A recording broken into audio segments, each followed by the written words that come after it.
try to say it anyways, even if there's no one there. Maybe you can throw some light. This is atrocious trying to do this on the phone. Not your computer? It's actually not that bad. It's just kind of refreshing. It makes me feel like a fucking douche in Starbucks with my phone. But it's I have a phone, not a big ass computer.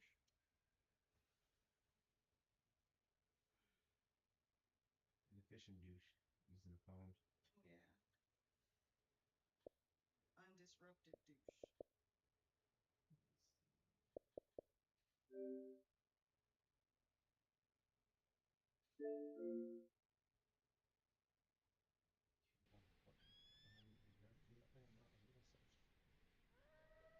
Unmax.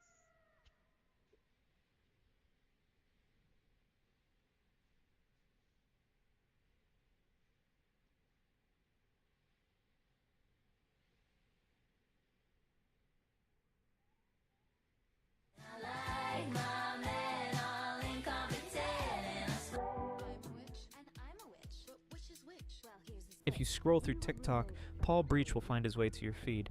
Wide-eyed with an unsettling stare, lip-singing off-key. Will you behave? No, don't shave it off. Will you behave yourself, bud? Or doing stiff, cringy TikTok dances. See that girl, watch that scene, digging the dancing. Paul has been memed at. Hello, my little puddin' wooden. Hello, my little hot chocky. Mocked online. Emily, hi. Sarah, hi. Olivia, how are you, bubs? You okay? And ripped to shreds.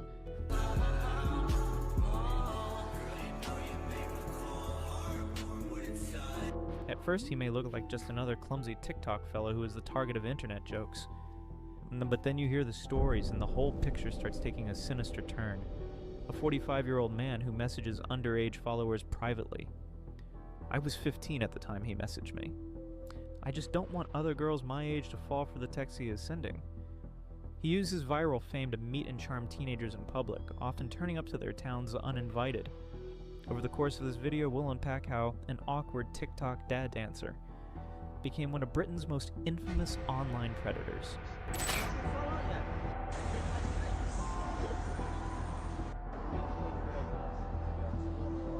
Maybe a studio mode.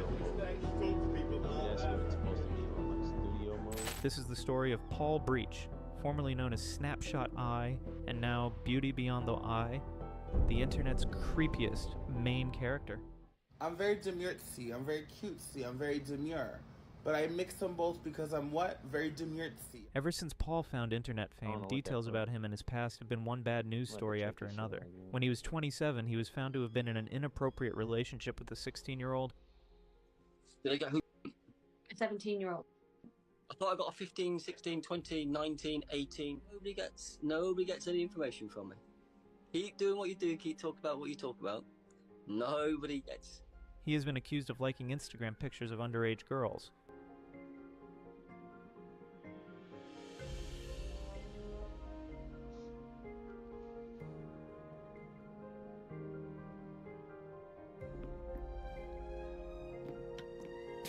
Sending voice notes to minors. Hi, I hope you're good. I hope you're having a fantastic day on Sunday. I hope whatever you're doing is good. I hope the weather's amazing where you are.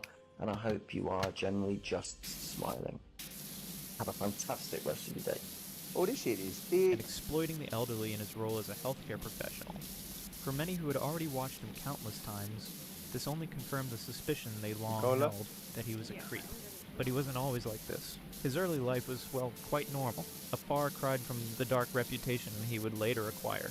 He was just a normal kid who grew up in a mid-sized British city, Lincolnshire. He got his initial education and majored in agriculture. Then he suddenly switched to working in healthcare. However, this is where his testing boundaries allegedly started. Working in healthcare gave him access to some of the most vulnerable people in society, and he took full advantage of it for 21 years. Because that's my level of care that I've done for 21 years. Yet to others, his seemingly normal persona was trustworthy, and his awkwardness even relatable. He lived with his partner, the same woman with whom he has been involved since 2007, and he had a son with her too. They shared a home in Gloucester. To the larger society, he seemed like the picture of a typical British family man. But then, his life took a new turn when he created his TikTok account. While his coworkers might have thought he was just your average healthcare worker, his TikTok followers got a totally different vibe. On the surface, he looked like this quirky guy awkwardly trying to dance to catchy tunes for TikTok views. Y'all made him famous. Yet some couldn't help but ask, why was a middle-aged man on TikTok, primarily interacting with and targeting teens with his content? As time went by, he began showing some insensitive vibes in his videos, and honestly, it was becoming pretty clear he wasn't a good man. There's a plane crashed in Tanzania. Go on. Into the lake. He publicly admitted on TikTok Live that he had kissed and hugged patients without their consent, sick actions that breach NHS standards and patient care policies. Hold the resident's hand, I will hug a resident, and depending on the resident and what they're eating, I will side kiss. I will do that because that's my level of care that I've done for 21 years. 21 years. Still, he didn't get fired even after this reveal. Outside TikTok, Paul remained under the radar and known mostly to family, because friends, the person and medical kissing staff. probably some He was old-ass considered to be lady just or a old-ass regular guy man doing that nothing harmful, they're taking like, care of the patients by day and I uploading guess, cringy you know what I'm videos by saying? night, dancing to famous songs and making weird I don't know faces. how he crossed that line.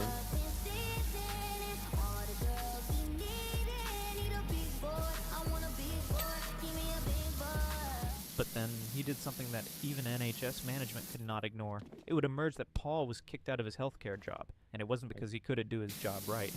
Nope. It was all about him refusing to delete his TikTok account, even after getting warned multiple times. Paul would say to his fans he was temporarily out of the healthcare sector. But the truth was, he was out for good.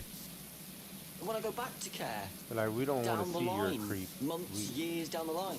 You know, like Begged on, the question, like on video, why was he getting like, the no, that warnings shit about has to be deleting his TikTok not account? I recorded mean, and it's just a shit. TikTok It's account. fine. Everyone uses it, right? Shockingly, in the case of Paul, the problem started when they were made aware of Paul sending this infamous cameo video to a 15-year-old girl.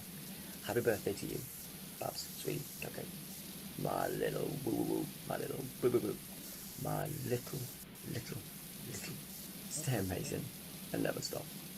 On this TikTok, Hell a no. screenshot of the former colleague's messages appears. That's how he was asked to delete his account, which he refused. It was the beginning chapter of a slowly opening story about his private life and public persona on TikTok. The most absurd truth was that despite all of this, Paul seemed unfazed even as reports began emerging, revealing more about his disturbing past. Yeah, but see, but it's recorded. It's up there. You know what I'm saying? Like, yeah, Dad. I'm like, how you tell somebody? Yeah, I'm like, how you tell somebody to delete their shit? Like, I can understand you can. He doesn't Like, seem oh, to the care shit at that all. you said Next on thing you know, an TikTok old about how Facebook you post don't surfaced fuck with in Mexicans. 2007. Yeah, that shit's It was gotta hard come off. You evidence see what I'm that saying? proved he had entered into a relationship with a 16-year-old girl. The post reads, "Fallen madly in love with this girl. She makes me I wouldn't so even have to happy. shoot To for my me. gorgeous, you're the I most would've just fired amazing her. person I've ever met, and I love you with all my heart. Thank you for making my life so complete." Yet the details get even worse from Yeah. here. In Yeah, 2008, yeah. she found herself expecting Yeah, a we child don't at the age of 18 associate years with that old. yet. For the next 14 years, they would reside in Gloucester, presenting an image Yeah. of a seemingly stable domestic life to the outside world. To neighbors, co-workers, and casual observers, this was just Paul's life, taking care of this family and the patients. Nothing wrong, nothing to see here, except there was everything to see here. Promise that you hold me close, don't let me go. Say it all over you. Someday you'll have With the age gap, the questionable dynamics, and her financial dependence, there was a clear imbalance of power in the relationship. Also, let's not forget to talk about professional misconduct. I'ma do just like the Boundary big corporations violation was do. like a cherry on top. Until Everything you was get unfolding caught, right in front of us. It keep seemed like bringing no that one money was over piecing here. it Whatever together just yet. whatever attention it is, it's good attention. So what makes you happy?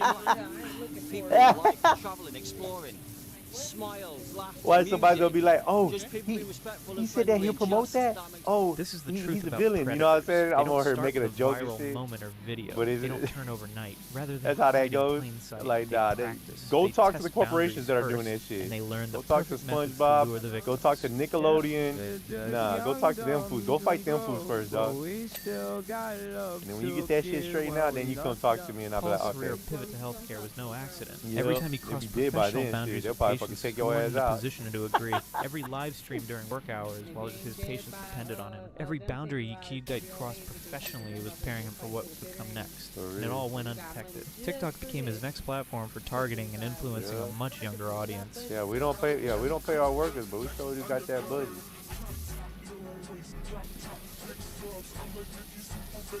He lame as fuck though, The dog. platform had changed the game for Paul, turning him from a local healthcare worker into a viral sensation. The algorithm could boost his reach from just a handful of vulnerable patients to almost 1 million impressionable young followers. And his content was targeted and deliberate. Just look at his song choices and gestures.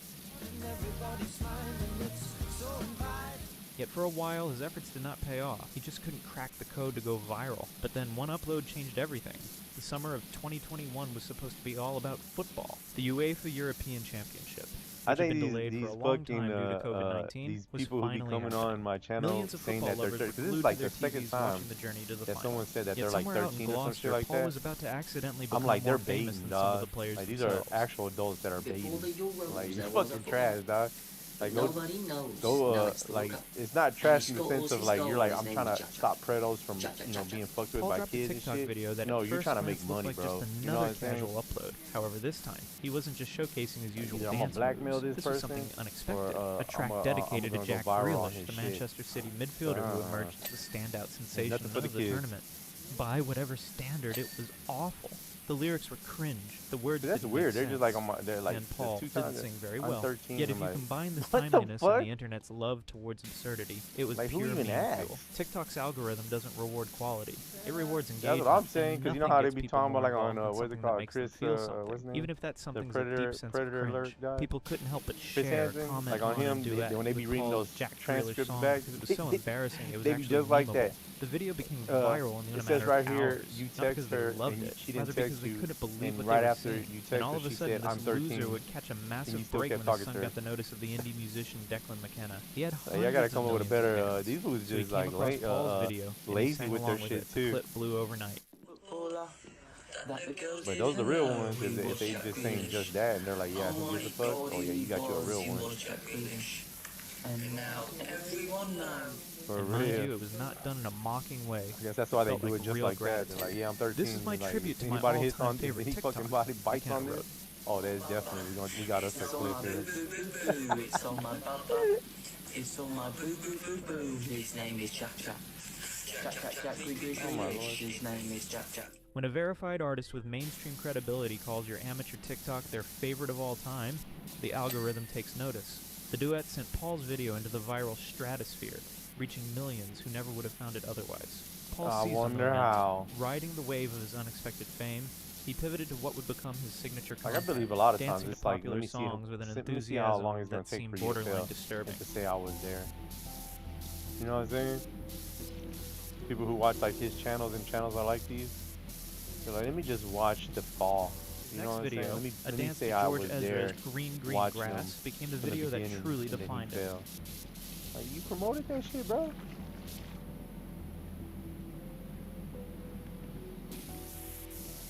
Yeah, this was the moment he truly became an internet sensation. Paul was at his most basic in this green grass dance. He moved in a strange way and had a blank stare and an unsettling assurance that made it seem like he really thought he was doing well. Millions of people watched the video, which led to a lot of reaction videos and made Paul TikTok's most improbable star. Here's where it takes an interesting turn. Paul's audience wasn't traditional online fans. Got some They were bacon. hate watchers. One commented, the way he acts needs to be scientifically studied.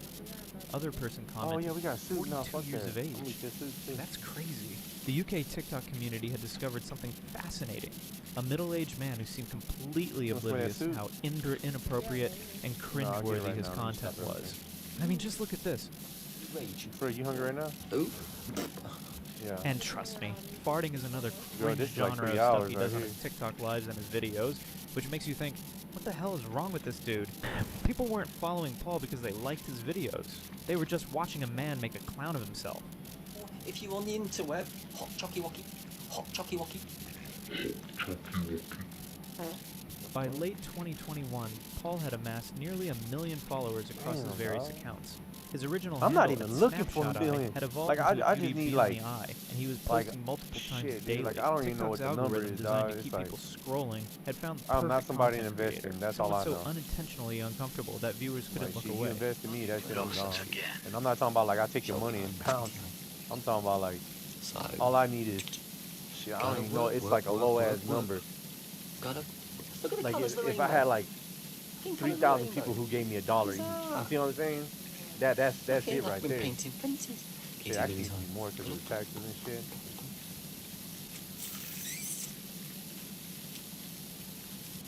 And I'm gone. I'm like, bye. Cringe alert. He's pretending to reply to people when he's turned off comments on his live. And my Snapchat, so you get all 3 of the puzzles on. Somehow. Just gotta do that. Quince, I think I follow you on 2 accounts, which means all my days. Queen, Lily, hi. Means, because we follow Donald on 2 accounts, don't we? 2. Dude, these are like a fucking Cabbage Patch fucking character. Yeah, Garbage Patch. That's what I meant to say. Garbage Patch. Not a Cabbage Patch, but garbage. Yeah, I could tell that. My hand, I'm even better. Amy, Stupid ass hairdo right there. That's when we went to Vegas. The demand for his content was staggering. Dude, when I Paul soon thought began I looked charging so good in 27 it, pounds for but then when I seen those personalized pictures, Cameo like, oh my messages god, and found no shortage of customers. Here we go. Green, green grass. You kept telling me he was your favorite. Hey! He said he turned you on so hard. Oh, His man. Instagram had grown to over 80,000 followers. Yeah, He I was recall appearing on something like people's For that. You pages across the UK with Yeah, I disturbing recall something regularity. like that. Like, yeah, you were like, I love you, but you're fucking fugly. I'm like, what the fuck? But the algorithm that made Paul famous would also be his downfall, because the same system that amplified his dances would soon amplify something much darker, the growing awareness of his inappropriate behavior toward young women. I'm always after the young one.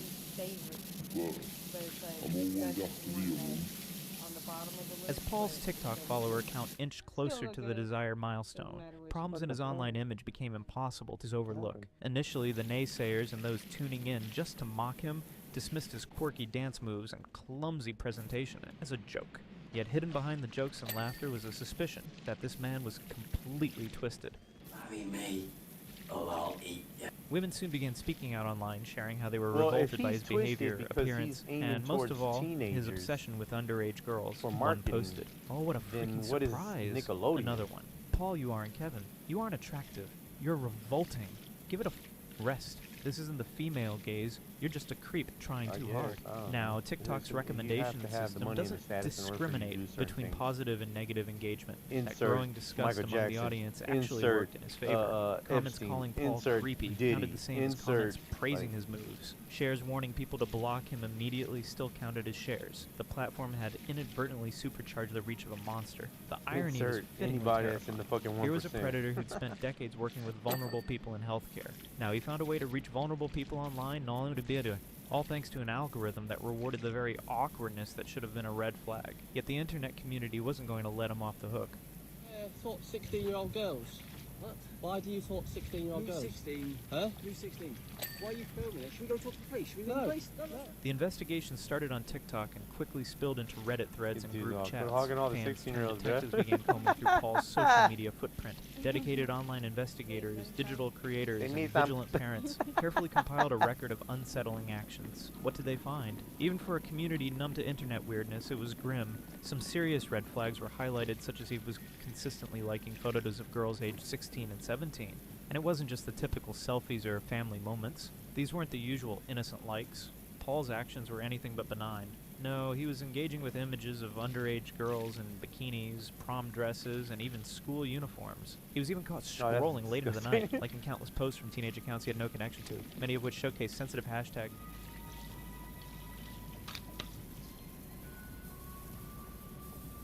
This behavior was deeply concerning and warrants a closer look. When called out by both fans and fellow creators, Paul rolled out the same tired excuse. He insisted he liked those girls' photos to support them, frequently pointing to their stories of illness but or why struggle, them? particularly why you those who had supporting survived male cancer. dudes that are Instead of taking a break last night, and I was going to, and then I got this message, and it not me sick.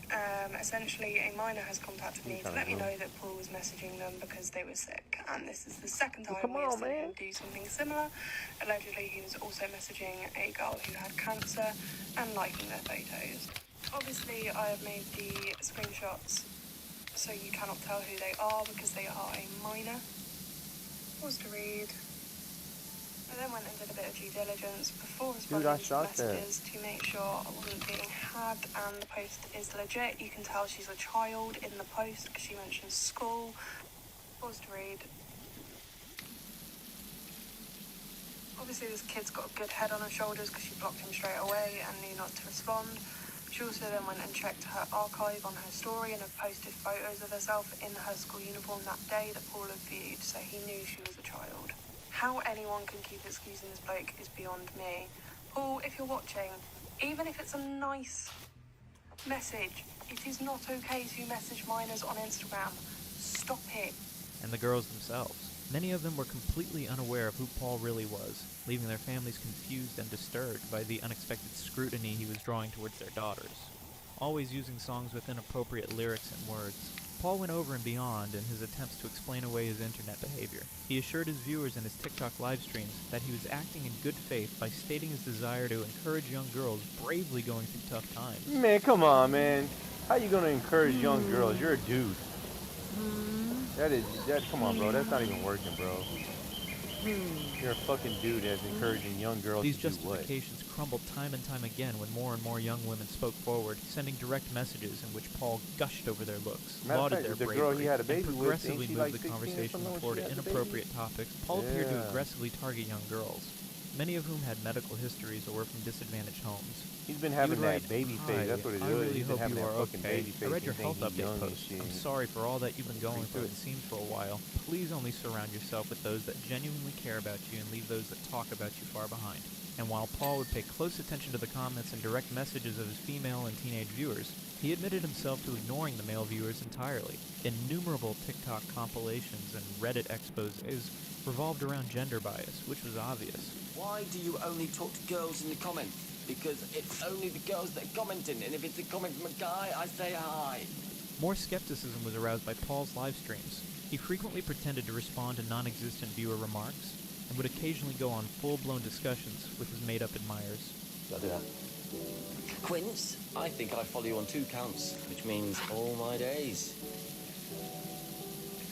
Queen. Even more troubling was how often he relied on suggestive comments and inappropriate jokes that appeared directed toward his much younger viewers. Take that one on the chin, not the ankle. Take it on the chin. You're actually stunning. Worryingly, he made the fetish request for foot images in front of a live and frequently underage crowd. Show me a picture of your feet, whether wearing slippers, socks, hobble. Send it to me. Just ask yourself, does a middle-aged man speak to an underage like this? Hello, babe. Hello, honey. Hello, sweetie. For more context, he didn't know who she was, only that she was a 15-year-old girl. It was her birthday, and she was sad because her friend got hurt, and here he is at 45. 45-year-old grown man who is using these words for a minor and calls her his. Hello, my little delightful princess. It became apparent that Paul's online conduct was delinquent by the time these tendencies were generally acknowledged. He manipulated vulnerable young ladies into believing he cared about them, then used their stories to get attention and isolate them. As long as the money remained in the various accounts, he skillfully cultivated denial by weaponizing support and positivity as justifications. The truth, however, always finds its way out in this era of screenshotted direct messages and community source monitoring. The real Paul came into view with each fresh revelation, serving as a warning to anyone who thinks that a temporary online celebrity may conceal harmful tendencies. Bombshells dropped when this unsettling figure with his piercing eyes openly hinted about his attraction towards minors. I hope you're a minor. I'm around loads of mine. During his live stream, he made comments about minors, scrutinizing their profile pictures, calling them out by name, and even using pet names. Is it baby cakes? And this wasn't a one-off. More videos were uploaded or live streamed where he repeated the same behavior. What was most alarming was how careful he was with his audience. He would intentionally disable the comments on his live stream, allowing him to receive direct messages from young girls without any oversight. Once they do, he starts to follow them, lurking in the shadows and leaving likes on their pictures. Mostly those who are deemed attractive.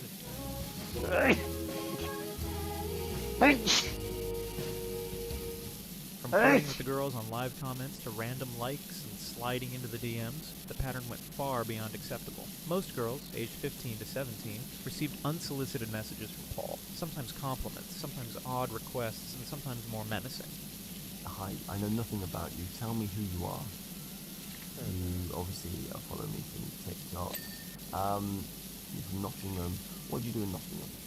He'd use their illness or struggles as a pretense to start conversations, offering support or encouragement before steering the chat toward personal compliments, or in some cases, asking for photos of their feet. He'd even behave weirdly when he'd come to know that a girl he was targeting had male friends.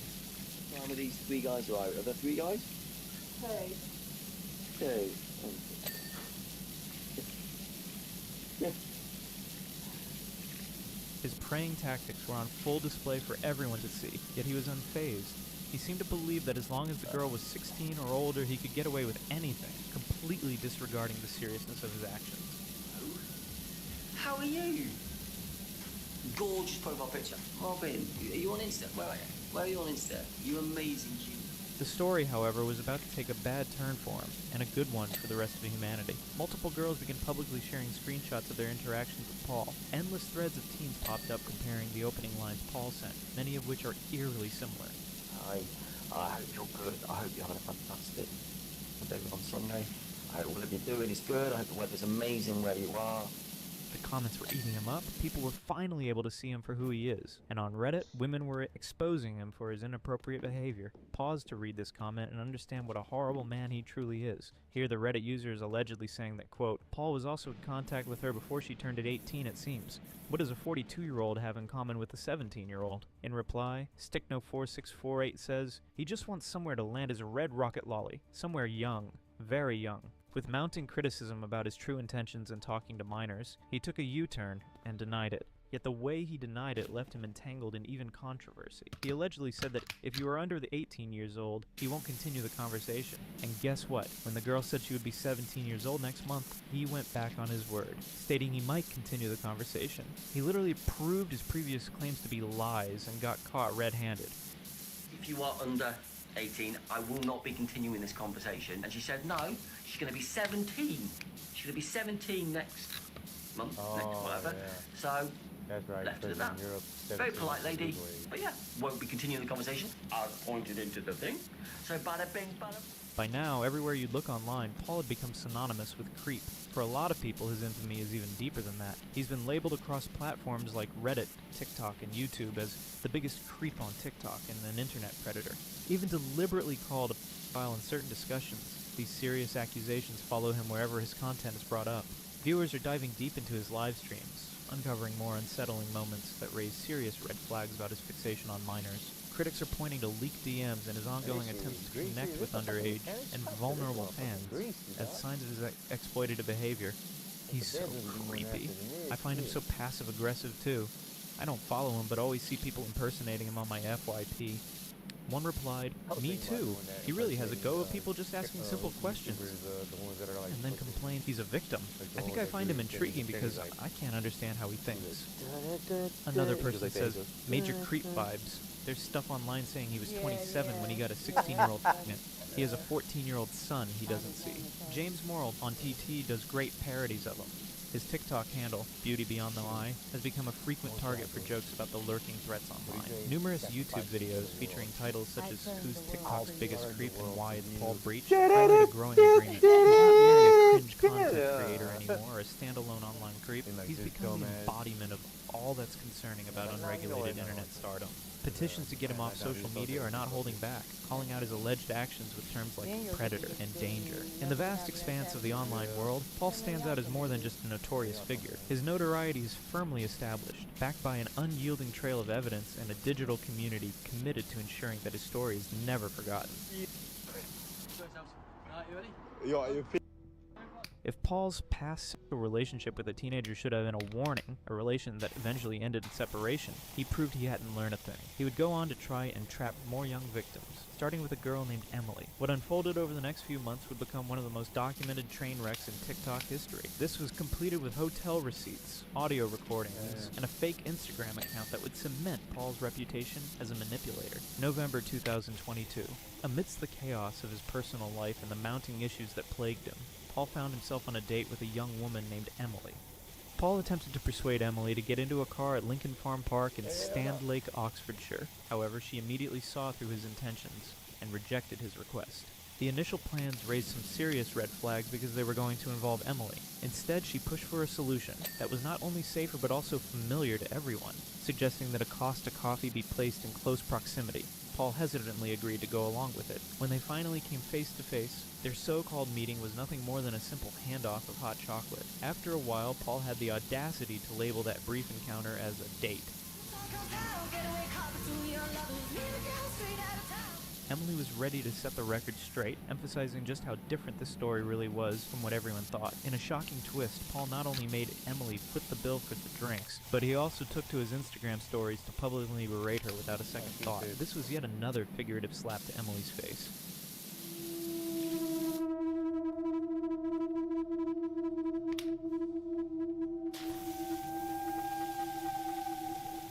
People were disgusted, yet not surprised to learn about him dating yet another woman who was underage and younger than him, because till now, he was pretty much exposed to his pedophilic nature. One Reddit user posted, "So, he's already planning to meet up with another significantly younger woman already?"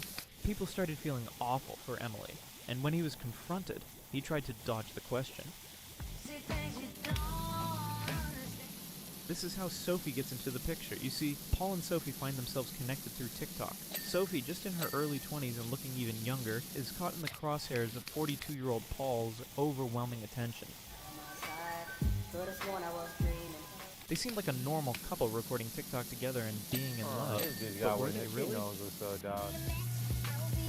This bitch got with him for the fucking clout, dog. They were acting all cutesy. However, many suspect it was just a ploy for clout, trying to convince everyone that he can actually be in a relationship with someone older. But older was a bit of a stretch here. No, that was his mother. Either he paid her off, or you know, it was a mutual payoff or something. I mean, this guy is 42 years old, and he goes for someone who's just over 20. Sure, she's technically an adult, but come on, and it feels really off. The age gap is just too much, and his behavior yet again raised some serious red flags. Girlfriend's clothes, we were both female, so it worked out. Boom! Boom! I mean, I wasn't going to wear the trousers out. They were quite comfortable to move around in, if you know what I mean. If you got the male frontage, they were all right to me. I do all my dances and stuff in jeans, quite tight jeans as well. So it was nice to be breathing while I was moving around. Just one coffee at Costa and a single trip to IKEA, where Paul was eager to film TikToks together. These are the only public outings that took place, as Sophie herself has confirmed. This has been thoroughly examined by investigators in both the WikiPaul archive and various Reddit threads. What happened next wasn't an easy courtship. Paul, a grown guy who had just broken up with his long-term spouse at the end of 2020, started spending almost every night at Sophie's flat right away. He would wear pajamas and slippers, clean her kitchen cupboards without being asked, and buy cleaning products from Tesco.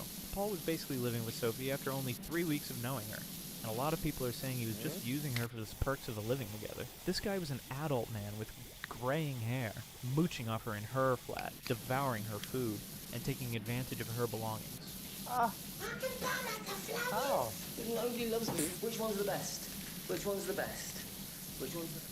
Yet by early February 2022, serious problems started to come to light. Paul started showing his true colors, a controlling, narcissistic behavior. He started dictating to her about everything she did, like what she could keep in her flat, and started cleaning obsessively as well.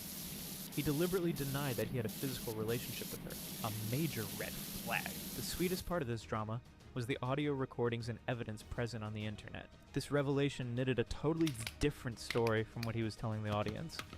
His open conversations had confessions of him accepting that his relationship with Sophie is more than just friends.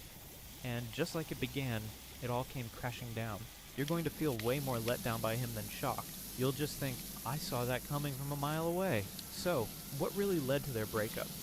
You might assume it was his inappropriate interactions with minors that caused the issue, the major controversies everyone talks about. Sorry to burst your bubble. That's not the case here. What ended their relationship was that she found out he had the nerve to leave a yogurt pot on her sofa one night. That's the real reason behind their breakup. At this point, folks were divided. Some were starting to view the couple as a match made in hell. Sophie is just as problematic and unhinged as Paul. Others saw Sophie as an unfortunate victim who had finally had it with him.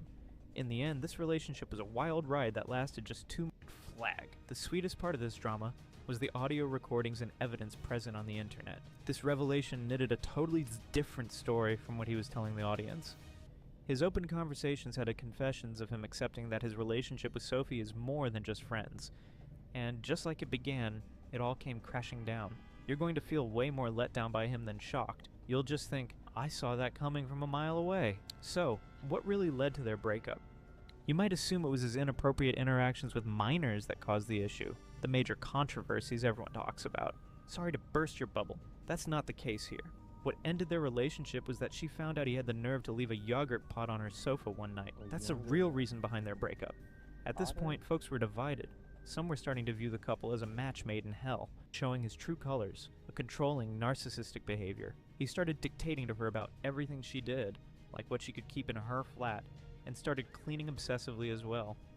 He deliberately denied that he had a physical relationship with her, a major red flag. The sweetest part of this drama was the audio recordings and evidence present on the internet. This revelation knitted a totally different story from what he was telling the audience. His open conversations had confessions of him accepting that his relationship with Sophie is more than just friends. And just like it began, it all came crashing down. You're going to feel way more let down by him than shocked. You'll just think, I saw that coming from a mile away. So, what really led to their breakup? You might assume it was his inappropriate interactions with minors that caused the issue, the major controversies everyone talks about. Sorry to burst your bubble, that's not the case here. What ended their relationship was that she found out he had the nerve to leave a yogurt pot on her sofa one night. That's the real reason behind their breakup. At this point, folks were divided. Some were starting to view the couple as a match made in hell. Sophie is just as problematic and unhinged as Paul.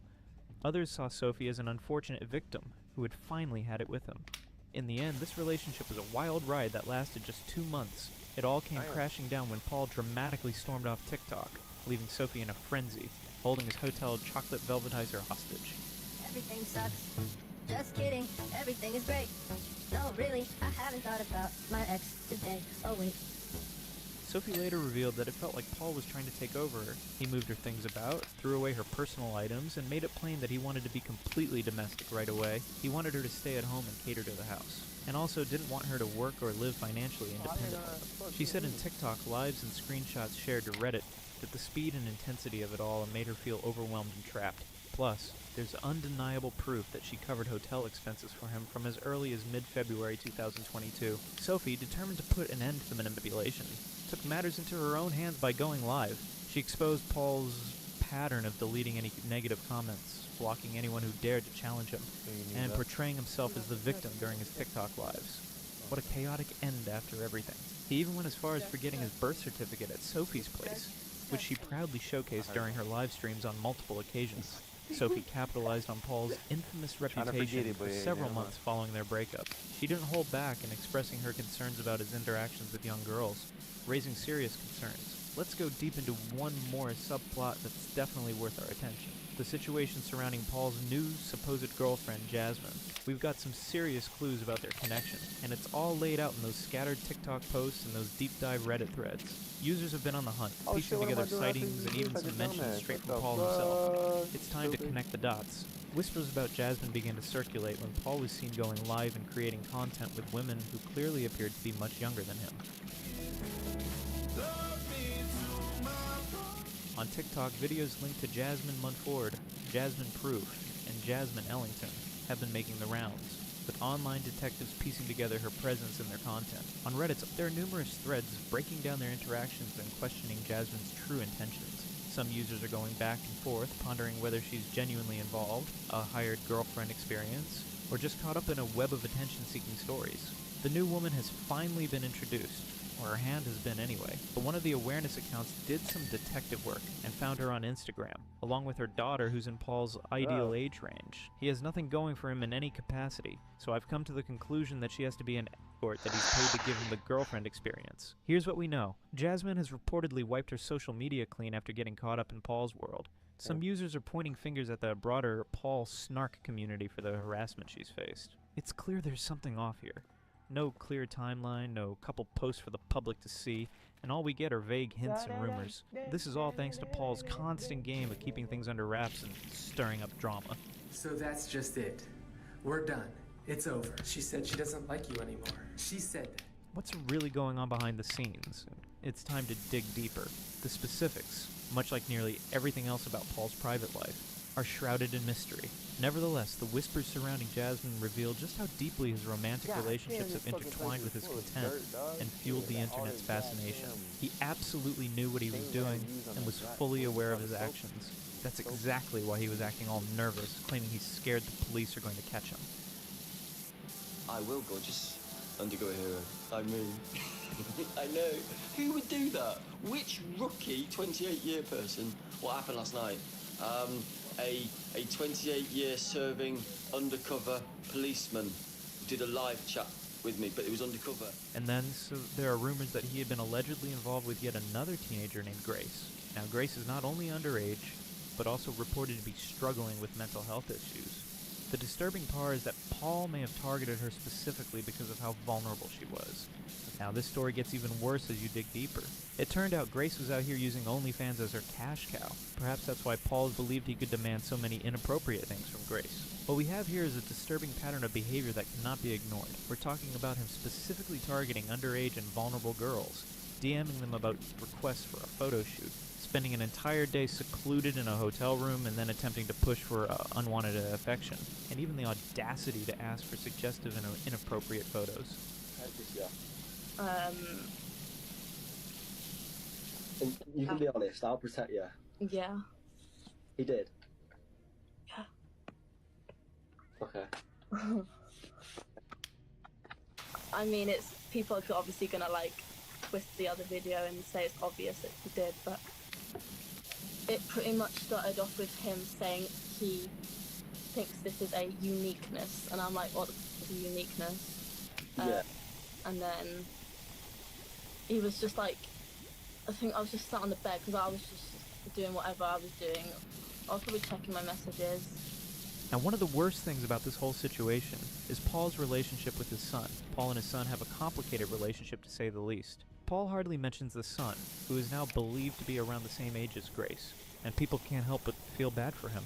One Reddit user posted, "Paul, your son is being bullied because of you." Another Reddit user says that I hope his son has a normal father figure in his life and is so disconnected from this gimp that he joins in laughing with his friends when they are ripping the piss out of Hamhead. In public, Paul hardly ever brings up his kid. There are a few instances where the subject does arise.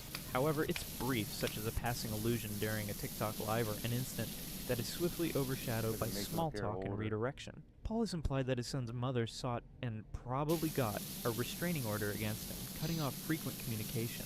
This is supported by community archives, particularly the WikiPaul documentation, which points to the likely explanation. Both Paul's quietness around his kid and the rapid deletion or ignoring of comments or inquiries about their relationship in public forums could be explained by this legal hurdle. When Paul's troubling behavior with younger women and his digital manipulation became common knowledge, what followed introduced the snark community to a whole new lexicon. Okay, I am fantastic. Baby, do you love me like I love? Which is annoying. In 2023, Paul found himself in a tight spot, not because of any outside forces like arrests or bans, but due to his own reckless decisions, leading to a downward spiral of financial chaos. In simple words, he became homeless. Oh, hell no. At the height of his notoriety, Paul was raking in the cash as a TikTok micro-celebrity. You remember we mentioned video messages available for just £27 each, with hundreds of orders pouring in and his DMs overflowing with requests. Yet this wasn't to last.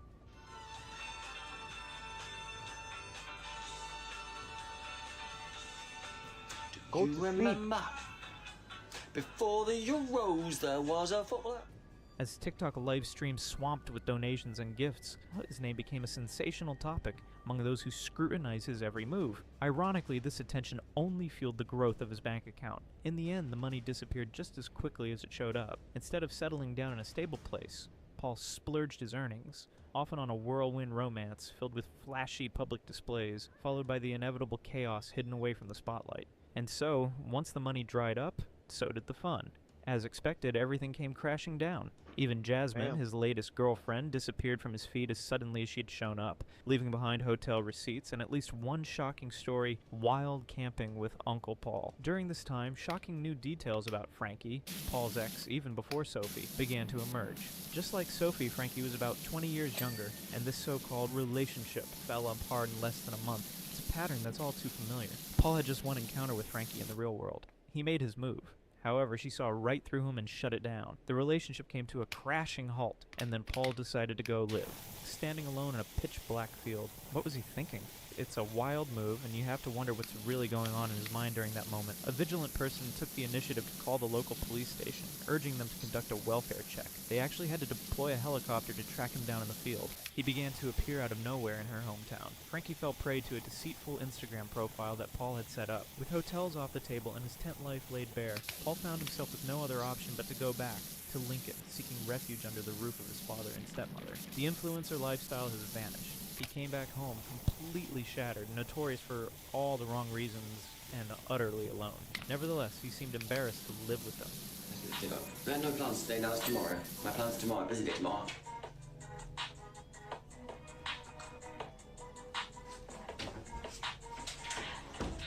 Soon after, his TikTok following took a nosedive. Even those who This tuned fool in here, just to dog, criticize him, he's staying the back with his unexpected parents and force shit, behind and his then he rise, doing like a TikTok eventually video lost in the interest and restroom moved and on. shit. The For You page was It's no pretty fucked longer up under because his control. That house looks decent enough to have 2 restrooms, one for the mom and dad, and usually everybody's always getting a, what is it called? Master bedroom with the restroom inside. So, that even, while I'm talking this out, it even explains more.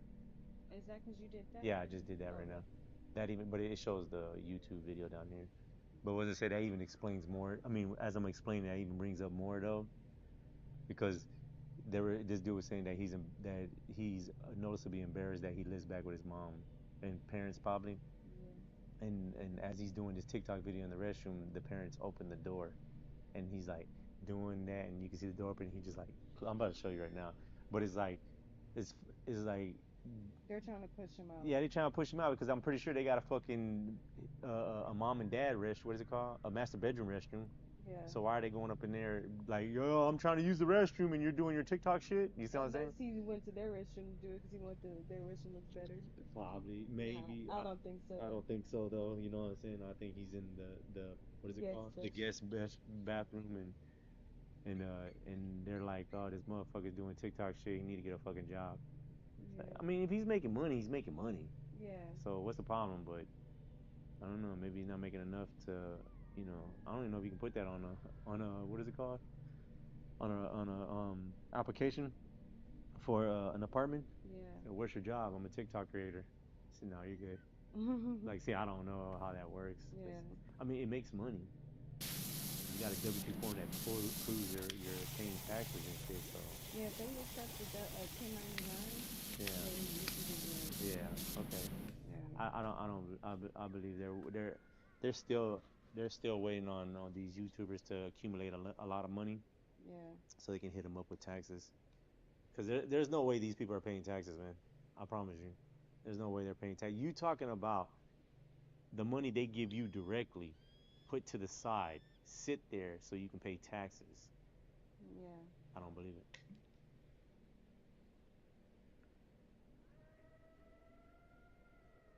Yeah, cause you gotta put your money to the side. Whatever money you make, you gotta put that to the side for the taxes. I don't know how that works out. Like, you gotta show place what you're paying for. I mean, what you're collecting. This is where Boo comes in, exposing Paul from her TikTok account. My name's Boo 1.0. Prior, great phrase for all the wrong reasons and utterly alone. Nevertheless, he seemed embarrassed to live with them. I had no plans today, now it's tomorrow. My plan's tomorrow, busy day tomorrow.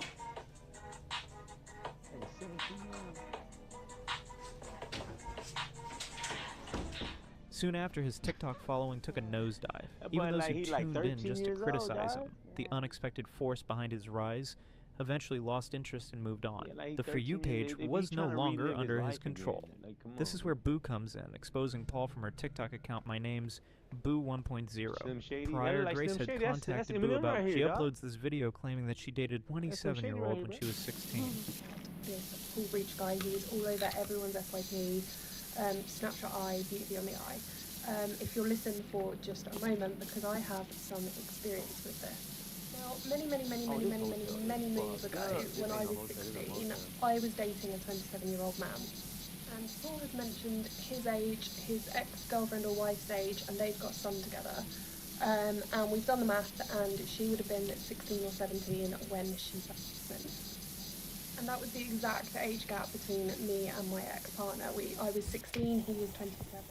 It's important to recognize that while a 16-year-old may have the legal right, it doesn't mean it's the right thing to do morally. He manipulated a real child, and that's just downright unsettling. She could relate to this troubling situation, and understood well how deviants like Paul operate, so she started to dig deeper into Paul's situation.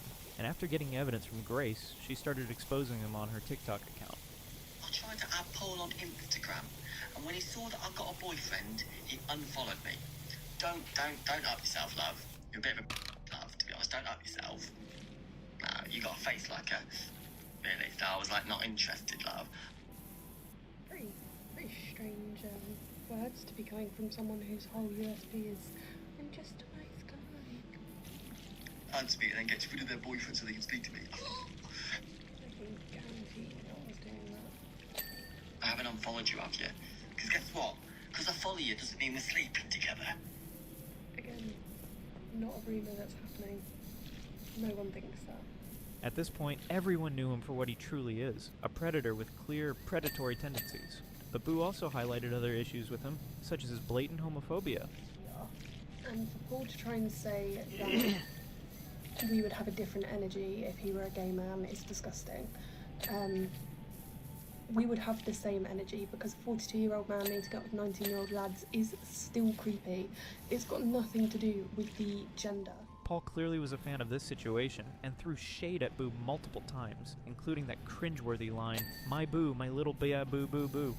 Remember, before the Euros there was a footballer, but nobody knows now it's the World Cup, and he scores his goal, his name is Jack Greenish, his name is Jack Greenish, and you're like, he's my bubba, oh he's my boo boo boo boo, oh he's my bubba, he's my boo boo boo boo. This is how the saga between Boo and Paul continued for a while. Paul would refuse to accept any accountability while Boo confronts him every time, hoping he might turn around and become a better person.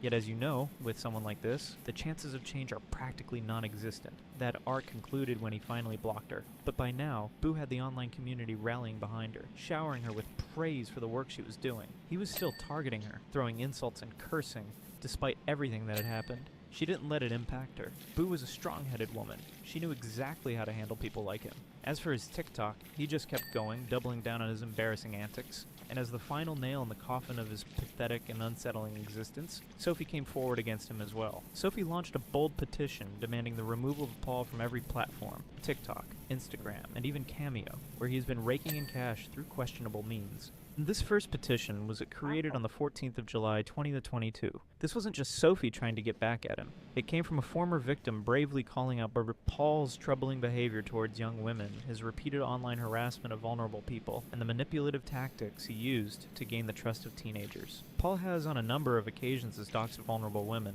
bullied other content creators, and for some reason, his platform still stands, despite people's genuine concern for his behavior. Paul has been accused of using his influence to arrange inappropriate meetups with underage and very young individuals. In one recent case, he was reported to have attempted meeting a 16-year-old at a hotel, where concerning details emerged despite his claim that his intentions were different. Within the same month, he was also said to have arranged a late-night meeting with a 19-year-old in a graveyard under the excuse of geocaching. The petition paints a disturbing portrait of why this individual should never have been given a platform.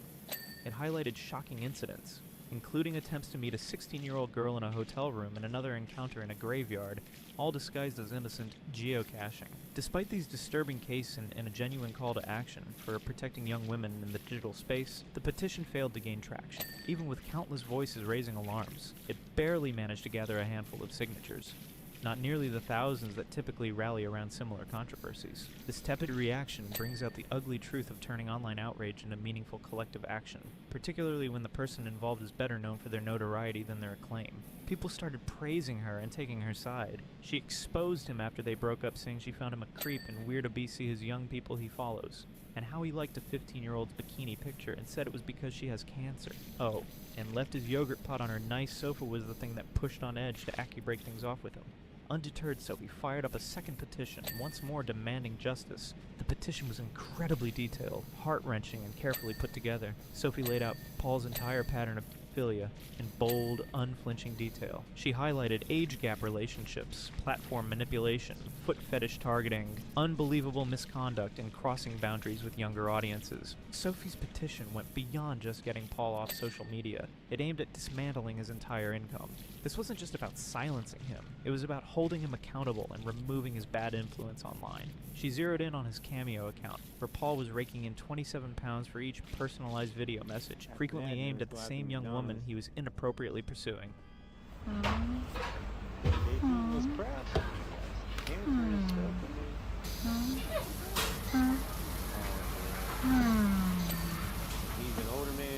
This second petition started to pick up some steam, racking up hundreds of signatures from individuals bravely coming forward to share their unsettling encounters with Paul's unacceptable actions. The internet has officially reached its breaking point with Paul. Everyone was wondering, why isn't he showing any reaction? One Reddit user posted, "It's making me absolutely howl that Paul just isn't addressing the fact that he's on a temp ban.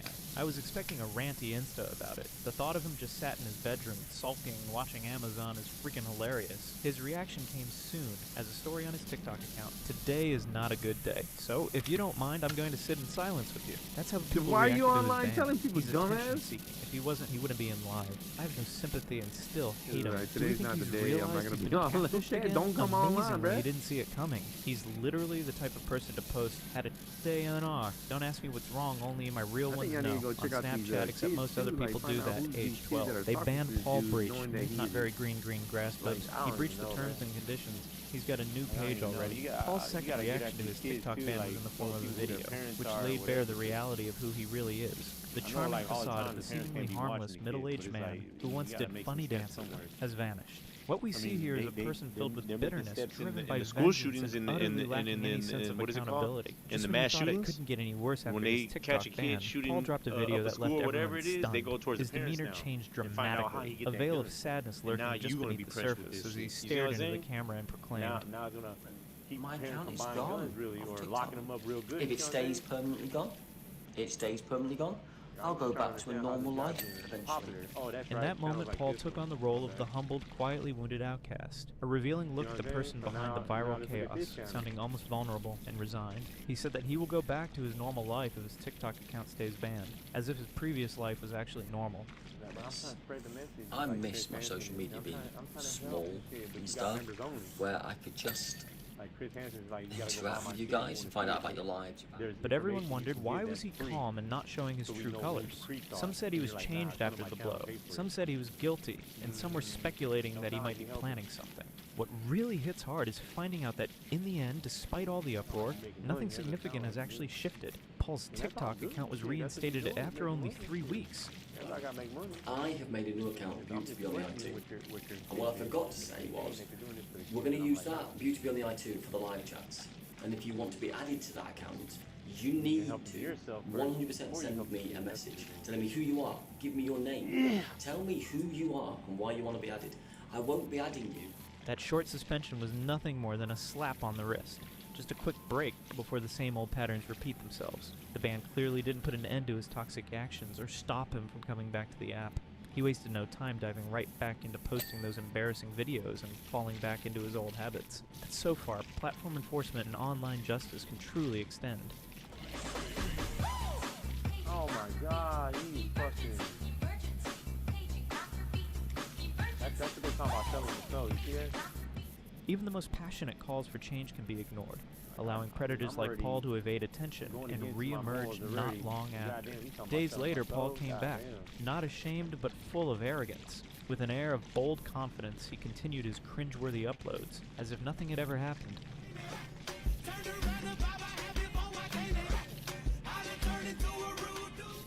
The toxicity in those words was crystal clear. Paul didn't care about losing his platform. What really got him riled up was the thought that other creators would miss out on using him for their content. The annihilated personality has vanished, replaced by a self-proclaimed survivor, radiating cocky bravados and a challenger's grin.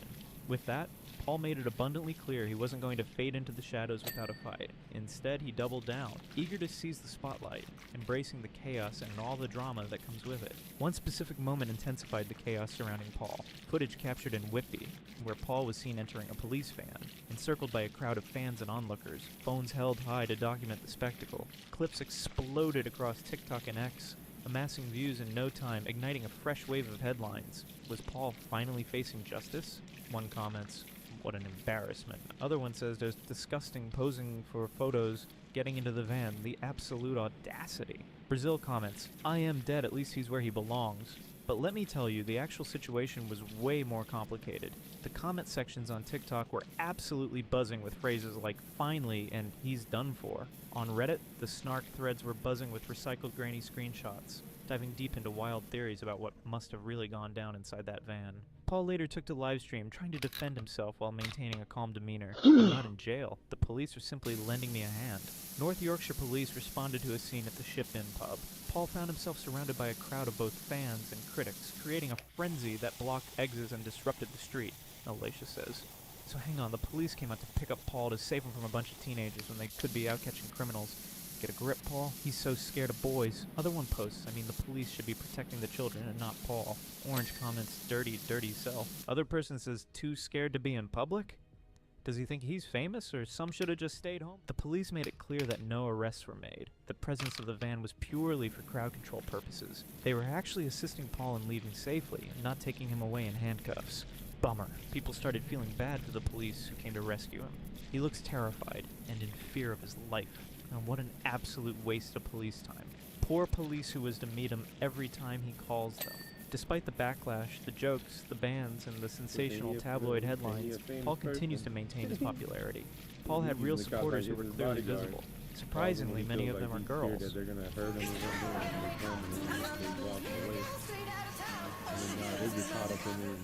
They were drawn to the eccentricity, the memes, and the unexpected twists that only he could deliver. Viewers were all over the chat, throwing out laughs and flirty comments, eagerly asking for shoutouts, and showering the live feeds with their excitement in the comment section. Some viewers described it as an experience akin to witnessing the raw, unfiltered chaos of reality TV, grimy, flawed, yet utterly captivating and impossible to turn away from. "You're such a cool guy, Paul. Paul, I love you. I have a photo of your above my bed. Please say hi, X. This is fire, Paul. Beautiful dance moves, Paul. It's shocking to see that there are still fans out there who back him, even after all that's come to light." He throws around compliments and gratitude to his fans, which seems nice on the surface, but there's a devil beneath that facade. They approach him snapping selfies like it's all just a game, even though he claims he doesn't enjoy having his picture taken. It is unbelievable and concerning that there's so many fan accounts for him on TikTok. He boasts millions of followers on TikTok and Instagram, but let's dig deeper into what that really means.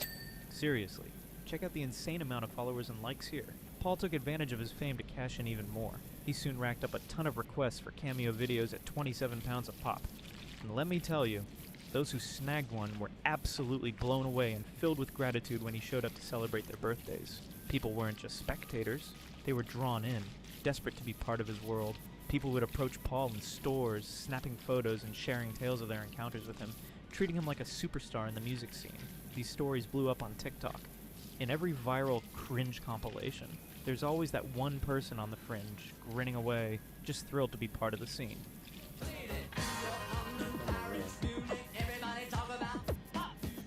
Despite his proven predatory nature, he stands as a prime example of how the internet can elevate anyone to stardom, regardless of the disdain they face. Not every so-called family man can be trusted, and those viral smiles, they might hide something sinister. So, what adult wouldn't just delete social media if these kinds of accusations were being made about them, or supply some actual proof rather than just showing screenshots that can be easily edited? For Paul, that next move was cranking out even more TikToks. Despite facing countless challenges, including bans and relentless roasts and attempts to silence him, he still continues to upload without hesitation. And it seems, as time passes, his content is becoming more and more unsettling. Recent uploads reveal him relishing a new trend, where he dives deep into a disturbing act, performing skits as a young girl, tilting his head and overacting for the camera in a twisted parody of innocence that feels both desperate and deeply unsettling. The comments are flooded with disbelief, mockery, and genuine confusion, yet the views just keep skyrocketing. Paul desperately holds onto the remnants of his former fame, spiraling into a repetitive loop of embarrassing content, uncomfortable character portrayals, and attention-seeking stunts. Saw that both your smiles were twice as wide as ours. Yeah, you look happier. You do.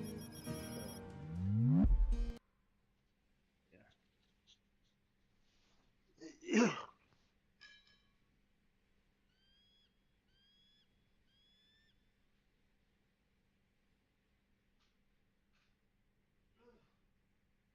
His appendix removed. He older than me. Had his appendix removed? Yeah, I think so. He's He's older older than than me. you? Yeah, he older than me. Yeah. See, he's got his appendix removed from right here. Yeah. They don't do that no more. They do it like the way they did ours. Yeah. They just pull it out through the hose. Good. You're like a fish. Yeah, they do older than me. Either he older than you or he had his done before they did that. What are you talking about? Before they started doing it the way they do it there, because he could have had it removed as a child. Oh, that's true. That's true. It's a big scar though.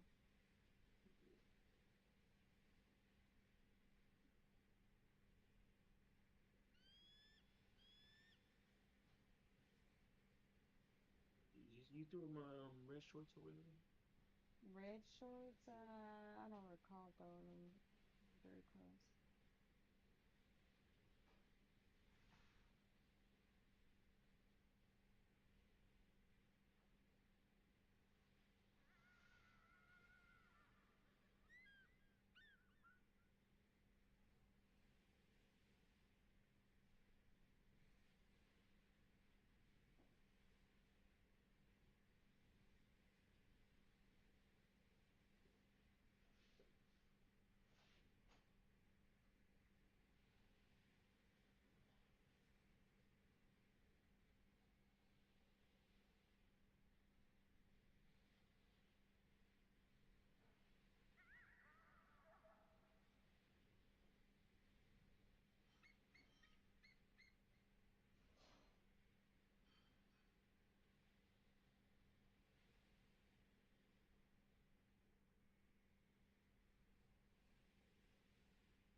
you a baby?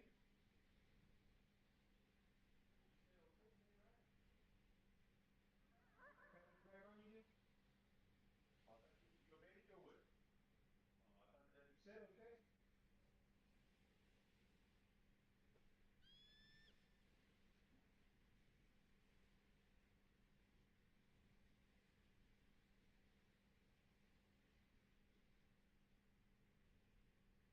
You want it right there? I definitely don't want to get up. Okay, well then I'm gonna get up. I'm leaving. Okay.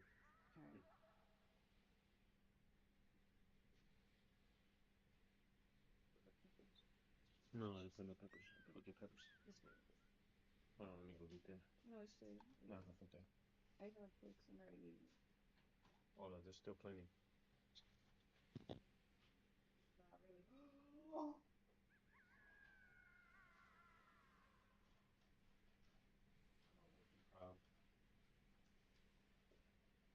Alright, my mama melted wood. Your biological mama.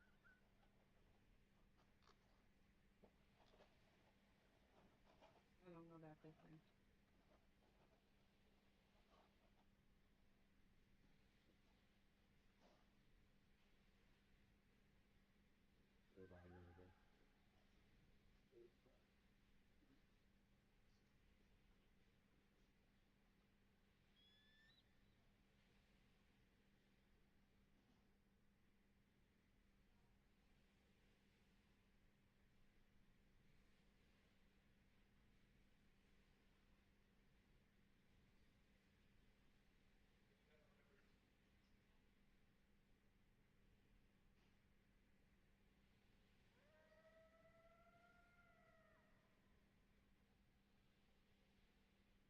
You got more peppers.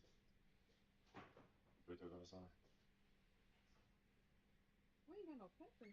No, it was only one little ass pepper, and that shit looked wrinkly and fucked up. Okay. You know what? I'm gonna take my oil right now, so that way You can heat it up. I can heat it up. You want yours?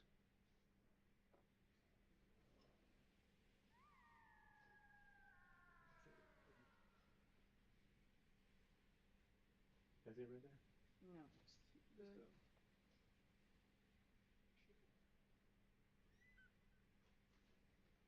Yeah, there is.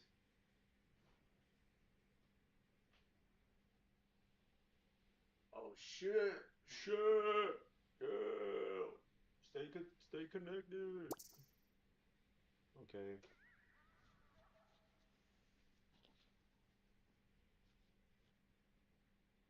Let me see my phone. Oh, it's live on too. I'm gonna keep the camera off though for right now. Huh? What? No, you good. I'm just gonna have the camera off with the microphone on. That's it. You gonna eat up here then?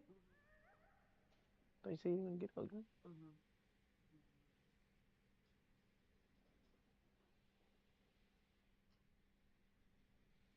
Damn, man. I had this space to myself. Never mind.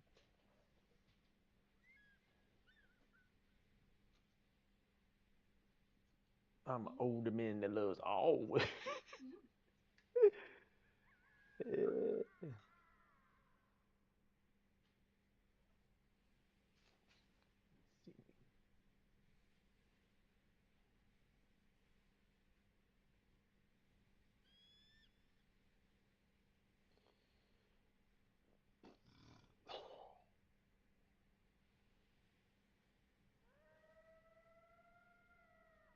On two, better fuck you.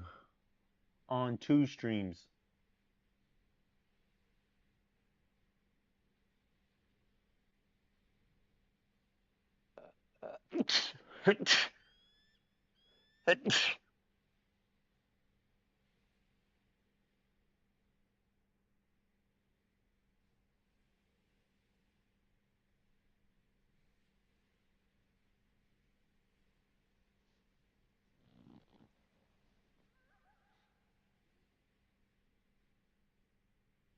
Okay. This a bit of my food. Shit splashing into my goddamn keys.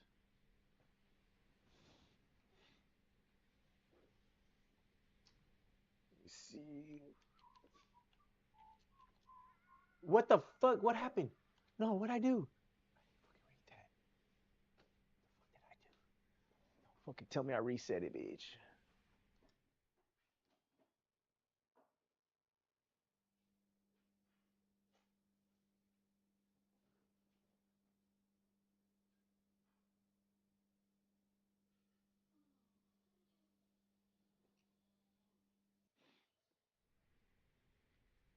Shit, I thought it started me over and shit. Hell no, cook.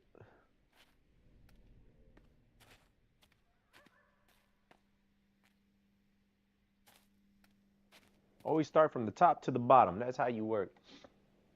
Let the dirt wash down. Trash never goes up. Let me see. Let me push play on this. For him, moving forward is not about changing who he is or seeking forgiveness. Oh my God, it's all about putting it out there, time and time again, holding on to the hope that there are still people out there ready to pay attention. I feel like I didn't get enough meat His in my story is shit. not about a smooth exit. What we have here is a heartbreaking cycle that just keeps playing out. Ultimately, this situation transcends Paul himself. This is a matter that concerns each and every one of us. It's shocking how we can fixate on individuals, how we elevate complete strangers to a pedestal, and how the allure of connection can completely distort our perception of what's real. It's wild how we overlook the fact that behind every viral sound and every face that pops up on our feeds, there's a real human being, flawed, complicated, and always at risk of disappointing us. Big Bird.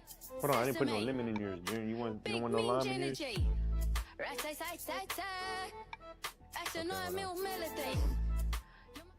Paul's story for you, from an unknown figure going viral to a TikTok sensation, and now serving as a warning for the internet. This hasn't been just an expose about one man's creepy behavior. It is also a commentary on the system that enables him to do it. Weak healthcare oversight letting people like him work around vulnerable people. Lax social media moderation allowing him to keep broadcasting to millions for years, despite repeated grooming allegations. If you've made it this far, you're truly one of the dedicated ones out there. Hit that like button, subscribe, and turn on those notifications so you can be alerted to more shocking revelations and jaw-dropping stories coming your way. Hello Skiller fans. Today we will deeply dive into the most fundamental skills of your defensive game. A skill that will keep you safe when everything else fails, and if mastered, will allow you to feel an unwavering confidence in the ring.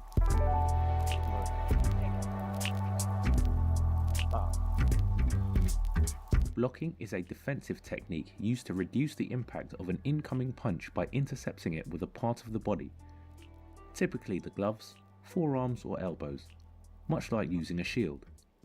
It's very important to block because you're setting up yourself to throw your punches and take away what he's trying to do. So you're blocking his punches, and you're letting your punches.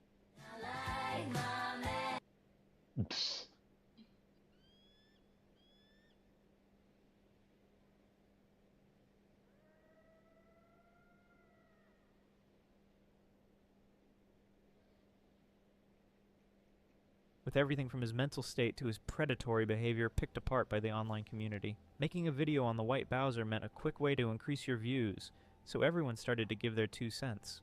Beyond Smokey MC and Kiwi tapes, this now included other big names such as Turkey Tom, Nick Nobody, and Underflow. What made the situation worse was that Earl might not have realized just how much of a digital footprint he had, because every piece of evidence needed to prove he was a pedophile was on his very own channels. Man, I ain't got no fucking meat. I got like one piece of meat on my head, man. A Discord server. No, I gotta go get it. With minors in it, who I do not prey upon, who I only converse and talk. You guys have to understand something. If you're gonna label someone as a pedophile just because they talk to kids in a private Discord server, that's like labeling any public school teacher as a pedophile in the same way because they're in a classroom with a bunch of kids. You know what I mean?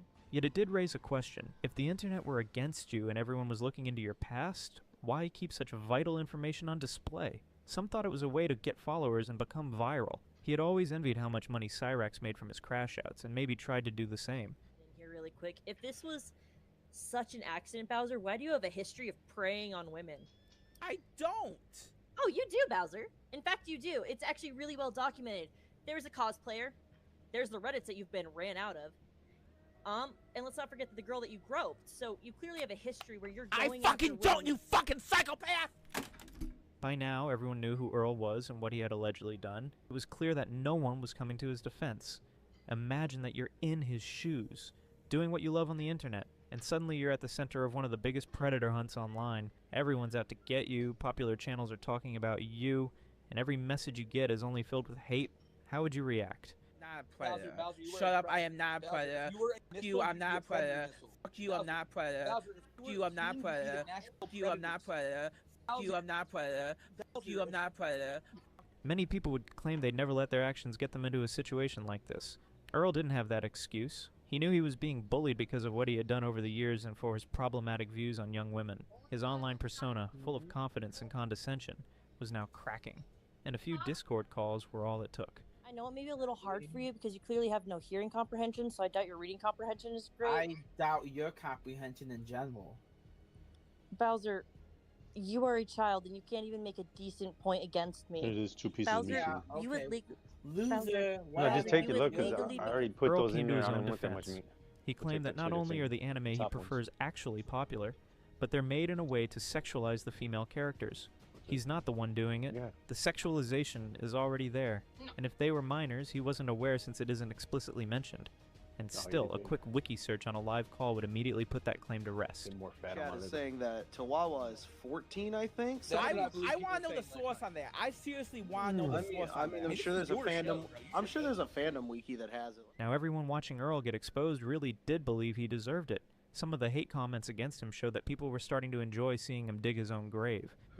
Okay, I know I hurt her, and I had a lot of really bad thoughts that I just left that. Dude, watching White Bowser defend himself is so frustrating.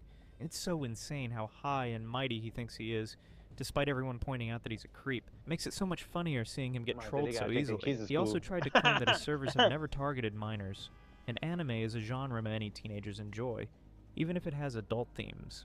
They choose to be part of his servers and they choose to take part in discussions. Young boys have been watching perverted anime for decades. It's nothing new. The internet needed to get over it. His weak arguments didn't convince anyone. The allegations never stopped. That's when Earl slipped up badly, solidifying his fate. In an attempt to clear his name, he messages licensed psychiatrist. I had to message my licensed professional psychiatrist about the incident. Because, here's the thing. If it is true that I medically have a problem, I will fix it. He then shared a conversation between him and his psychiatrist asking whether he was a pedophile or not. It got to me. Being labeled as a pedophile because I was sexually attracted to a specific Japanese cartoon about 17-year-old hypersexualized women. I remember one time, I already told my wife this, she knows everything. But I remember one time I was in the car with my homeboy and his mom his mom came home one time at night, and I guess she was with her dude or whatever, and we thought he pushed her out the car, but she jumped out the car. I guess was throwing a fit or whatever. And she like opened the door and just like jumped out the fucking car and then rolled. Yeah, she must have rolled on the street right where her house is at too. She must have rolled into the street. She had like cuts and shit. I was like, shit, let's go kick his ass, man. Fuck that. I thought he pushed her out or something. I was just looking to get my rage out and shit. And I was like, shit, let's go fuck him up, shit, fuck it, dog. But we ended up like go pick up her car because she had it's like, now thinking about it, it's like they met up somewheres, and I want to say it was at the Airways Theater type, you know what I'm talking about? It was around there. Let me turn this heater off.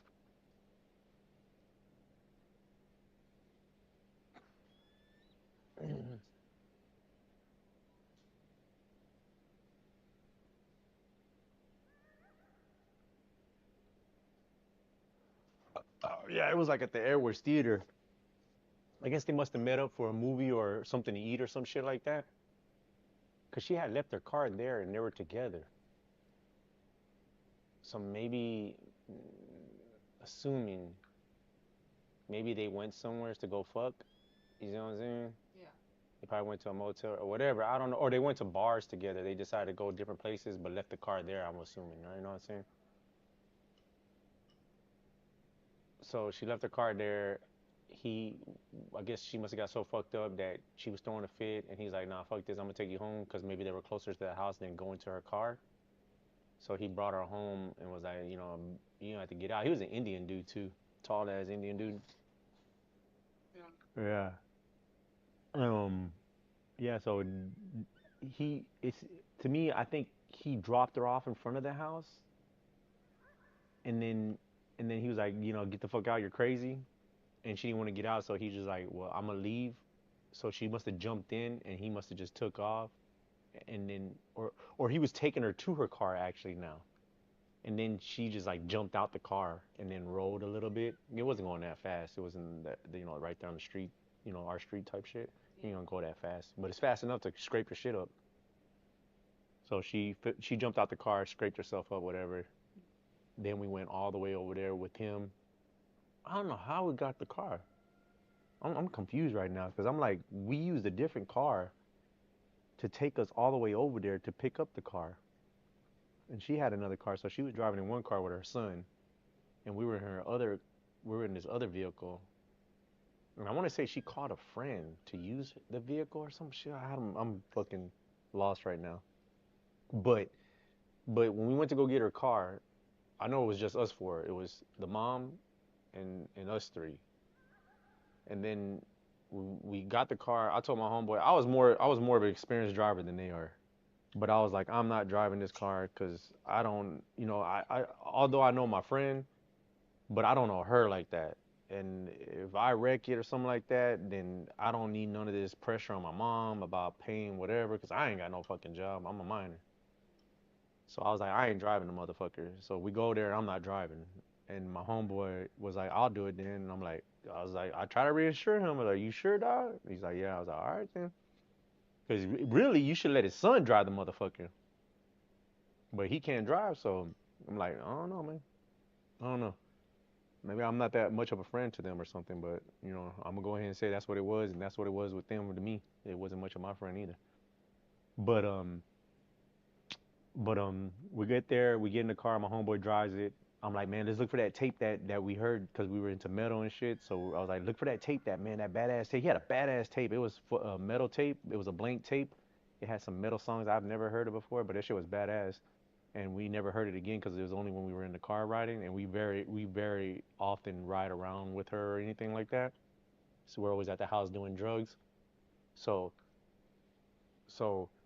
while we're looking for the tape, I thought was the tape and popped it in, and then you just hear something. I'm thinking it's like death metal going into the track, you know what I'm saying? Like somebody, oh, I'm done, you know, I'm like, oh, this shit sounds good, dog. It's about to go crazy. Yeah. And then I realized, I was like, oh shit, this is a therapist talking to a patient. And it ended up turning out that it was my homeboy's mom talking to the therapist on the tape, talking about why she felt like she wanted to kill herself and this and that. And he's asking her, why do you feel like you want to kill yourself? And shit like that. She's, oh, you know, this is whatever. You know, I can't really make out what she's saying really, but I was like, oh shit. I was telling my homeboy, I was like, man, I was like, this is what's his name's mom. I was like, she's talking to her therapist, dog. He's like, what? And I was like, nah, man, pop that shit out, fool. I was like, pop it out, because that's dark secrets. That's their business, and I ain't trying to hear their shit. You know what I'm saying? But I was tripped out about that. I was like, shit, dog, that's crazy. Why you feel like you want to kill yourself? And like, because, you know, I just like And it's not like his sharing the conversation was the worst part. He mentioned the doctor by name and shared the entire chat online. Right even the part where the doctor suggested he speak to his therapist about it. It is here that he ended up doxing himself and those closest to him. The entire message I wrote out to my psychiatrist, Dr. David Guffey. Let's see what his response is.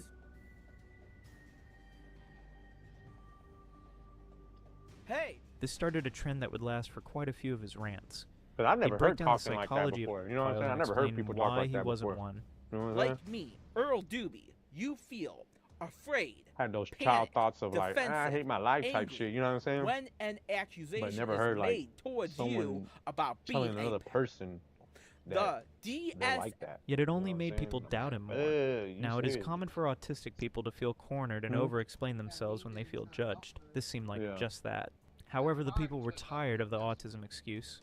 Every other I still predator look at that online too, would like somehow have the he- same man, justification for It themselves, might be and it bad had on quickly my become a end, but pattern. it looks like you're whining. It looks like you're complaining. And It looks like tired. you're I upset felt about the how need to your whole defend life turned myself out, against these and you're accusations. just like, I should I don't Think want to of get Ryan out. Windridge or Dan That's all I Sobel as hear. That's other all I big see. examples. No. So even when he wasn't using own up to your psychology to shit, explain bro, his side, and he'd turn deal again with to it, victim whatever. blaming, saying that Do he something didn't know about if the it, girl dude. was a minor or not, considering Yeah, their that- bra size was that- huge, and that made him think she was an adult.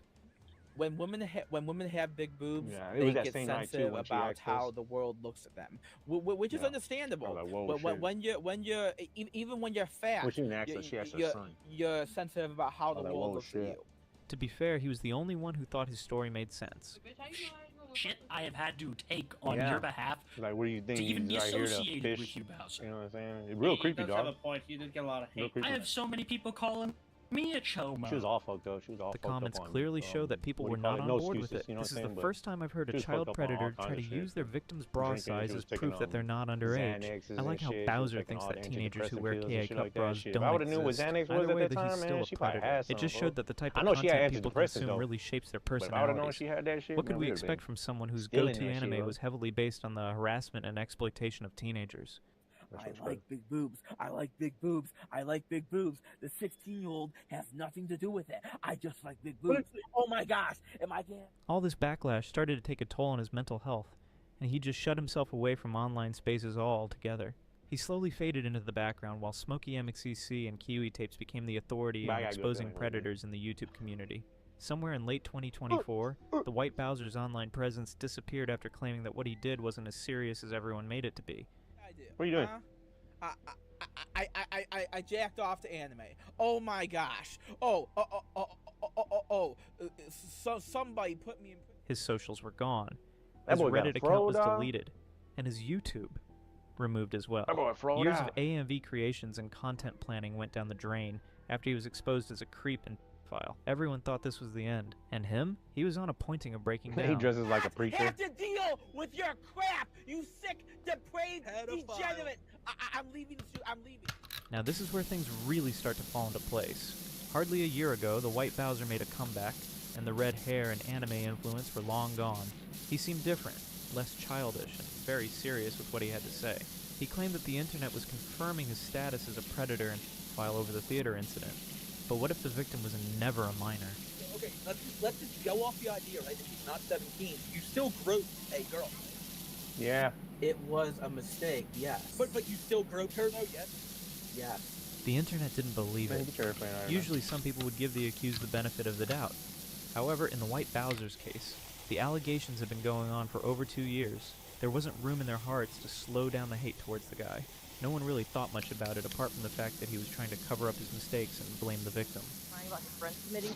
He supported veteran suicide right to his face. I do not support veteran suicide. Except you said that you... Earl could very well be sorry for accidentally touching someone.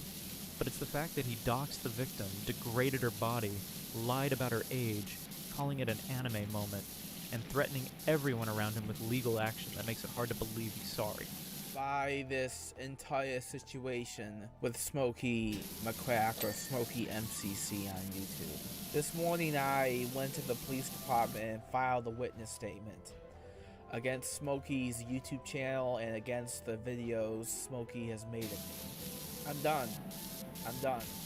Kiwi Tapes would later make another video highlighting how the White Bowser was back, and this time it was for the final time. Even after so much time had passed, the internet was convinced that Earl was the problem. I'm back, baby! And to some degree, they were right. Still, no one really questioned why Kiwi Tapes and Smokey MZC were giving interviews to other investigative channels about this incident, and how the narrative kept pushing. Still, Earl's crimes were severe, so maybe it was justified. By late 2024, almost everyone in the Alolcow YouTube community held the firm belief that whatever would happen next, Earl deserved it. Yeah. He is implying that molesting groping is acceptable as long as it isn't a Am minor, I which is mistaken what he said? absolutely disgusting. Okay, well, that's beautiful. A blatant disregard for the boundaries of others. I really hope he faces legal action, and speaking of punishment, try to picture how the internet would punish a predator. Now, whatever you thought of what the internet did to Earl was much, much worse. You can't call the police to my front doorstep on a false call. What's next? You're gonna swat my house? I've fully accepted that soon my house will be swatted. You accept that they're gonna come in there and swat your shit and kill you? Then we really some can't shit that's go not even federal. worth standing They on? tried reporting him as a predator at every job he had since 2024, and didn't let him have a normal online presence. I'm not saying he didn't deserve it. However, this incident would probably haunt him for the rest of his life, no matter how much he tried to move past it. No matter what accomplishments Earl Dubé tried to achieve in his private life, those who knew about his online lore would make it public knowledge that a predator and pedophile deserved nothing. The hate after the CLICKBAIT Awards was just one aspect of how this drama affected his life. AMVs were his hobby. Taking that away from him made sense. Nonetheless, outside the world of anime and YouTube, the White Bowser actually had a functioning life. He was attending an institute program for special individuals in tech fields. He had even been on a podcast to talk about a learning opportunity he received, and when the foundation shared the discussion, the people were quick to react. A normal guy with a retail store job that you trolls seem so hell-bent on ruining. Even though the post was 3 years old once the drama had unfolded in real life, new comments came up to expose Earl Dubé for what everyone thought he was danger to people around. His name's Earl. And the fact that you lied. My Uncle Earl got a little fro too. Dude, why'd you No, that's my Uncle Anthony. No, Uncle Earl. Dude, I went to confession over this entire thing. Why'd you? No, it doesn't matter. You lied again. You said you only groped her, you barely did anything. Now she's saying you flicked her nipple and shit? And some of the comments left in that announcement look like this. Diversity jobs. He forgot to You need to do better than using people like this as examples of He forgot to success say stories, that, huh? as it looks poorly on your organization All I did was touch her hair. and gives He's like, visibility you to all flicked the her worst nipple, examples dog? of humanity. How sickening, clearly, this organization does not thoroughly vet their candidates and should be examined thoroughly for any deviance they may have unwittingly assisted. I would not trust him around children, teens, or anyone vulnerable who might not know better. He's a manipulative that's not narcissist who believes his own lie, that he isn't a scummy predator with a predilection for children. Apologize to you for being a predator, and that was my mistake for calling you that. I should have never called you a predator. I should have called you as a predatory groper, file. There's a lot of. You'd think it would be just like the reaction to the CLICKBAIT Awards, right? Well, for his real-life opportunities, it was worse. Around a year ago, he got a job as a technology intern and even featured on a podcast about motivation and living life with a disability. The internet simply would not have it. In a way, even when Earl wanted to move on from what had happened, no one would let him. One can only speculate if it was the anger towards him not facing any criminal charges for the theater incident, or the fact that his online downfall wasn't enough to atone for his sick attitude. Yeah, like, I really don't understand what your end goal is. You want to get me fired from my job? That's not gonna happen. You guys called my job, tried to get me fired. The last the internet knew of him, he was unemployed and had deleted all his accounts. His downfall is proof that problematic behavior hardly ever goes unpunished. I am still unemployed, but I'm thankfully making money from unemployment checks. This will be the last win the That's not local gonna be enough. community That's not gets gonna on. last for too long, bro. I have scheduled the last of my social media accounts for deletion. 2 weeks from now, all my Discord data will be destroyed. I cannot post any activity on my LinkedIn account because these people are spying on that social media page. I officially have 0 social media presence anywhere on the internet because I cannot trust the internet. 50% of the way I communicate and make friends in the world is gone. I cannot talk online lest being discovered.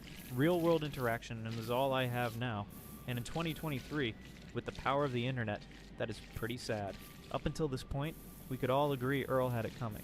Yet surprisingly, his image took another turn. Many on the internet began to treat his downfall like a witch trial, with at least 2 people clearly trying to benefit from it. So remember when we mentioned paying attention to how Smokey Maxi and Kiwi tapes were practically leading a witch hunt against White Bowser? Sure, sexualizing minors even when they are 2D is a huge red flag, especially when you are in a place of influence. However, a little more research shows that there was another side to this story. On one of the internet's most infamous lolcow forums, Kiwi Farms, a recent 2025 discussion started to make waves. One user dug through Reddit archives and pulled out the original case report of the incident that happened at the theater between Earl and Kayla, the victim.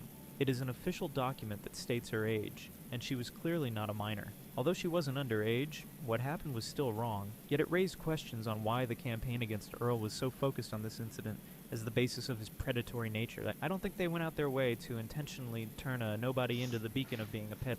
It's shitty research by a group of people that only know how to copy and paste from the work of others. Some people disagreed, saying this wasn't common information at the time.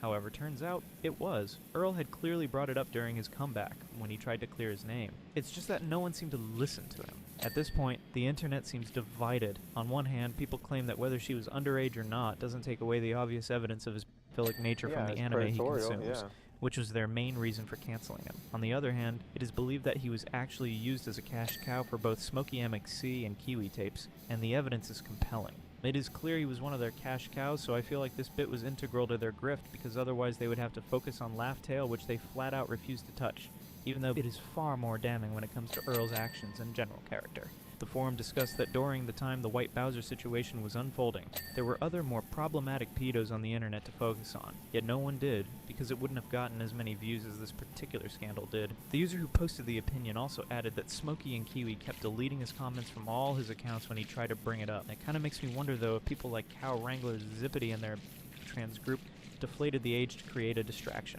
Others couldn't help but agree that something really did seem fishy, yet there wasn't any way to prove it. Was Earl a scapegoat and cash cow for the lolcow community to exploit? Wouldn't this just prove his allegation that the people speaking against him were indeed running a content farm? Especially since the approach was so targeted and well-timed. Sure, they even though what he did deleted was it, creepy, but I will try to repost but she it was again overage, and again and that was the to make a premises point. of the Nearly whole 2 years thing, after that the he's anime a controversy, minor. Earl exists more like a rumor than a public figure. He's still a meme till this day, and everyone uses his signature catchphrases, but I'm not a pleader and they're just cartoons. Ironically, whenever it comes up, but outside of that, he is a nobody, cancelled completely. So they're out of commenting on online the space. shit, and Kiwi and them are not accepting those comments because then they're bringing into light that he's not a pedophile, but he is a creep.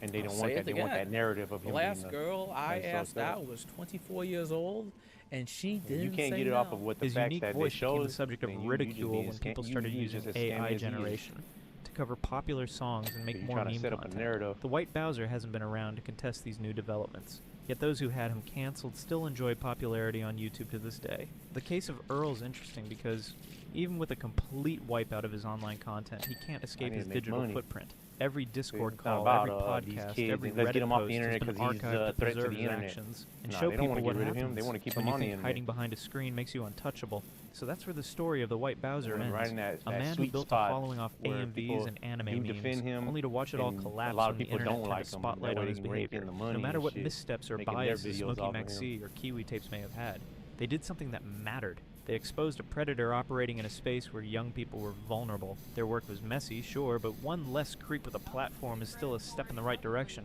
The White Bowser paid for his actions. He's banned from many servers, from Reddit, from even the conventions of the shows he adores so much, Reddit and banned is him? well Goddamn. deserved. It is a perfect example of communities refusing to look the other way, and about fans holding creators accountable, even when it's uncomfortable. Rest assured, Earl wouldn't be subjecting any more minors to NSFW content or normalizing assault. Still, you can't help but wonder what other predator is out there in the form of your favorite content creator. With the internet and the safety net it provides, you just never know who to trust. I forgive you. And now, I pass the torch upon all of you. Can you find it in your hearts to forgive me for every... Report me to the website for this one, bro. Oh my. Their paths eventually crossed when Johnny spotted Burger at a restaurant. Instead of walking away, Johnny followed him inside to deliver the shirt in person. Everybody, we don't want to go. Take care. It's beautiful. It's a beautiful gift for you guys. Here you go. Enjoy it. Burger was so annoyed by this that he didn't waste any time in shoving Johnny into a koi pond. Fuck out of here. Losing his phone in the process. Where's my phone at? I told you equip. Oh, that's what's his name? You won't listen. Where's my phone at? I don't know. And what followed was a barrage of shouting. Here you go. Enjoy it. Oh no. We don't want to get the. Come on, bro. That's a beautiful Nah, gift we for gotta you fight, guys. bro. I'm definitely ready to go to jail, Yeah, bro. man. Shout out Eddie, dog. Fuck out of here.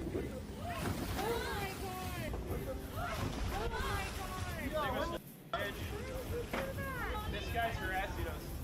I don't know. That's Samoan, the other dude, but For they're once, talking about many this viewers guy found over here. themselves The siding with Burger. A which Redditor part went is so about far this as guy? to say, this Burger doing locale. God's work. After And, all, Johnny Samoan Somali went was over there widely and, disliked for I being don't know, I racist guess like that time he played a kinda racist song in fake a collab Japanese with the train. guy, but I don't know, but he got upset at him and just pushed him right into the pond. He was annoying him, basically, and then he pushed him into the pond. God, bro, stop, bro. I didn't I think he went over there to bother him. And watching him get pushed into a pond was undeniably satisfying. But it wouldn't be the first time Johnny Somali got punched for acting out of hand. Who infamously punched Johnny Somali in the face while he was standing right here. Are you guys enjoying the stream today? I had a few questions for him about what happened, and my first question would be, why did you do it? So the reason why I did it is because he was assaulting people in my country. Just by his behavior, it just made me feel like... Burger even went so far as to do a reaction on it afterwards. IRL live streamers are taking over Asia. I am being gang stalked. I'm being gang stalked by Asians all over the world. W stream, are you guys enjoying the stream today? Oh!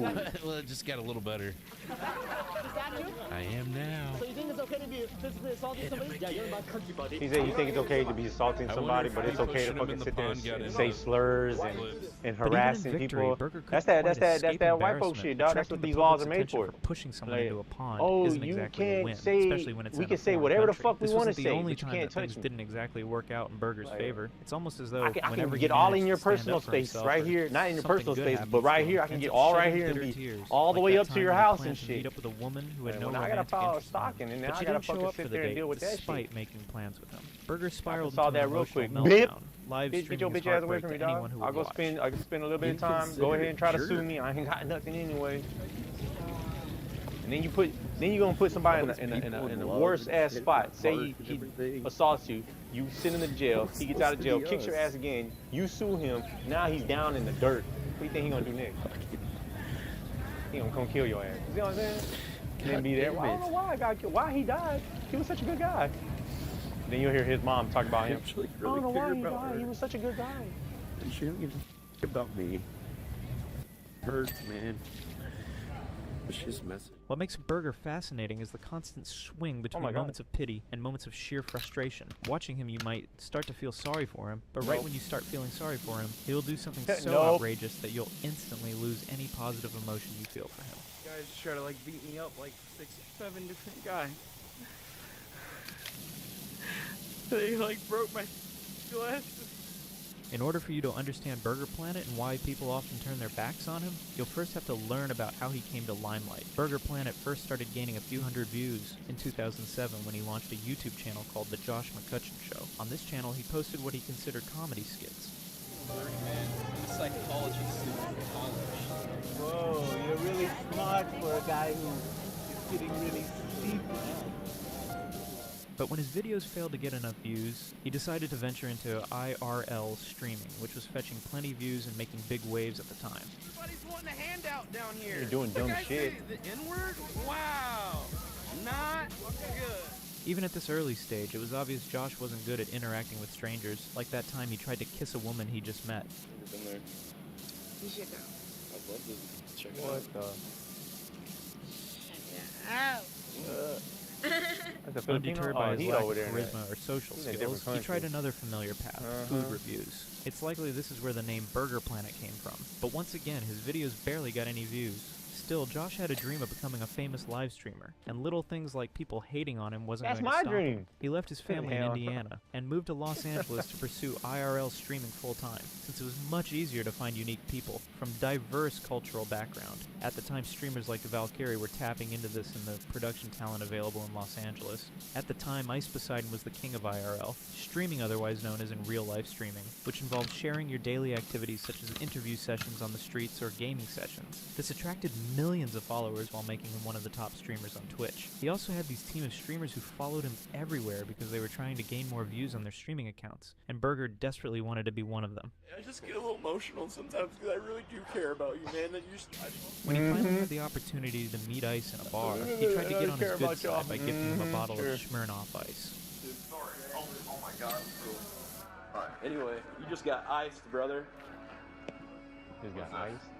Smirnoff Ice. Where's it at? You just got ice. He's like, where's it Has at? anyone ever iced you before?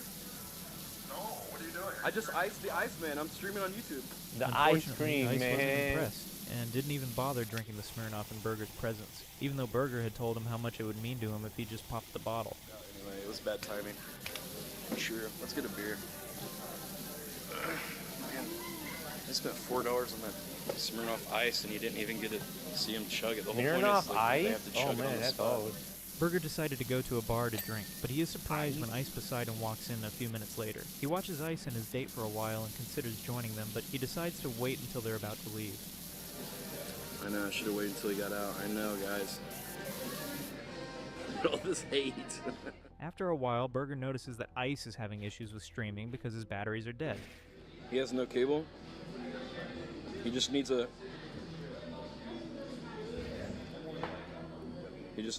So he comes to the rescue by giving him some batteries. Poseidon was so impressed by this that he would later tell Burger that he is not a leech. Heineken? Oh, yeah.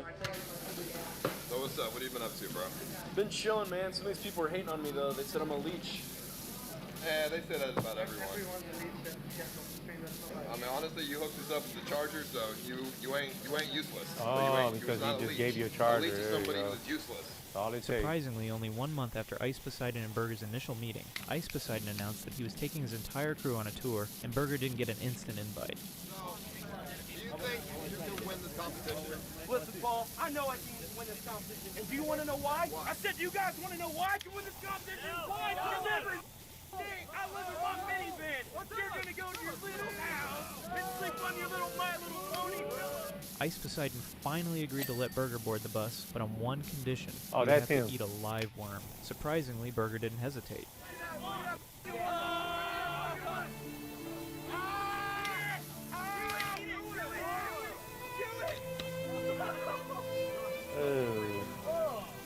Surprisingly, even after Burger had eaten the live worm, the conductor slammed the door in his face and didn't allow him to board the bus. They just humiliated me and ridiculed me, and they just me over. Dude, Paul, is it cool if I What? come in? Come on, you said I could come on earlier. You said I could, and I just ate a worm and shit. Damn. Dude, it's sketchy out here. I don't have to walk back through there. Yeah. Before getting his big break with Ice Poseidon, Burger Planet had been an IRL streamer for 7 years. He first gained attention for being the loyal sidekick of Ice Poseidon, popularly known as the founder of IRL streaming. Before hanging out with Ice Poseidon, Burger's early streams were harmless. At first they featured awkward singing. I want it that way. You are my Fire, the one. Failed attempts at comedy. Never given a blowjob in a DJ What? And starting fights on the street. That was a month before you showed up, and then everybody said they hated me, and then you jumped on the bandwagon against me. No, to hate because me. Because you're a jump on the bandwagon. No, little bitch. no, I instantly. Yeah. However, as time passed, Burger became more Your recognized boyfriend's for his arguing. public outbursts, which fetched him more views, like sending a public message to other streamers like Dr. Disrespect, a strategy that fetched him 6.4 thousand views, unlike his recent YouTube videos which get about 600 views or less on average. After all, who doesn't love drama? If there's another thing Burger Planet is known for, it's his knack for getting into fights with others. Some of the most memorable disputes involved other streamers. An example is his long-running feud with EBZ, another figure in Ice Poseidon's close circle. Their relationship had been rocky from the start, but it boiled over when they shared a streaming house and Burger accused EBZ of leaking the address. How easy was it not to... Do me a favor. Hey, Don't raise your voice at me, gentlemen. Oh, really? Don't raise your voice at me, bro. Don't raise your voice at me. Do not raise your voice at me. Don't raise your voice at me, man. Hey! And that was certainly not the only time that the two had a fallout, but people's open hatred of him fueled his obsession. At TwitchCon 2017, Burger attempted to network with bigger streamers, but was shunned at every turn. I love you, man. Hey, Have a good night. Stop asking to stop filming. Thanks. You don't have any reason to... Yo, man, what's Tell me I up, can't man? I was talk to you're anyone. important.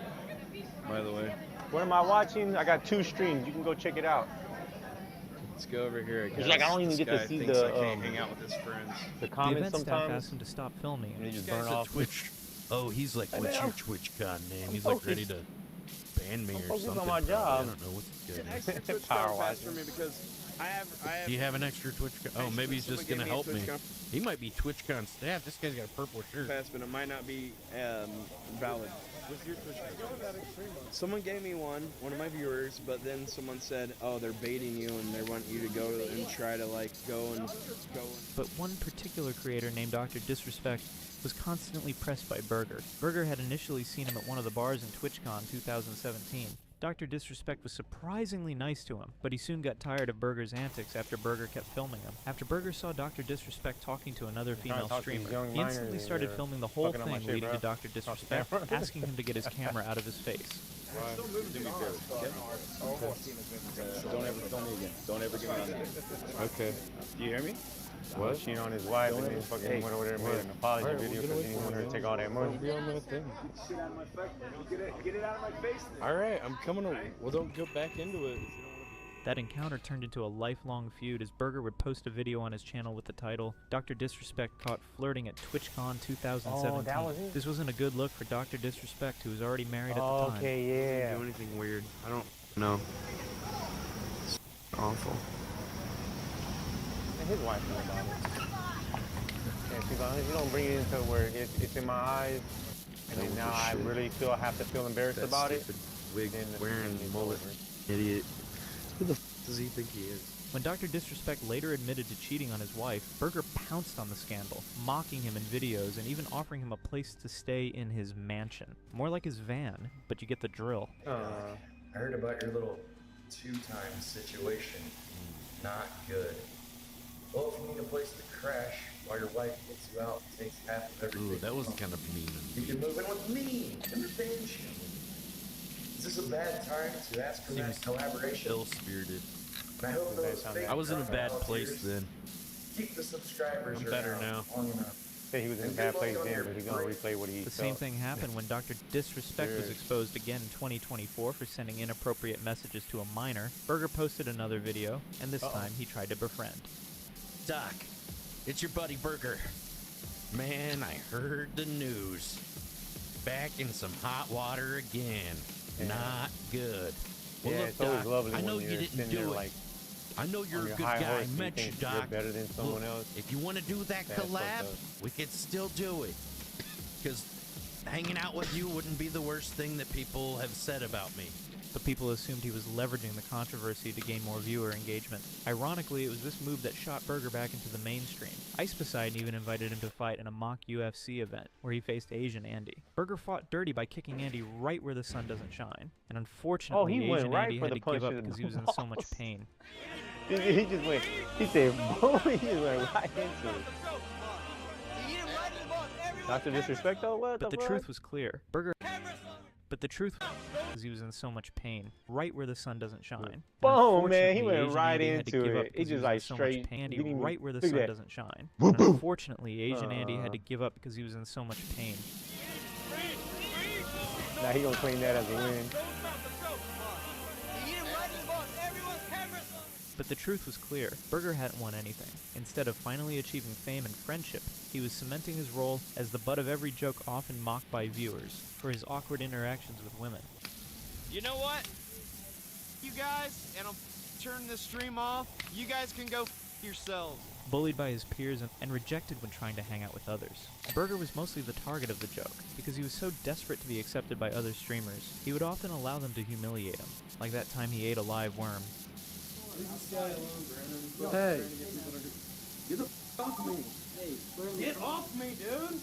Ow, ow, ow, ow, ow, ow. Why are you touching me? I'm not touching you. I Cause I don't like when y'all record me, but you record everybody else out there. And because Burger was such an Don't easy record target, me. the abuse didn't just come from fellow streamers. Even random strangers on the street bullied him while he was live. There's 250 viewers. Hey, bro. Burger Planet. Wow. He's a cunt. Oh, hey. Damn. It's Hampton Brandon. That's my. Oh, Hampton Brandon. Burger Planet. Oh, why'd they get hit me in the ear? Get on my face. Ice Poseidon's fans weren't fond of him either. After Burger spread fake rumors about himself while claiming he had abandoned his wife and kids to pursue live streaming, a mock trial was held to decide whether he should be kicked out of the CX network. The trial featured fake lawyers and Ice Poseidon acting as judge. Afterwards, the fans were asked to take a poll on whether or not Burger Planet was considered guilty, and Burger was found guilty. Is 67% guilty. No! But instead of being kicked out, he was sentenced to wear an orange jumpsuit while streaming for a week. That's what the polls say. And we have to go with the polls say. Even though I thought your arguments were pretty good. So this is what we're going to do. Burger Planet, would you like to put on the inmate on this? Well, if that's That's what you want me. Where's the? It's on the floor over there. And I want you to wear the inmate outfit. This punishment reflected the bizarre relationship between Ice and Burger. They pretended to be friends, but in reality, they both only saw dollar signs. That people picked on me inside school, and here I am. I love you, Alex. CS. I would never do that for any amount of money unless it's quite literally $10 million. Ice profited when fans paid to humiliate Burger, while Burger gained exposure and donations simply by being associated with Ice. But the dislike for Burger only grew worse. Eventually, an intervention was staged to try to rehabilitate him in the eyes of viewers. He was asked why he thought people hated him so much. Burger blamed it on his past actions, such as stealing pizza from a homeless man and pushing a woman in the street. Hey, do you mind if I have a slice of pizza? Okay, let me have a pizza. Thanks, dude. You're a donut! You're so stupid! Instead of reflecting on why people hate him, Burger claimed that people are always trying to blame him for bad stuff. Well, old ladies. Stealing cheeseburgers. Stealing cheeseburgers? From Paul. Really, I stole burgers? Dude, that shit was a joke. That's why I kept them exposed so you could be like, haha, look, Burger, I'm so You didn't ask. At the time the video was streamed, Burger was already a permanent part of Ice Poseidon's CX network, but the others tolerated him only because he provided easy content. This was made more evident when Ice took several streamers on a tour of Asia. Burger got tired of being bullied by the other streamers, so he threatened to leave. Oh, I got smiley face on Because that. I wouldn't have had the success and like the viewers and like been able to generate any money like I have without you like allow me to come to Austin and give me this opportunity. I appreciate it.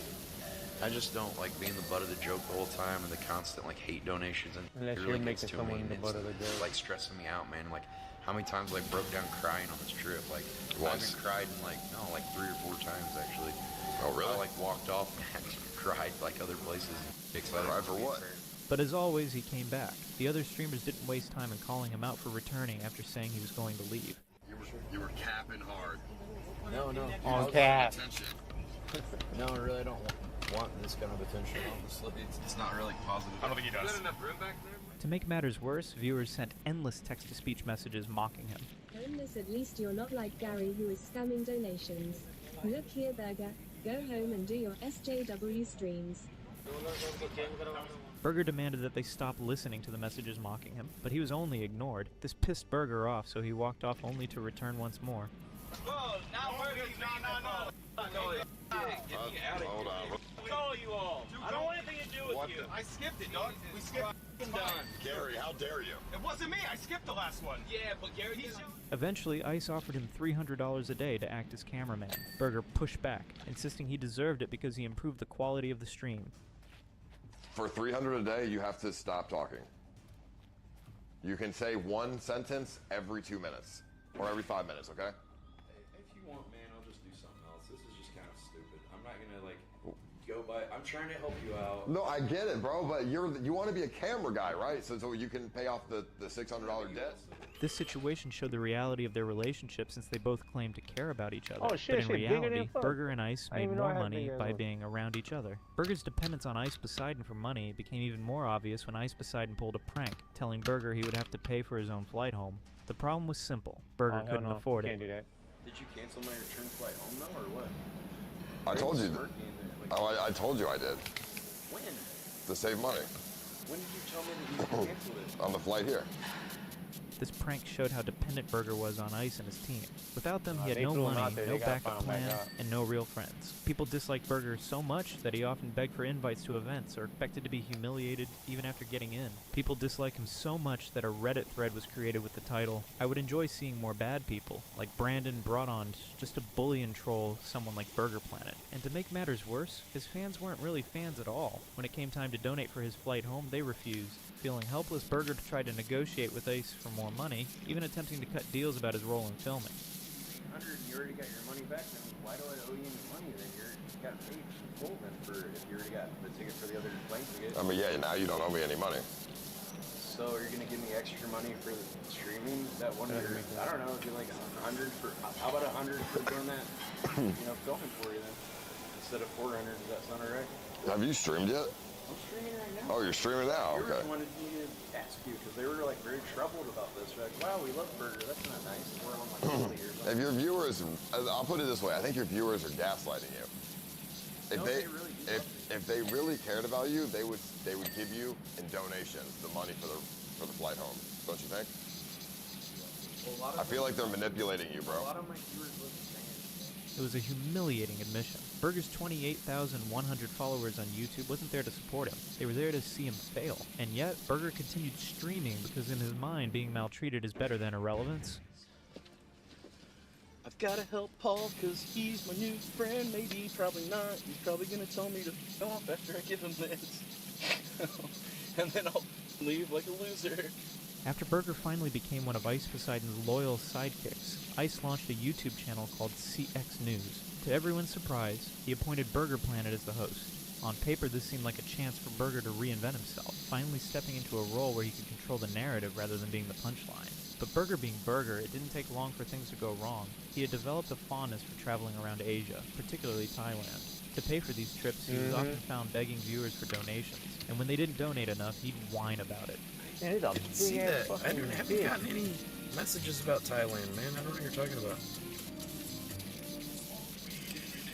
And was it Elon Musk and all them motherfuckers? They be flying out to Thailand too. I wonder why.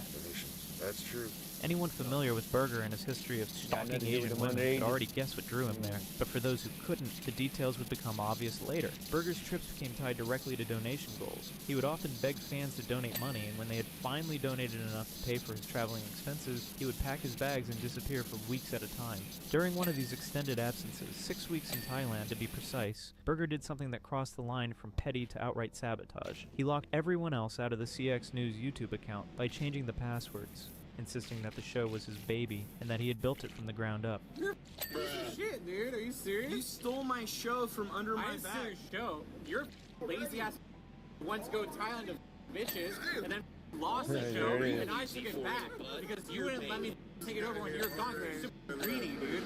That's what happened. Well, the thing is, For 6 weeks, Ice Poseidon was unable to access his own channel. Furious but powerless, he waited until Burger returned, eventually regaining control and immediately removing him from the project. And in Burger's place, Ice appointed another streamer, Boneclinks, as the new host. Boneclinks never made any effort to hide how much he disliked Burger, and within weeks he escalated the conflict by releasing a video exposing disturbing details about Burger's past. The bombshell revelation was that Burger Planet had once gone by another name, Xenon the Stalker. Former co-host, of CX News, Burger Planet was actually the notorious man known as Xenon the Stalker. Before his streaming career, back when he lived in New York, Burger, then known as Xenon, had developed a notorious reputation. Xenon the Stalker. In a blog post, actually, that has been deleted, it was revealed that Burger Planet in a previous life was known as Xenon and actually used to harass Asian women in the New York area when he would get drunk at bars. He would spend nights drinking alone in bars, relentlessly harassing East Asian women whenever he got drunk. His behavior was so bad that he was banned from multiple venues across the city. Now, after an 8-year absence, he tried returning to one of those same bars only to be recognized and thrown out again on the spot. That's because bartenders still remembered him. Good.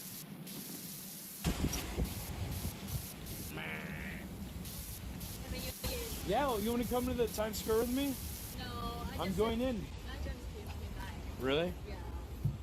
So stories like this only fueled the Xenon the Stalker nickname, cementing a reputation that followed him even after he reinvented himself as Burger Planet. Xenon, and then I was like, and I got out, babe. You should have seen me. Oh my god. The pattern was undeniable. Whether in bars or on live streams, Burger struggled to take no for an answer, particularly when it came to East Asian women. Where are you from? China? You're Chinese? I'm Chinese. We're the same. Can I be your friend? Can I be your friend? I have no one. Tonight, I have no friends. Oh my god. Oh my god. However, for the CX community, none of this was particularly shocking. By that point, Burger's creepiness had been an open secret, a running joke in the fandom. But now the skeletons were out in the open, and his past was impossible to deny. The name Xenon stuck harder than ever, and because Burger hated it so much, viewers and fellow streamers doubled down on using it to torment him. Hey, V1. Bitch, don't call me Gina. I'll be your Here, come on, fat boy. At this point, Burger's days in the CX network were numbered. His attempt at revenge against Boneclings only made things worse. With that, his removal became official. Burger Planet was kicked out of the CX network for good. Moreover, the move backfired. Fans saw it as another bitter, petty attempt at revenge from someone who had lost everything. With no network to lean on, Burger was forced to face the harsh reality of IRL streaming alone. But even in this low moment, his opportunistic nature became more obvious. When he stumbled upon a horrific car crash on the highway, he didn't just film it, he plugged his channel during a local news interview. What the? How was that car flying so fast? As Joshua heads up the exit, he and his audience debate what he should do. Help them? What am I? What? I don't know. I'm not a first responder. I don't know CPR. I don't know. Damn, that scared the out of me. How's that guy barreling so fast? Did he just blow up, or did he? That moment showed how desperate Burger Planet can be to get some attention. His time in the CX network may have been over, but his antics were far from finished. Now, having explored his rise and fall with Ice Poseidon's community, it's time to look closer at specific aspects of his personality, recurring controversies, and the patterns of behavior that ensured he could never escape the ridicule that defined his career. Two of the more infamous moments from Burger Planet's streaming career stand out. The first was the haircut from hell moment. Am I the first customer? What time do you guys come in here? Like 6 or 7 or what? I talked to this one guy that he always gets a pompadour, but he used to be a chef at the Playboy Club. I can't remember what his name is. He's an older fellow, but really nice guy. You see, Burger was already in a fragile state. He had just lost his job and was looking for something to lift his spirits. Like many people searching for a quick boost, he decided on a new look, but unlike most, he documented the entire thing live.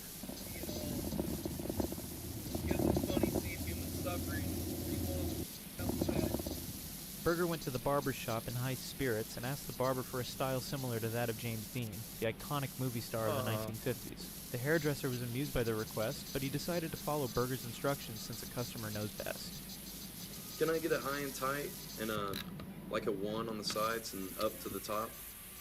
Up to the top where the parts are. Bro, you said like the picture, bro. Yeah, we'll just find out where the part is and then just shave it off to like up to the part, yeah. As the cut progressed, it became obvious to everyone watching that Burger was not about to leave looking like James Dean.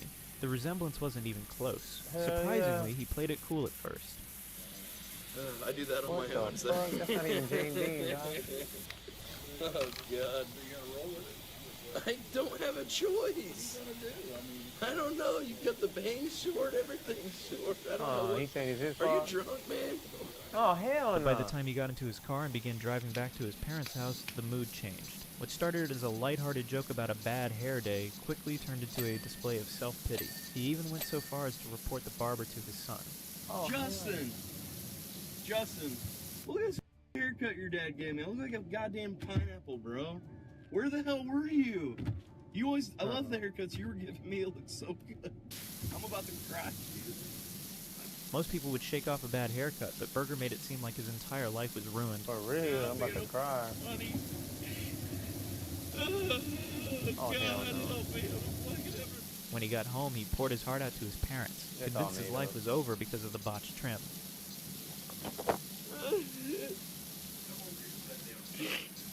I looked so much better before. No. Still disapproval. I just wanted to trim. His father tried to console him, saying it would grow Oh, back. hell, that's even exactly offering him why he $9 liked that. to forget about it. It's like a high and tight pompadour. That's like the most basic 50s haircut. Get to the root. Get. How Get do to you the not root know of the how to do problem. that? You'll find it goes further than that, too. I'm gonna get my money back. Man, I'm getting my money back. You already fucking said you liked it. But Burger wasn't after money. He wanted justice. He marched back to the salon and demanded a refund. Is there any way I can get my money back for this haircut? I've been crying for like 2 hours. I went home, tried to comb it. I can't. The hairdresser, likely baffled at a grown man breaking down over a $9 haircut, gave him the refund. $9. I don't know. It looks like Bert and Ernie right now. Like, I don't. Yeah. I look like a paintbrush on So I thought in the first place, the fuck, Maybe the I hair just did didn't not fix explain the right the hair thing. did not but- change that. I wanted to kind of look like James Dean, like I already kind of look just like shorter, like, I don't know. Are you mad at me? Like, Berger held the cash up to the camera as if it were a trophy, framing the ordeal as a hard-fought victory. For him, the money wasn't the prize. It was validation that he had been wronged. The second incident took place when Berger formed an unlikely friendship with an elderly blind woman. Hey, real boy. Oh, no, okay.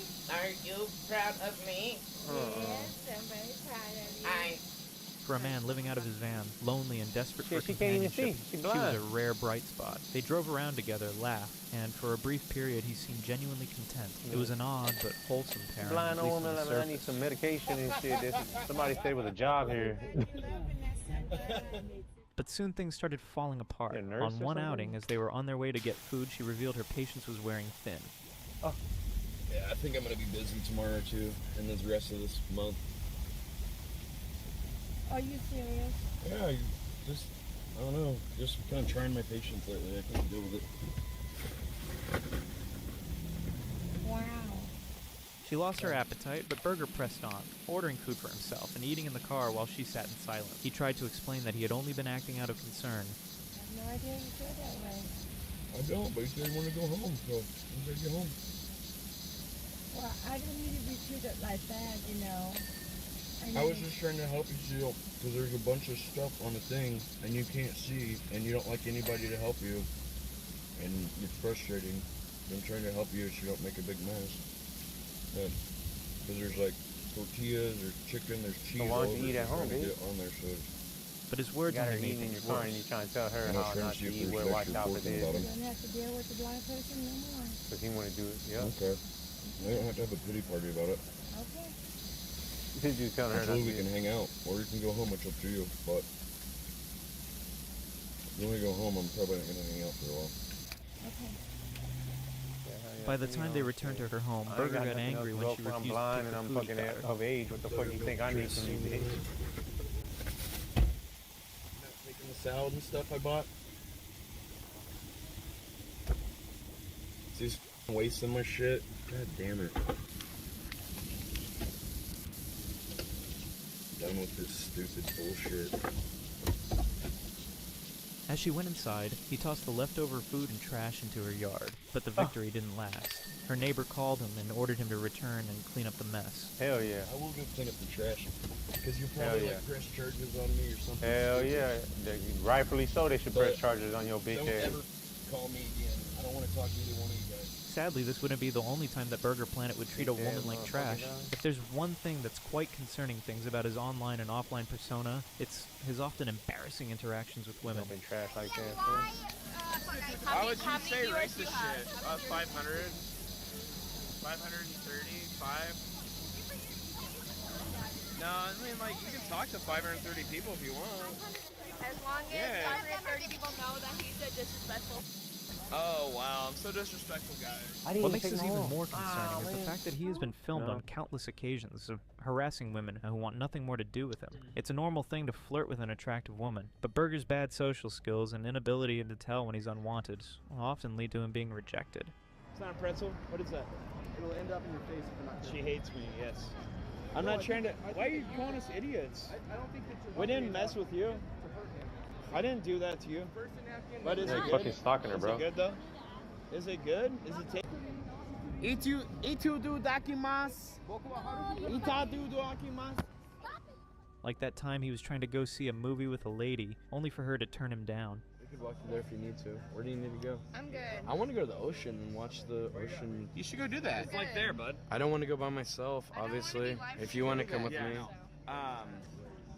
When women weren't interested, he tended to swing between two extremes, either aggressive hostility or starting a pity party about it.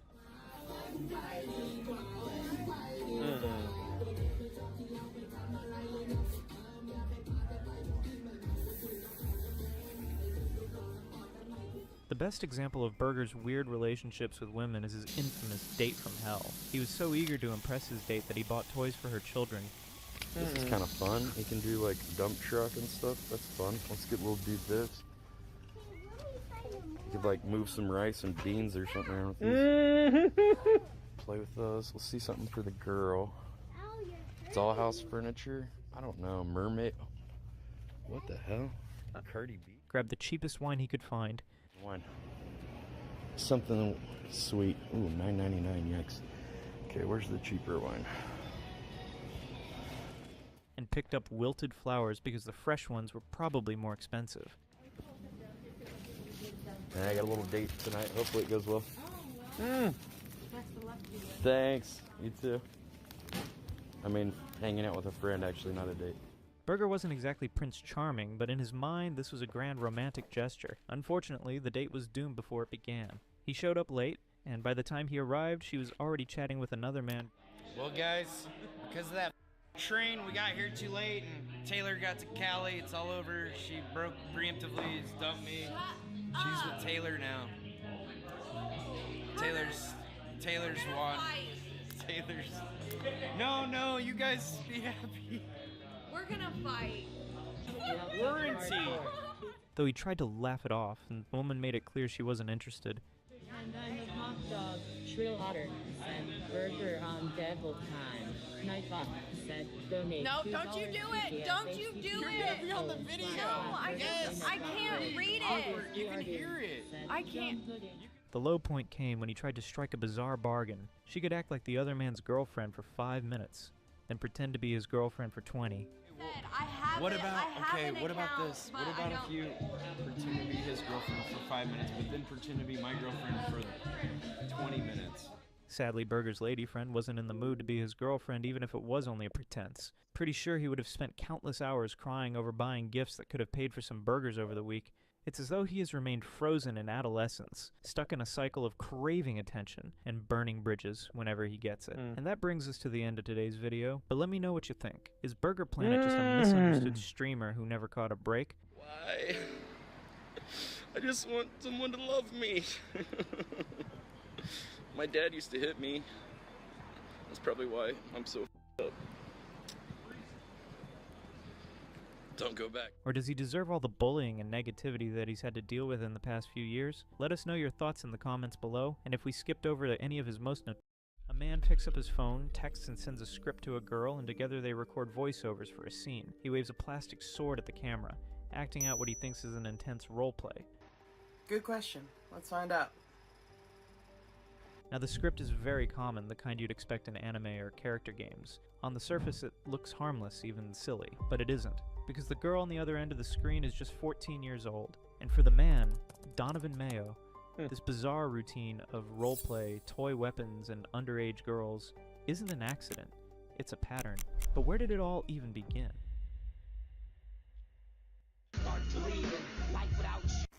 Is that so? I love you all too, who loves me as well.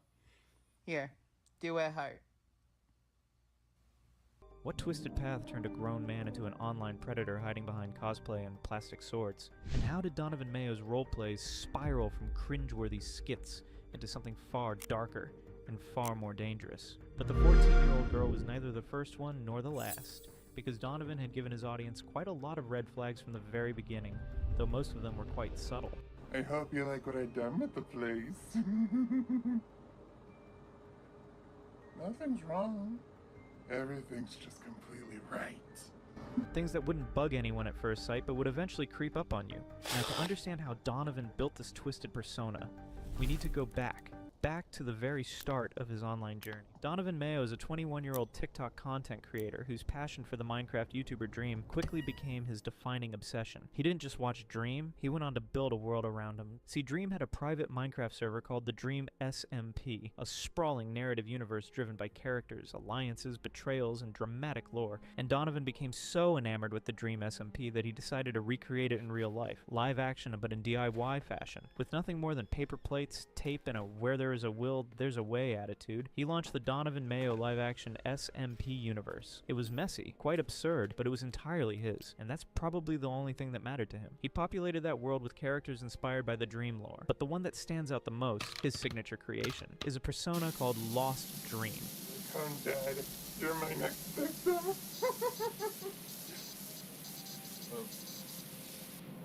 Baby, how's it going? Lost Dream is Donovan's own edgy villain character, a walking stereotype of all the angsty anime tropes rolled into one. He wears a makeshift face mask to seem mysterious, carries a plastic sword, wields a Nerf gun, and often behaves like he's got some epic backstory we're missing. In the realm of his live-action SMP, Lost Dream isn't just a side character, he's a centerpiece of chaos, and the Lost Dream character is even documented on fandom wikis. But his live-action content wasn't all Donovan did. He also posted ordinary TikTok content, dancing videos, food reviews, trend participation. And during one of those food reviews, he struck gold, his viral moment that gathered many. In that clip, he eats a sticky bun in a filthy, over-the-top way that sets all the criticisms flying. I don't know how this song goes. Bon appetit, baby. That food video wasn't high art. It was raw, messy, and literally gross. But it cemented Donovan's reputation as someone who pushes boundaries and embraces shock value. If we step back and look at the trajectory, Donovan's path has 3 clear phases. So far, he started out as a fan-turned-creator. Next, he launched his character persona, the Lost Dream, his flagship character. And finally, he gathered the shock and viral growth, with content that didn't stay in the safe zone got more attention. I wish Dad could see me now. Maybe I should visit Daddy to let him see the bloodshed I caused in the server. His fame isn't built on one niche. One day you're watching him reenact Minecraft lore, the next you're watching a messy food video. That oscillation is part of what makes him hard to pin down and easy to criticize. His content draws from anime, cosplay, and gaming communities. He's tried to fuse them together under this persona he's built. But with that fusion comes a risk, because the lines between fantasy and reality are fragile, especially when you begin role-playing extremes, especially when you invite minors into your universe. That background is the soil in which the darker parts of Donovan Mayo's story would grow, tropes turning to obsession, cosplay bleeding into dangerous roleplay, and fantasy morphing into a tool for manipulation. In the earliest days of Donovan Mayo's TikTok journey, he leaned hard into gimmicks. One of his go-to tools was a voice modifier, a digitally deepened voice that according to him made him sound darker, more mysterious, more alpha. There you are. Come here. Just want to let you know that you did such a good job today. I'm so proud of you. You're such a good girl. He would record himself saying odd lines in that altered tone, often paired with weird visuals or scenarios, hoping it'd give him an edge. That persona coexisted alongside his live-action Dream SMP universe, food reviews, and dancing videos. But as soon as people caught on, trolls began to swarm. His sticky bun video, which was simply messy, bizarre, and disgusting, pulled in attention. And once people knew who he was, they dug into his content and discovered the Dream SMP roleplay underworld he was building.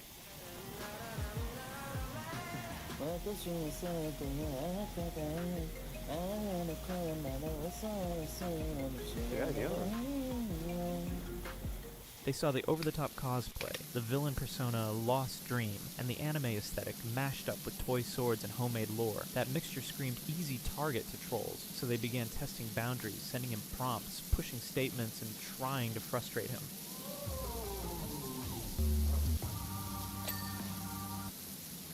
Why do people always bring this up on my mention? Listen. Listen. I don't care about the LGBTQ community. People are allowed to date whoever they want, whatever gender they want, however they want. I'm just letting bygones be bygones. But still, stop putting that on my mentions. One thing they found got under his skin: LGBTQ tags. They would tag Donovan under LGBTQ content even though he publicly insisted he was straight. To him, that was an insult. No he saw it as a shit. misconception that needed to be corrected. In his mind, being misread that way threatened his carefully constructed image as a straight, desirable guy who flirts with girls. Ridiculous. And totally uncalled for. So when democratic internet users began tagging his videos with pride flags or comments implying he was queer, he erupted. He made videos denying he was gay, stating he didn't want to receive those kinds of messages. People, stop adding me in gay things I've already seen. claimed that sending him LGBTQ Wait, content he said was stop adding me to misinterpreting gay him. things The that I trolls already leaned into seen. this. It created back and forths. They would mock, he would deny. Hold on, dog. You are gay, I'm bro. sick and tired of seeing that every single time. It just makes me want to leave TikTok. He would try to prove his straightness, sometimes by flirting with girls, even ones who might be a little too young. One memorable moment is when a troll asked him to do the roar. Donovan took the bait. He stared into the camera and let loose a dramatic roar, fully committing to the prompt. Roar, huh?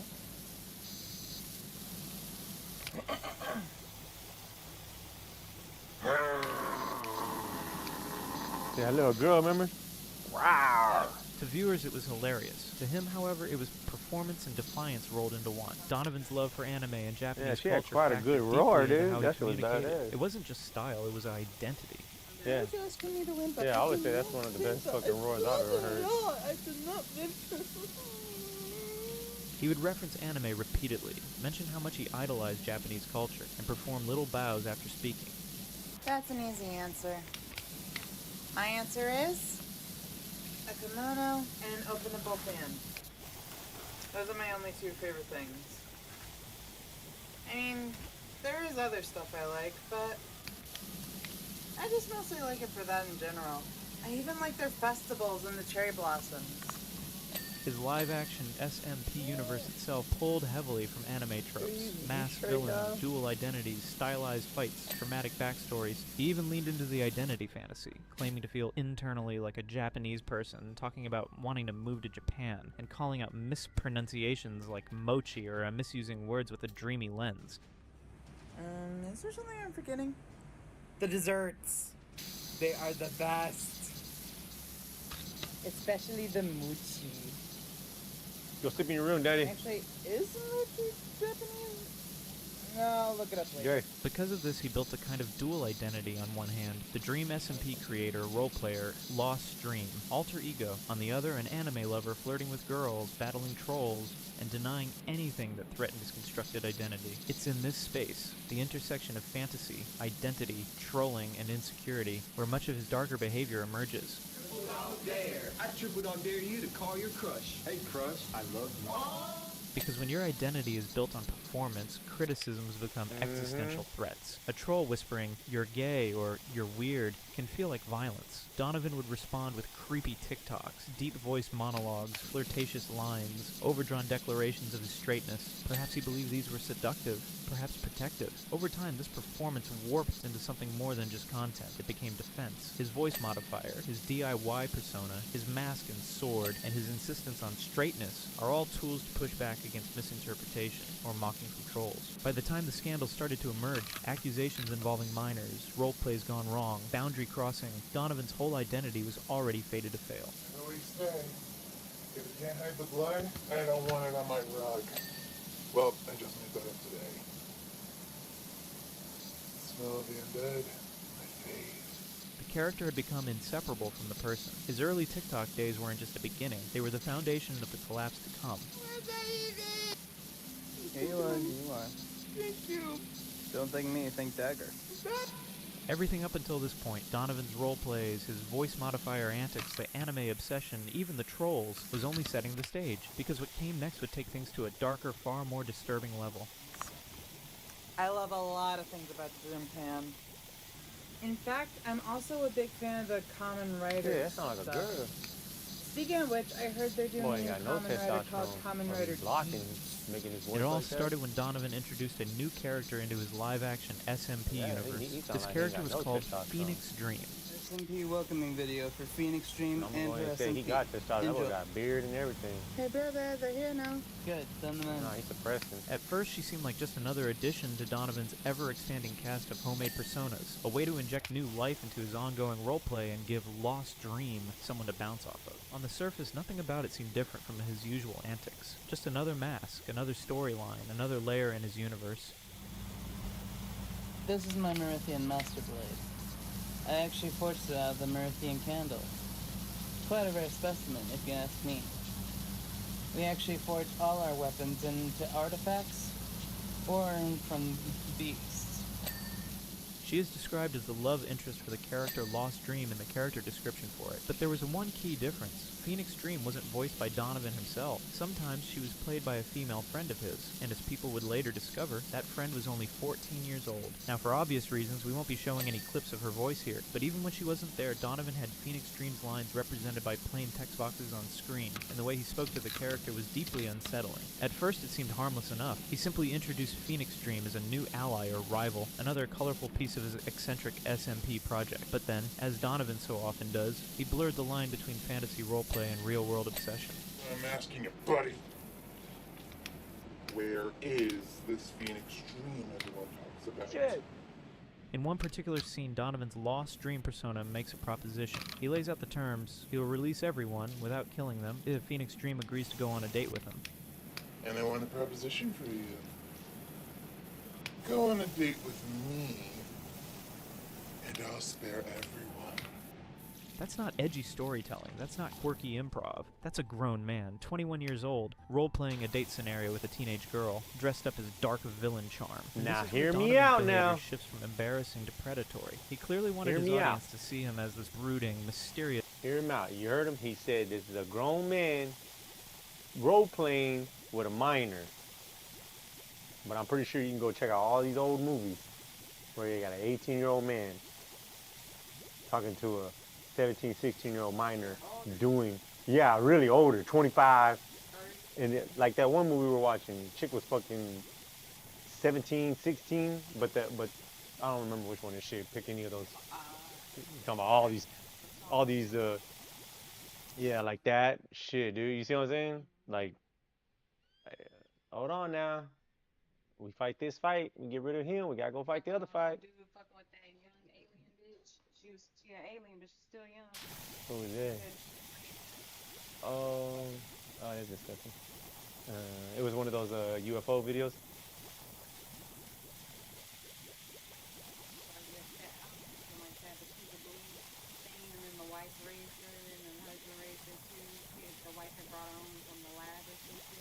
Damn. And then the husband was like, "What's supposed to be?" And he ended up thinking the That's disgusting. Oh, the movie?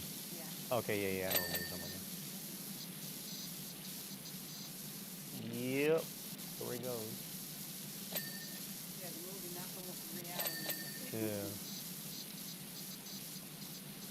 Yeah, that's just crazy. Figure who could command and seduce his way through any situation. Hollywood doing He some wanted to Hollywood play the role shit, of a powerful man. villain who wins not by force, but by manipulating others, particularly women, into compliance. Don't play with me, you... Never mind. But let's strip away the costumes and toy swords for a second. What's actually happening here is a 21-year-old man weaving romantic tension into his scripted universe with someone barely into her teens. That power imbalance isn't just inappropriate, it's exploitative. And that's the core of Donovan Mayo's downfall. His entire online persona thrives on performance, the deep voice, the anime bowing, the edgy alter egos. But when he drags a real, underage girl into those storylines, when the fantasy crosses into reality, it becomes a very real danger. For the kids involved, this started as nothing more than a fun fandom activity, sharing inside jokes, acting out Minecraft-inspired skits, being part of a community. At 13 or 14, you're not thinking about the sinister possibilities. You don't expect the guy on the other side of the screen to twist that innocence into his own power fantasy. But Donovan did. What makes it even more disturbing is how consistent this pattern is in his behavior. Even outside Phoenix Dream, Donovan has always framed himself as the straight, available guy. His whole image is built on trying to prove he's attractive, desirable, manly. He wants young women to see him as someone worth pursuing. So when he suddenly had access to a real teenage collaborator, he pulled that same persona into their interactions. Only now, it wasn't hypothetical, it was personal. And this is where Donovan's world starts to unravel, because unlike his voice-modified flirt TikToks or his mispronounced mochi skits, there's no way to brush this one off as harmless cringe. This wasn't a grown man embarrassing himself with a sticky bun. This was a grown man attempting to insert romantic tension into role plays with a 14-year-old girl. It's predation dressed up as cosplay. To the trolls who had been following Donovan, this was fuel. They clipped, shared, dissected, and mocked these moments, exposing the darker undertones of his SMP project. But beyond the jokes, there was a genuine horror building, because this wasn't satire, this wasn't a parody, this was Donovan, fully committed, fully serious, playing out his villain fantasy with a child.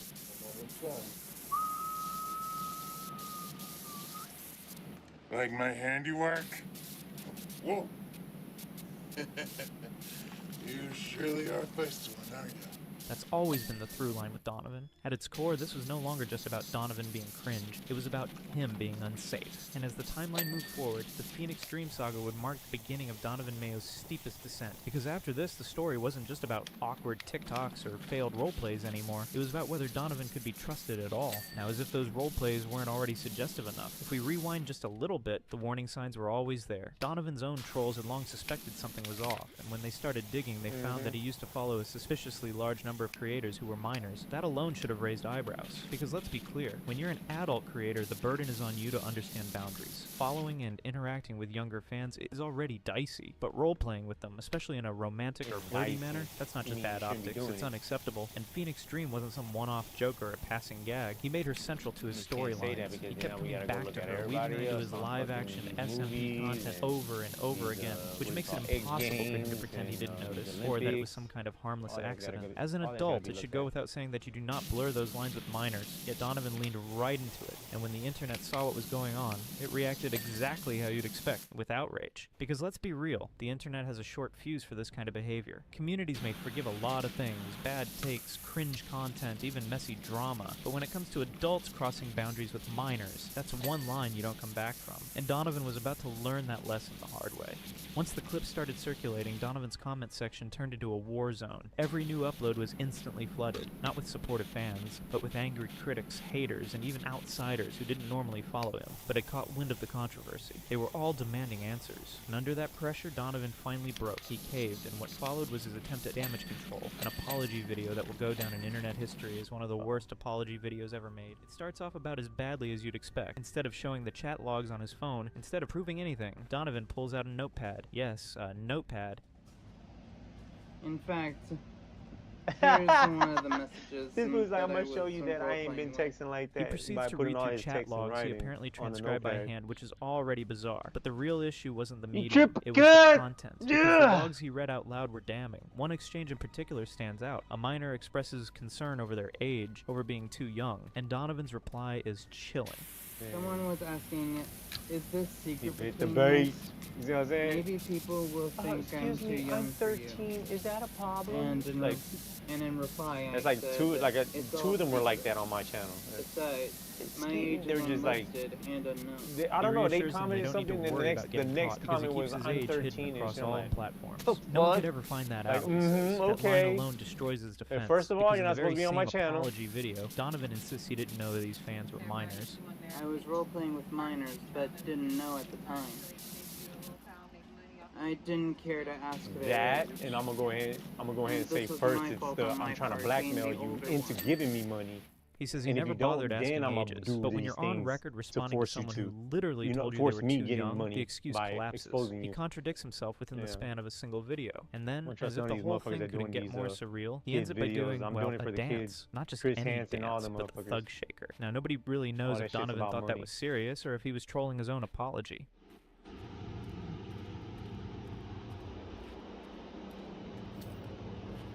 This is me doing the thug shaker. Butt shaker. To prove that I am truly sorry. Some have suggested that trolls in his comment sections tricked him, convincing him that the thug shaker was a universal sign of sincerity in apology videos. But whether he was duped or not, the damage was done. The video wasn't just unconvincing, it was disturbing. Instead of clearing his name, it confirmed the worst suspicions. The internet didn't forgive, and the backlash only grew. Eventually, TikTok itself stepped in. Donovan's original account, the one he had built his following on, was banned. That should have been the end of the story. But Donovan wasn't ready to disappear. Almost immediately, he created another account and kept posting. In fact, he's already uploaded not one, but 2 additional apology videos there, neither of which managed to redeem him. Ladies and gentlemen, my name is Donovan Well, because Mayo. first of all, you should have sat there and got off the And internet this for a is a while, video to so that way you TikTokers look like who you're are thinking minors. about things you did do wrong that you didn't have no I understanding saw to. that in text. Instead of I just may saying, have "Oh, done yeah." some shrewd things. Doesn't But come I'm here off to flat, tell you though. now that all of that was I just say acting. legit.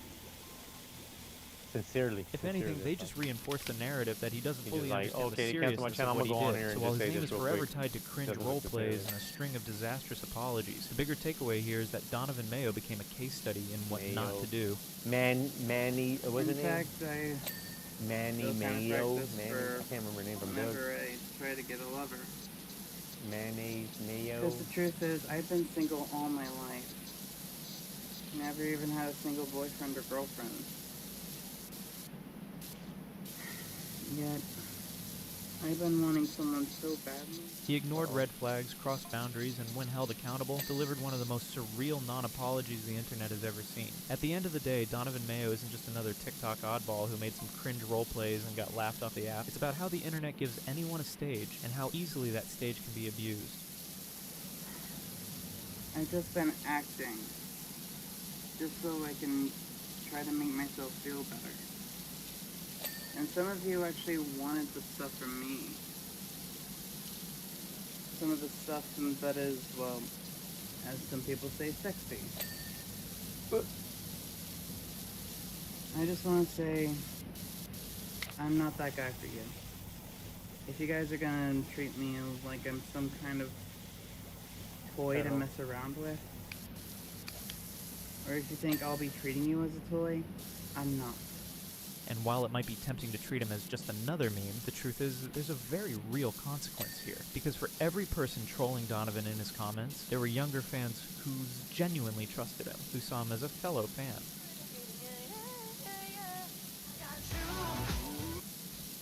Donovan Mayo, that was the best video I have ever seen.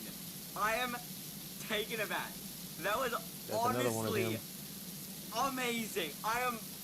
The apology fiascos only drove the point home. Right. Instead of accountability, viewers were trolling. given contradictions, Yeah, I was giving it that, excuses, but I and a was like, if bizarre he's dance not, then routine he's that all but fucking- guaranteed he's his him. downfall. And yet, the He's fact him in that the making. Donovan keeps trying to So, resurface, those are his making fans. new Those are the accounts, ones I was telling putting you, up like, more in Phil- apologies, shows us how hard it Phil's is that to be truly giving him erase money someone shit, from the those are- internet once they've they're- built a they're name, him. even a They notorious feel one. like they're So what do him. we take away from I this? go through the Maybe it's same that platforms situation. like I TikTok don't do need nothing stronger wrong, safeguards. and Maybe it's a people treat me like reminder that shit. the dynamics But you don't between see creators that. and He young treats people fans like can be shit. dangerous That when means boundaries you aren't treat people like respected. shit. Or maybe it's simply this: Donovan Mayo is a cautionary tale, a reminder that once you put yourself out there, the And then the internet other never ones are the forgets. ones, Because the when the curtain detractors, they're falls, like, nah, let all me that's give him left some money isn't so the he can live-action stay online SMP 'cause we or don't even want the him to deep go away voice 'cause he's skits. content. What's left is broken trust and a string of disastrous apologies, with still those who think the internet is just a playground with no rules. Do you really want hackers gone? Then how would you make your money?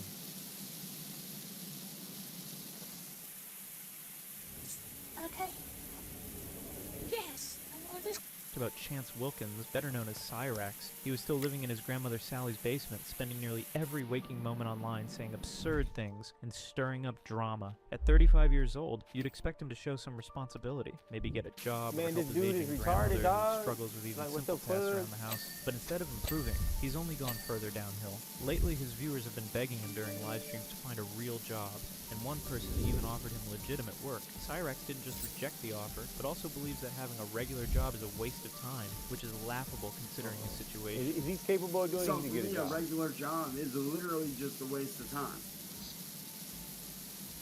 But So then it's like, all in all, I appreciate the offer. does he have I the really sense do, of man. wrong and right? And no offense to you at all you can do janitor whatsoever, work, but where's janitor work at? Cool. I'm not interested. For the Sorry, people. man. I appreciate what you're doing, but I got way too much going on to be worrying about a job.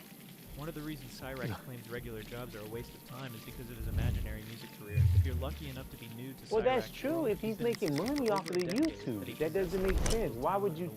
That don't even make sense. They were like, "Hey, Phil, you need to get you a job," but it's like if he's making money off of YouTube and off of not, I don't want to say fooling his viewers. I mean, he's making legit money. Why does he need to get a job? Yeah, that is his job. What you mean is, hey, I don't like that you're making money off of this, and I have to go to work and deal with white people shit. So recently, get a Cyrax job. even tried to exploit the Like death of Misery another loves well-known company.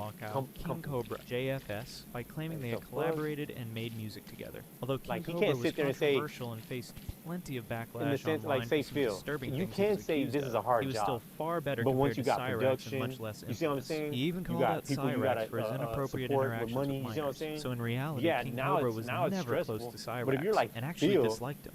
Now, I heard from an who just anonymous does source lives, you see what I'm saying? And then you're that, screaming, oh, Marty it's Music hard. Videos is trying Like, to I mean, turn what, the part Cyrax where you're sitting against down me, for like, what, as well 8 as hours? to harass Yes, Cyrax. it's hard. Cyrax, he's a sicko. Sit on your ass and, all day and do it. Outside of that, But if the shit with Marty what isn't what true, mentalness then are you it was a dealing with? misunderstanding, dude. You know, It's just Like I said, Cyrax. like the people who sickos. like he doesn't even do thumbnails. People do thumbnails The for news him. broke And he that don't- I don't King even Cobra think he pays JFS was found You see what I'm dead in his saying? home, and while Cobra And was he's definitely always, a "Oh, man, controversial I figure, he complain still like had he a working decent hard." fan base that genuinely not cared working about hard, him, bro. which made his death go viral across social media. But I of don't even course, consider what Cyrax I'm couldn't doing is resist hard. turning someone else's And I do tragedy more into than he his own does. pathetic grift. Like, come on Desperate now, for bro. attention You know and what I'm maybe a few saying? bucks, I do he tried to live, twist I Cobra's edit death my by claiming they were videos, close I make friends my who own had even made music thumbnails. together. The truth, and however, then couldn't be don't- further from that. The I so-called record, collab yeah, was and nothing then more it's than like let it Cyrax be, screaming let at the me top go of his ahead and lungs add over some random track playing in the special background. effects in It was that. Now I'm really embarrassingly working. bad, and just another reminder of how low Cyrax He ain't even will go doing for none of that attention. shit. This is a song that me and this man got a chance to collab on to do a cover of. Keep holding on when my racing get alive. Besides, Cyrax has a long history of Shut up, stealing Jesse. from other people, and one of the most infamous examples is Eric Scrubolo. Cyrax didn't just steal unreleased songs from him, but also took the name Cyrax itself. It's clear that Eric was the one who originally signed Cyrax out of pity for his situation, yet now Cyrax goes around claiming he was the one who signed Eric. The level of audacity What the here is fuck? truly Man, but that's mind-blowing, even for you acting Cyrax. like I'm gonna be like what? I mean he's fucking mentally fucked, dude. That boy It's obviously you, has got Eric brain problems. Scrubolo. Look at him, dude. Like you see what I'm saying? And then it sucks because like my aunt has more self-awareness than this 14 fool. years of being your best friend. And then you turn around and stab me in the fucking back. After I gave you a fair Huh? fucking chance. When Yeah, he everyone funny said though in his not little to give world you a thing. chance. I sat right there and said no. Yeah, I'm like Dad, I'm gonna take a chance on this dude. I'm gonna give this guy a shot. my daddy Why? even told me that Because I saw he something like in you he says that this, no but I one don't know how else true did. it was. But he said in school he I saw talent. he like stick in up you. for the kids that were I getting saw bullied. a good person. As if things My weren't dad, he embarrassing said he enough, didn't like Cyrax when they also were stole picking something on, else like, that he's been mentally clinging ill to for people. about 13 You years know what I'm now. saying? Shadokai, a so-called anime series that he claims Fight. came from his own Yes, creative I'm gonna say genius. that, According but to Cyrax, but he started Shadokai back in he even let me 2012 know after like sketching the there's idea while he was levels bored. of But as fucking usual, that turned taking out to be advantage of another people lie. and shit. People He's later the discovered that fucking the mentally original ill people, like, drawing come he on bragged now. about was actually copied Like from that his businessman ex-girlfriend over Heather's there old Facebook who's on his profile high horse picture. driving It's that Bentley honestly and shit like hilarious that. when you think Fuck that about guy. it. Over the years, That dude Cyrax doing has all started kinds of countless criminal shit. projects, if you can even call them that, only to Not drop that each I one promote after about that, a but week. I'm just But saying for some though, like, reason, you're gonna Shadokai fuck is the one somebody thing over, he fuck keeps coming somebody back over to that's every now and fucking then. Recently, he's been talking that about it realm, again in bro. his videos, clearly because he's desperate to turn it into something profitable. The truth is, Cyrax needs money badly. He's terrified of ending up homeless since Sally is getting old, and there's no one else who would ever take him in. In a video posted on September 14, gets checked, so he 2025, would be getting Cyrax into- he'd be proudly going into, announced like, that one his of those, passionate anime series, Shadokai, would be released soon. He hospital claimed type it would be things. so groundbreaking that it would You don't even wanna surpass go to those Digimon, either, Power shit. Rangers, That and even motherfucker's abusive. Pokemon. To be fair, that sounds impressive until you remember it is Cyrax we are talking Yeah. about. I'm over here actually doing shit. But the state has to pick him up, right? Because bothering he nobody. but that's what I'm saying, but the state has to pick him up because how's he gonna do paperwork if he's not even fucking mentally there? Matter of fact, I'm working on a whole ass brand new cartoon series that you ain't ever gonna know about. That's about to be bigger than Pokemon, bigger than Digimon, bigger than Yu-Gi-Oh, bigger than Power Rangers, bro. I'm over here working on shit like that.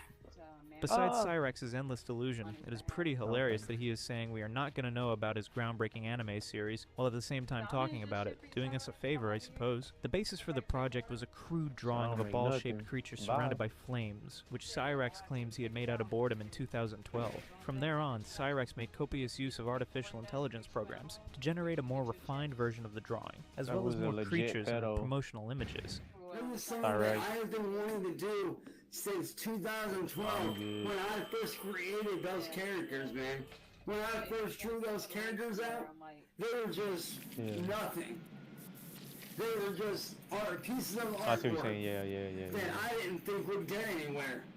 And like I said, at Well, it the has to be time, done by I somebody didn't have anyways. the I mean, the government's resources gonna do it. Somebody's to gonna be do it. able to launch the toy line. I had no resources. I had no way to make the But anime if that fool was possible. fucking I legitly didn't like have the fucking, he proper knows his shit. resources. Nah, you good. But Yeah, you now good. that I have the proper resources, I can tell you this. Yeah, you knew what Shit you're about doing. to pop off, boy.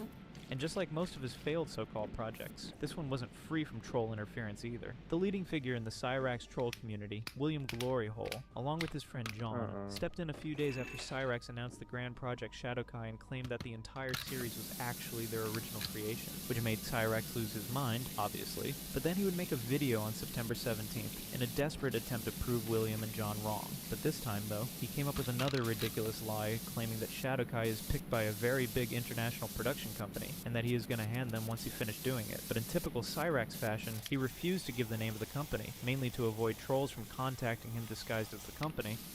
Like I said, I am not allowed to speak about what company it is running under for a very good reason.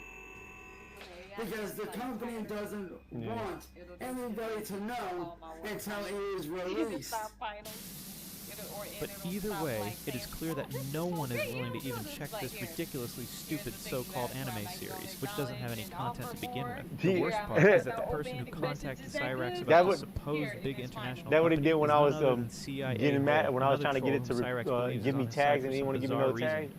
I was like, look, man, you fucking, you ain't doing it fucking right. He just bloop. He just bloop. I was like, damn. I appreciate that, you man. What's he go? What they gonna say? Oh, it must have malfunctioned. Oh, y'all some sorry. Because of you and your connections, we're doing big things, man. Y'all promised y'all thing not to take shit. That's what y'all promised. So, where's the human aspect? And not only that, but the way Cyrax was celebrating in this video looked almost identical to the legendary Bender Boys record deal celebration video, where he pulled off his grandma's jacket to flex a fake record deal signing made up by trolls. Shout out to my motherfucking brothers over at Bender Boys Records. Shout out to the big homie CPN, Child's Play Ninja. I figured I'd just come in, kick it with y'all. Figured since I'm making it big time, there's a rock the swagger to go with it, boys. And you see the back of this jacket right here? Since I'm making big time. Going right there, boys. Right on that mother back. Crazy. You want to know why? Because I rap BD arts up. Like, he's an idiot. I'm like, And every label that I've rocked over the years. Killer Clown Sounds on this song. Bloodshot Records right here. After this, Cyrax received a fake letter created by trolls, claiming to be from Nintendo of America, stating that Shadowkai was an obvious Pokemon ripoff. In a desperate attempt to turn the situation in his favor, Cyrax boasted that the letter gave him enough evidence to have William and John arrested for impersonating as a Nintendo employee. In reality, impersonating an employee of a company is only considered a crime if it is done with malicious intent, such as for fraud, scams, or financial gain. Cyrax even read that part himself. Doing it as a prank, however, would almost certainly not hold up in any legal case. Ooh, you guys are looking at big time charges now, boys. I don't know if he does Because you guys gave away where you live. I don't think so, because he'd be like that on the thing. Right here on the letter. I don't know You guys gave away where you live. I need to go get myself evaluated. In Miami, pretending to be a Nintendo employee and sending fraudulent letters likely to result in federal charges for mail fraud and state charges for an organized scheme to defraud. The penalties can range from misdemeanors to first-degree felonies with potential prison sentences of up to 30 years, depending on the severity of the defense. To make things even funnier, William and John created a website called Shadowkai.com just to bait Cyrax into a rage and make content out of it. Cyrax was furious about the site's creation and began ranting about how he had personal contact with Nintendo's president, Doug Bowser. He even went as far as threatening John and William, claiming he had Doug Bowser's personal phone number and would tell him to shut down the website himself. Cyrax was completely convinced that Doug Bowser actually listened to him and took action, believing that the Shadowkai website was shut down because it supposedly copied his original work. Of course, that couldn't be further from the truth. It was actually a clever mockery by John, who posted on the site, "This website has been shut down by Nintendo pending an investigation." It's honestly hilarious that Cyrax took this literally and even used it as supposed evidence of his real connection with Nintendo's president. When all this happened, Cyrax had a full meltdown, but instead of doing anything useful or rational, he decided to pull out a weapon to intimidate John. Not in real life, but during a live stream they had together on Discord. Even though there's proof of what actually happened, Cyrax lied and claimed that it was John who pulled a gun on him.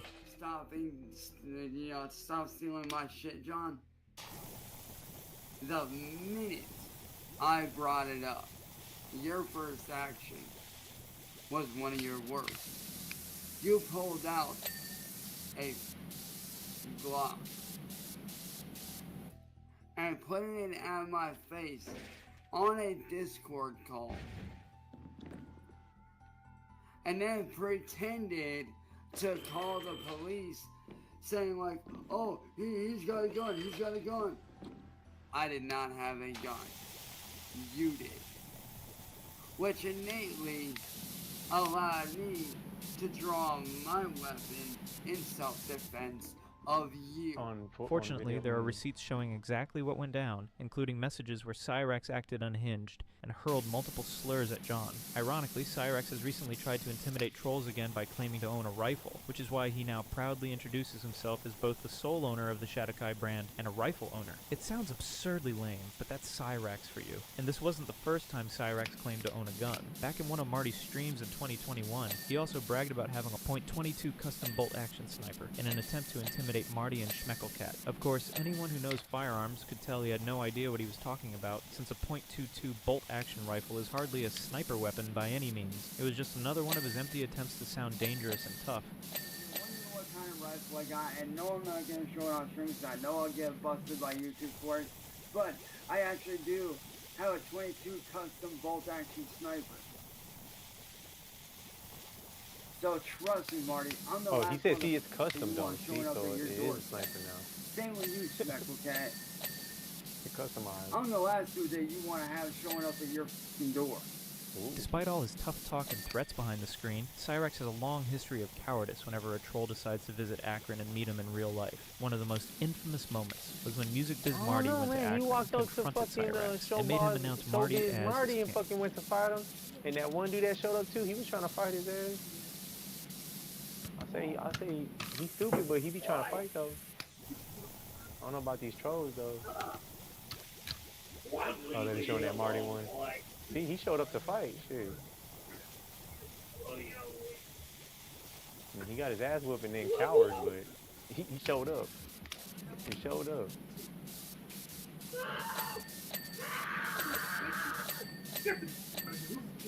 Wait, shut the fuck up.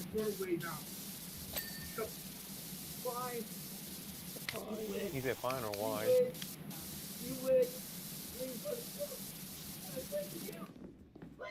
And also recently a random viewer who most probably is residential in Akron or nearby have had enough of Cyrax's antics and decided to give a visit to Sally's house, where Cyrax lives. But in classic Cyrax fashion, he hid and didn't even bother to show up in front of the door. Instead, he sent Ed to respond to the person. Today I had enough of all the videos from the past week and went over to Mr. Wilkins' residence. Instead of coming to the door himself and owning up to his actions, he had his elderly relative come out to deal with it. He's nothing but a coward who can't face the consequences of his own actions. One of the reasons this person was so infuriated with Cyrax that they ended up going to his house was because of his infamous reputation for being a PDF file. Recently, Cyrax was caught with clear evidence showing him interacting with someone he believed to be an underage girl. On July 1st, 2025, Cyrax announced on his Facebook page that he would block anyone under 18 who tried to add or message him. While this post alone seems strange and random, he later uploaded another video talking about the same thing, which led many to speculate that he had once again been caught talking to a minor and was trying to clear his name before the truth came out. Fortunately for the world, no one believes a word this disgraceful goblin says.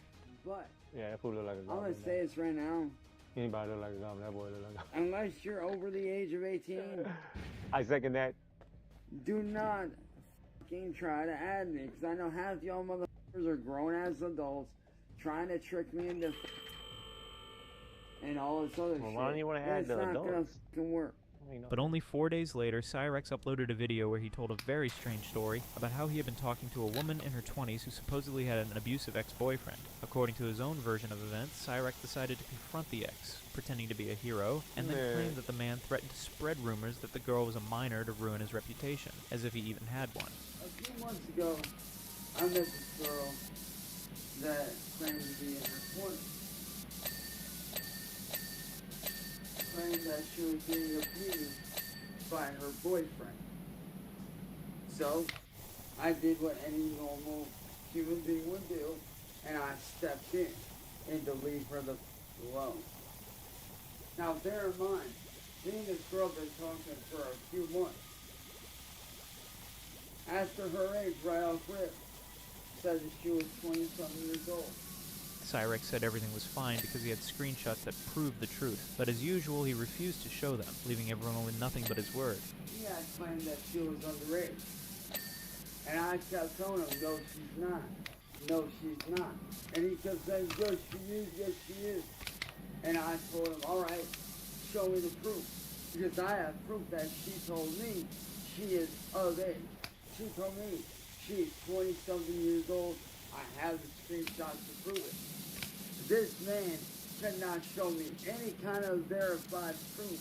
It is obvious that he was trying to hide something, because no one in their right mind would accuse their own girlfriend of being underage just to get back at someone. The difference between a teenager and a woman in her 20s is clear to anyone, which means Cyrax knew the girl was underage and still chose to talk to her. From what can be pieced together so far, it seems likely that Cyrax fell for a sting operation where a troll pretended to be a teenager. He may have mistakenly believed that the decoy and the troll were two different people. Realizing it would not take long for the trolls to expose his latest behavior, he tried to get ahead of the situation by inventing the abusive boyfriend story to make himself look innocent. After the incident was covered by trolls and reaction channels, Cyrax avoided taking responsibility and instead shifted the focus to how immoral catfishing is, painting himself as the victim. Y'all not realize that y'all can get in serious trouble for doing that shit? Do you not realize this? That you guys can get in serious trouble? Not only can the adult get in trouble, but the minor could get in worse trouble. And 9 times out of 10, when the minor does it, the adult gets off, and the minor gets in trouble. But even before that situation settled down, only a month later on August 21st, Cyrax was exposed again in another sting on Discord. He was caught sending explicit pictures of himself to someone he believed was a 17-year-old girl. Even after being caught red-handed, Cyrax ignored the real issue, which is his inappropriate behavior with a minor, and instead went on a rant about how wrong and terrible it is for people to catfish him. Sure, it is wrong that he keeps getting tricked into these kinds of messages, but that still doesn't come close to how disturbing it is for a grown man to be messaging a minor. No sane person would see those two things as equally bad. This kind of YouTube shit is, has got to playing stop, the video dude. behind the live. This is bullshit of It's trash. with my mind, doing all this stupid shit for views. I'm sick of it. I'm tired of being lied to. Yeah, I experienced I'm that. tired but of I don't being know what caused taken it. advantage of. I am sick and fucking tired of the fuckery. I am 34 years old. Ooh, Lord. 35 next 30, ooh, month. Lord. I don't 34 need years this old? shit. But unlike the other incidents where Cyrax denied what he did, this time he admitted that he had sent inappropriate messages. However, he still refused to acknowledge any wrongdoing. Instead, Cyrax argued that his actions were morally acceptable because the age of consent varies between 16 and 18 across different states in the United States, and that talking to a 17-year-old was perfectly fine in his view. The age of consent in the USA varies by state to state, ranging from 16 to 18 years old, as there is no federal. I'm sorry, dog. You gotta do of all that consent investigating and all that shit for to all find out if states. you can talk to minors. Now, bear in You might mind, not even talk right to minors. here, though. 16 to Oh, what? 18, right? You know what I'm saying?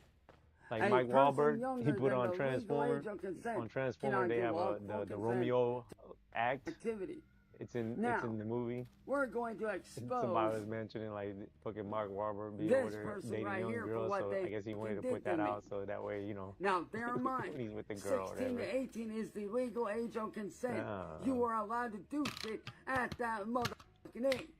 This is probably one of the most common things you would hear any PDF person say after getting caught, but this claim has a big flaw in it. The age of consent is not the same as the legal age. In general, someone who meets the age of consent can legally be in a relationship with someone close to their age, usually within a 2 to 3 year difference depending on the state. For example, a 19-year-old would not face legal consequences for being with a 17-year-old because the age gap is considered reasonable. Unfortunately for Cyrax, a 35-year-old man would not be treated the same way if caught engaging with a 17-year-old. Although Cyrax initially admitted to what he did, his story quickly changed after the troll edited the screenshots and added mocking captions. Cyrax then tried to use that as an excuse, claiming the troll originally spoke to him as if they were an adult and later altered the screenshots to make it look like they were a minor. It is genuinely unbelievable how gullible Cyrax is to think anyone would actually fall for such an obvious lie.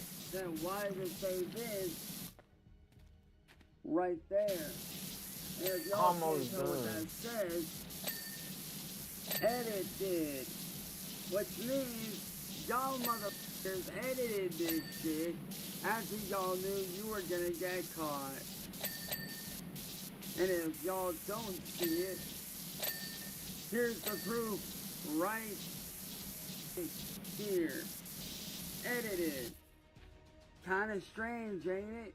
But yet again, in this same month of August, Cyrex was successfully catfished by another troll. It is no secret that Cyrex is gullible enough to believe almost anything people tell him, but I never thought he would fall for something this ridiculous, believing that a hot Russian model had fallen in love with him after seeing his beautiful picture on Facebook. Not this particular picture, though. Hopefully he has others with better lighting and angles. Anyway, Cyrex was once again, for it feels like the 100th time, catfished by a troll on Facebook. The troll approached him under the name Yuda, pretending to be a gorgeous Russian model who had supposedly fallen for the masculine and handsome Cyrex. Despite his friends trying to warn him and reason with him that this was obviously a troll, Cyrex refused to listen. He chose to live in his fantasy, and even went as far as blocking those who tried to help him.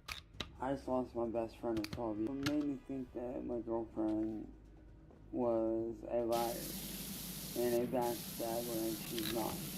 And his name was Ethan. Ethan, I trusted you. And the fact that you could betray my trust like you did, it hurt. But eventually, Cyrex found out that this person was indeed a troll. You would think he would back off immediately, but surprisingly, he did not. Instead, he went live and started rambling about how she was the best person ever and that things between them were working out. It is honestly mind-boggling how deeply convinced Cyrex can be by this kind of delusion, because you cannot make this stuff up if you tried. You know, me and her worked things out. She's told me everything. I know everything. I know what's going on.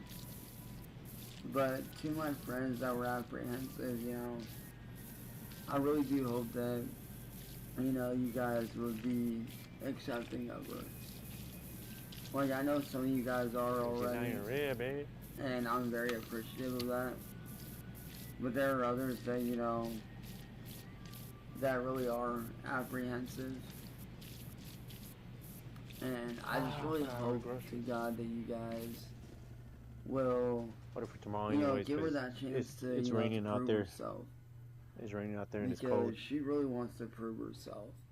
There's truly no limit to how low Cyrex can go. This man seems completely incapable of self-awareness, and in a shocking turn of events, he even apologized to the very troll who catfished him. It is beyond crazy, and I honestly have no idea how this person managed to gaslight Cyrex into doing this, but it is pure manipulation at its finest.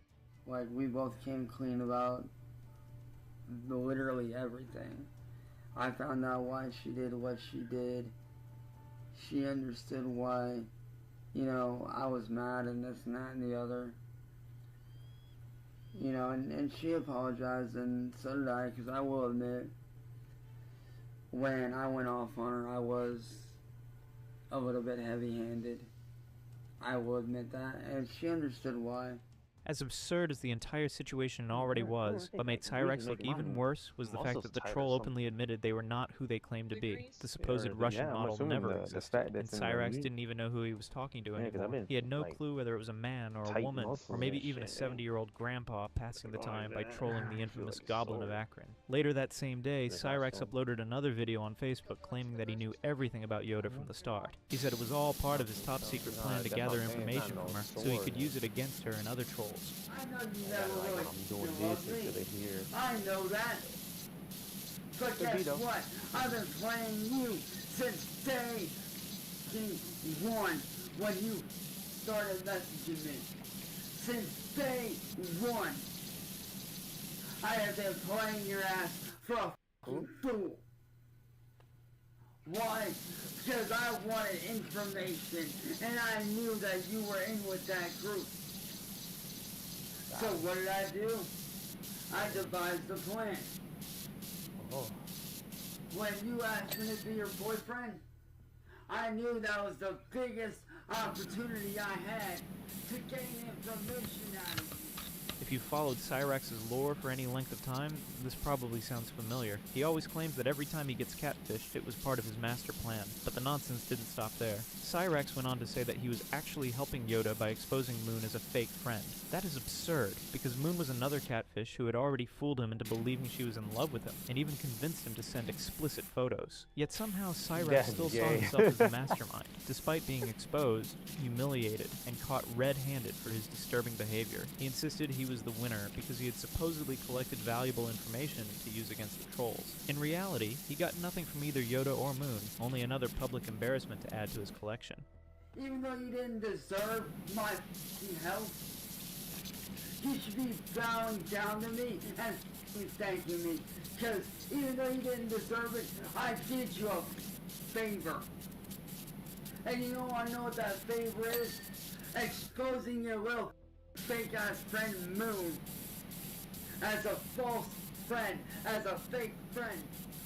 As if things weren't disturbing enough already, Cyrax managed to reach a new low once again. On October the 17th of this year, an old DeviantArt account belonging to him was discovered and posted on Kiwi Farms. The account contained several disturbing images of lowly characters, once again revealing Cyrax's twisted fantasies and showing just how deep his obsession runs. What made this discovery even worse for Cyrax was that the account dated back to 2018, long before Music Biz Marty or any of the other trolls ever entered his life. This completely destroyed his usual excuse that the trolls made it up to make him look bad, since no trolls were around when the account was created, or when those disturbing images were uploaded. But at this point, it doesn't really matter. Cyrax will always find something new to blame, or he'll simply try to change the subject and go on another rant about how he's the real victim being taken advantage of by the trolls. Cyrax's disturbingly inappropriate fantasies weren't limited to online. Over the course of the years, Cyrax has dated multiple women, and some of them were single moms, and his interaction with the kids isn't particularly pleasant. And one of the recent one he was dating was Kira, who was single before she met the love of her life, Cyrax. Kira and Cyrax's relationship began back in October 2024, and ever since they met, first Cyrax had literally acted as if the two were married for decades. Kara is also a homeless drug addict who took advantage of Cyrax so she could stop being homeless and mooch off of his grandma, Sally's pension money. And of course, Cyrax never considered this. If anything, he was convinced that he loves Kira with all his heart, and so did she. Besides this, Kira also had a 5-year-old son, but fortunately she never brought him around Cyrax, and just like he did when he dated other single moms in the past, Cyrax once again was being creepy whenever he talks about Kira's son. And not just that, but despite only knowing both Kara and her son for a short period of time, Cyrax claimed that he was there when the kid was born, and the kid had called him daddy the first time he said a word, which honestly is very disturbing. I remember when her son Callum, who is, like I said, he's not really my son by birth, but I was there for him. I remember some of his first words being daddy, mommy, the typical stuff, and when he said daddy, he looked right at me. I was there for this boy since the day he was born to the day that he was 5 years old and when he left just a couple months ago.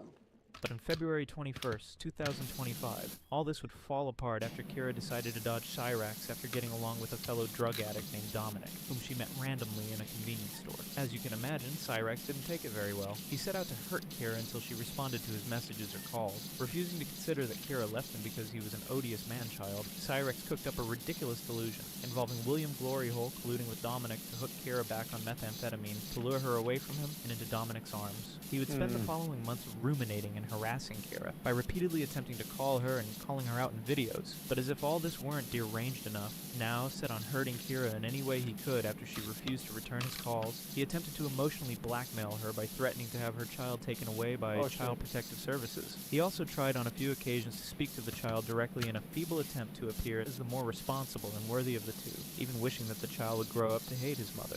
To Tia and Ryan, and to Kira's mom, Bessie, first off, I want to apologize for what I said to you guys. And honestly, Tia, Kira's out of control. It looks like you were right. Kira is out of control. And quite frankly, Tia, I truly believe that at this point that Callum belongs with either his biological father, Noah, or Kira's aunt. Because Kira, you are out of control. Despite all this being disturbing enough, on April 3rd, Dominic posted one of the most deranged things Cyrax ever did. Cyrax threatened to kill Kira's son and bomb his school if Kira didn't respond within 24 hours. On top of that, if you have heard of Chance Wilkins on YouTube and Facebook, Instagram, Twitter, which is X something now,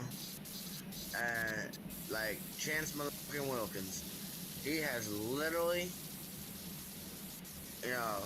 threatened to kill my son Cal, which is over in the corner in the chair watching TV, and my lady Kira. Cyrex even went as far as contacting Kira's parents and trying to talk them into cooperating with his twisted revenge strategy to make Kira lose custody of her child. Of course, Kira's parents weren't interested in talking to him at all, but Cyrex wasn't the one to understand privacy, so he continued his attempts to convince them. Eventually, fed up with him, Kira's parents threatened to call the cops, which finally made Cyrex stop bothering them. On June 16th, it was revealed that Kira was arrested by the police for endangering her child's safety 2 months prior, and although the charges on her weren't public, Cyrex took advantage of this. At first, he tried to make a deal with the trolls, offering private information about Kira to them in return for a truce, which unfortunately wasn't successful for him. But then, in a desperate attempt to clear his name and shift the blame, as the community was already talking about how creepy Cyrex's obsession toward Kira's son was, he started to say Kira has assaulted her son sexually. And although these accusations are pretty wild and no normal person wouldn't do unless they have concrete evidence to back it up, Cyrex didn't even offer to give evidence, which is so ridiculous and deranged.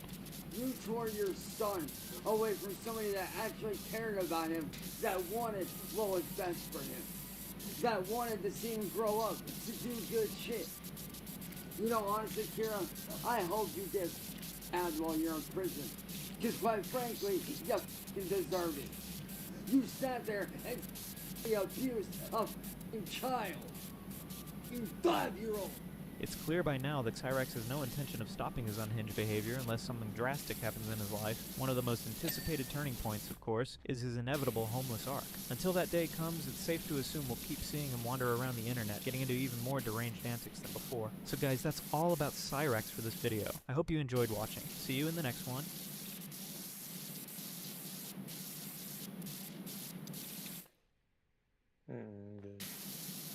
Starts off like any regular morning at the Jasper County Police Department, until a woman walks in. So, what can I do for you? I want to know what the court thing was over me. Why Don Myers had defended me in court. What's this about? Because I never knew anything about a court date. He had my mail for the last 3 years. You guys have been doing something crooked, and it's going to come to a boiling stop. You know that, don't you? Okay. Yin's never checked into the food stamps. Yin's never done anything. Did you? Not with a complaint, not ready to file a report. She just literally storms in, takes her phone out, and starts recording, her voice shaking with anger and impossible to ignore. I don't want everybody planning out my life Oh, it's again. her? I've had my life planned out my whole life. I'd like my life back, please. I would like control of my own life, please. I would like acknowledgement for what I found. I would like acknowledgement! Her target? An officer, someone she insists has wronged her by ignoring her complaints and her voice, and she's filming every second as the station becomes her stage. She launches into criticism that mix furious accusations with curses. Government, I'm gonna tell you sorry sex something. You're slowly posting these grasses now saying they're real.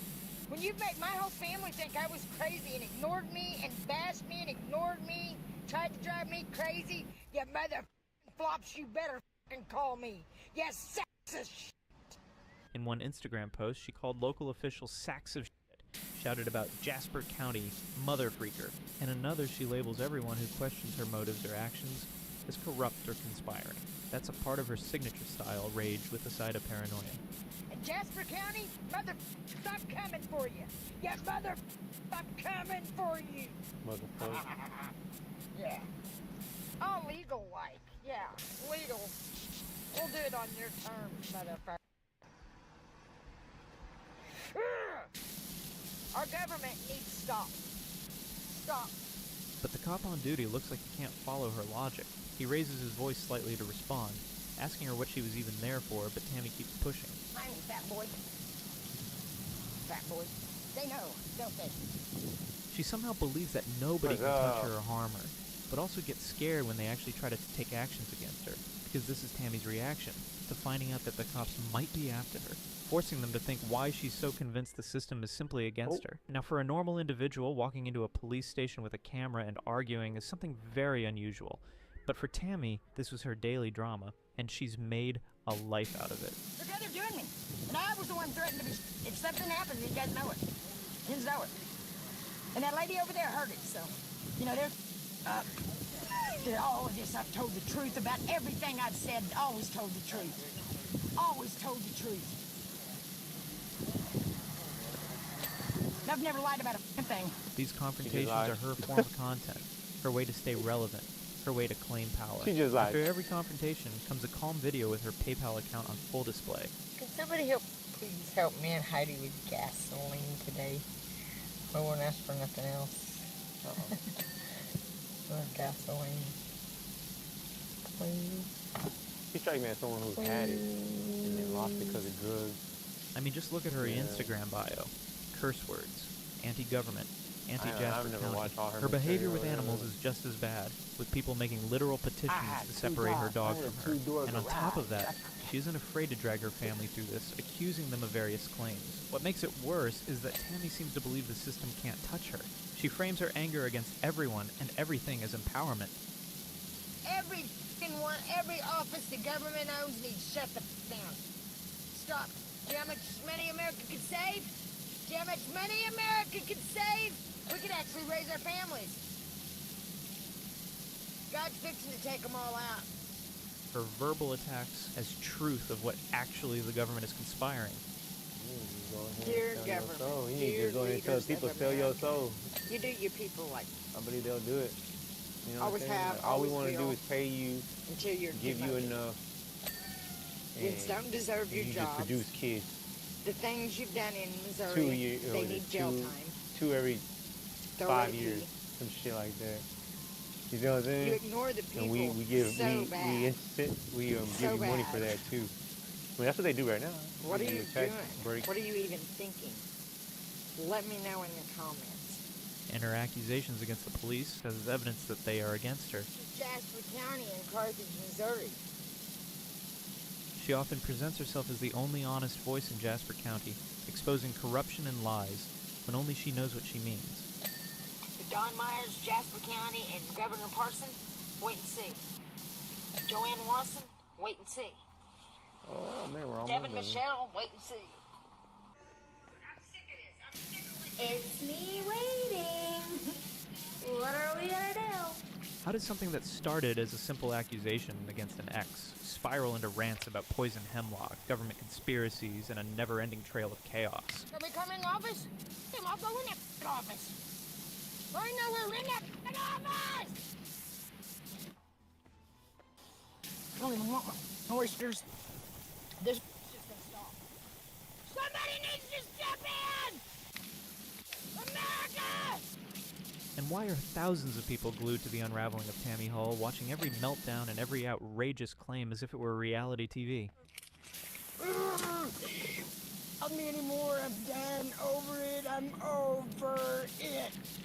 But somebody, for the grace of God, oh my God, but please help me get to Carthage, Missouri. But how did it come to this? How did a woman with grown children living out of her car with her dog end up publicly shouting and accusing Jasper County law enforcement? There was this bully, right? Didn't even seem like the bully type. Walked right up to me and told me, "You look like a cookie bite." I said you could be right, but me, I'm not the looky type. So I walked away and then he... So the story begins with what may seem like a simple personal dispute. Tammy accuses her ex-boyfriend, Don, of stealing her EBT card. I have no idea what you're talking about. The food stamps Don Myers stole from me that I've been coming up here about. You're a liar, and these guys know that. Okay. I'm on YouTube. I'm gonna leave. You can leave. But you are gonna do jail time for what you've done. You know that, don't you? You're doing jail time, big boy. Have a good day. In most circumstances, losing an EBT card, which is a card that allows state welfare departments to issue benefits, is pretty straightforward to fix once you verify your identity. But Tammy is, if anything, determined as well as persistent. She has a pattern of escalating situations to extremes, and this was no exception. Our government is this shit.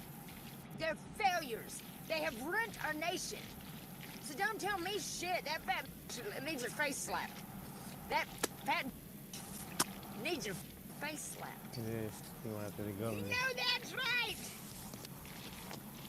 That's how it Over started. time, her confrontations with the Jasper County Police Department would multiply, each one punctuated with loud accusations and mockery aimed at the officers as well as the government.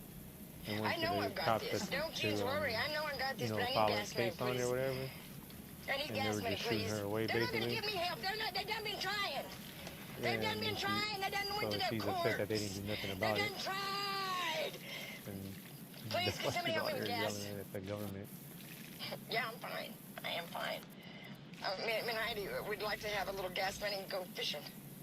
Even if her goal was simply to retrieve her original card, a calmer approach, explaining her side clearly and following protocol, would have likely yielded faster results. Instead, Tammy enters the office seething, venting her frustration from the very first second. They'll never do the right thing. These people are wicked. They're disgusting, actually.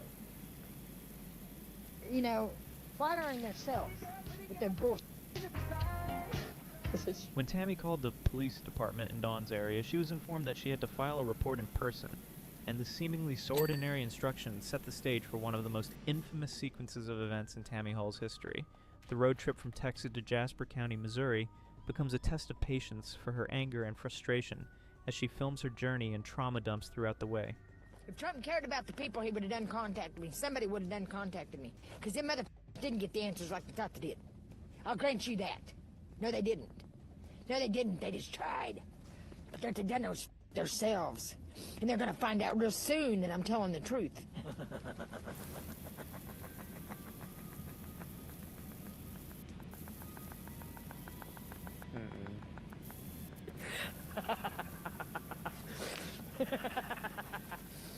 Along the way, Tammy films her first few viral videos. These aren't polished content pieces. They're raw, unfiltered rants, directed at the police department for failing to help her with her stolen card. Jasper County Sheriff's Department, you're failures! You're failures!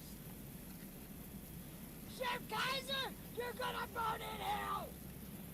You're going to burn in hell! As she recorded the incident, viewers were curious to see the ground reality. Some were entertained by the rudeness, others shocked by the courage of her behavior. This is me spreading love and light. Telling the truth. You know? That's why I spread love, man. Tell the truth, man. Ooh, yeah. But the more she travels, the more she doubles down on her grievances. Soon, Tammy's interactions with law enforcement become predictable yet alarming as she escalates quickly, framing herself as a victim of their ignorance towards the citizens. Whether consciously intended or not, her every interaction was like a performance.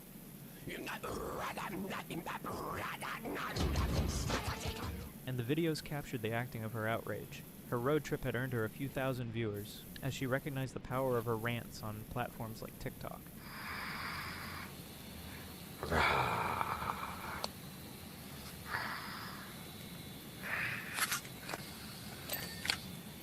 She was convinced that each new delusion was content. I'm telling you, I seen a fucking dragon. I know what I seen, and I'm not talking a little thing. It was huge. Huge. Each angry outburst is a moment that can be shared, replayed, and amplified. That's what they need to do, just get the out of office. The out of office, faces. You're too stupid to run a country. You're too stupid to do your jobs. That's what they need to tell the government. The narrative she's created for herself is one of resistance against the system, an ongoing feud with law enforcement that becomes her signature.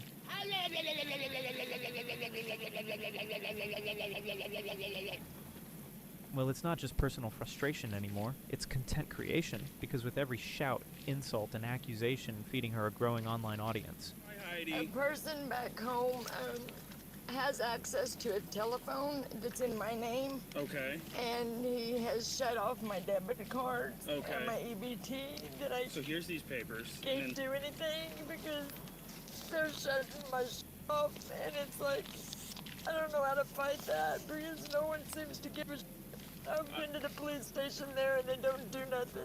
But this was just a tiny glimpse of her picture, because along the way, Tammy Hall begins to reveal other facets of her personality. I bought a pack of cigarettes, yes I did. They taste like shit. Yes they do. It's helping me quit.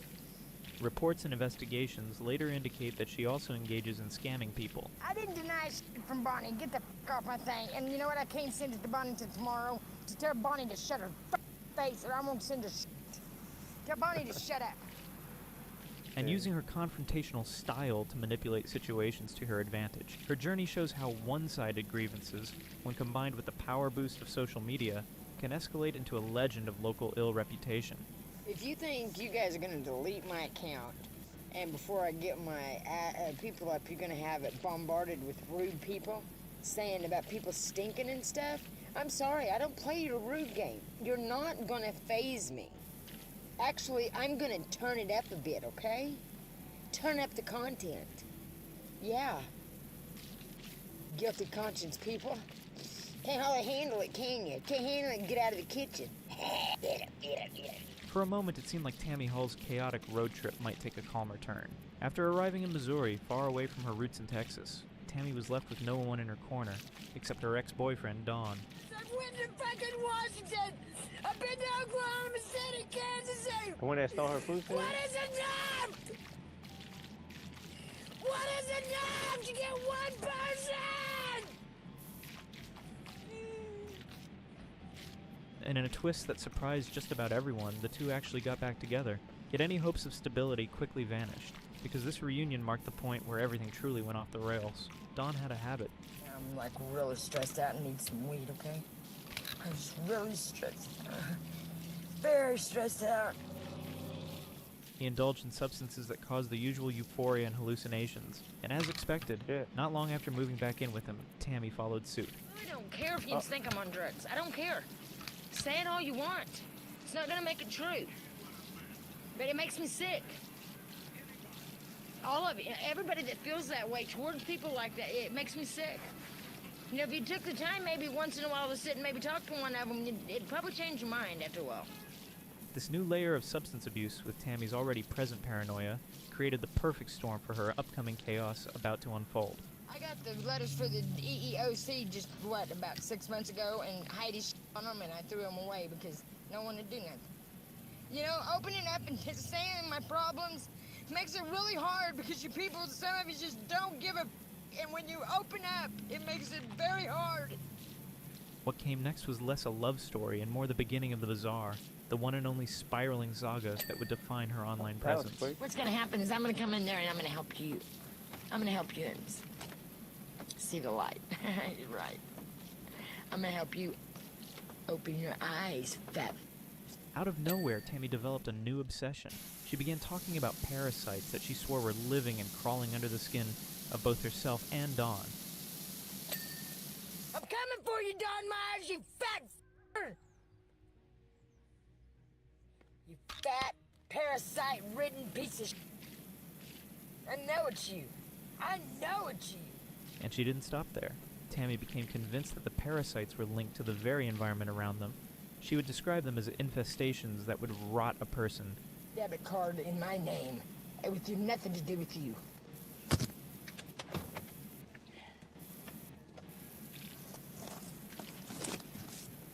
I'll be back in a minute. I'm going to the laundromat. But the obsession deepened when she landed on what she believed to be the source of the epidemic, the grass outside Dawn's house. Just out of curiosity, has anybody done their job yet and went to 7686 State Highway 96 in Carthage, Missouri and looked at that field yet? See if I'm full of sh**. Hey. Hey, yeah. Hey. Now to Tammy, it was all connected. A grand biological conspiracy happening right in front of her eyes. A plant that will eventually be the end of mankind, affecting everything and everyone in its way. And ingested, it's COVID. Plant? It's because it's so thick. Cancers went up, way up. It's going to be in all the crops. I mean, mainly from here. Mainly from Missouri. Missouri's is... I wouldn't buy a thing from Missouri.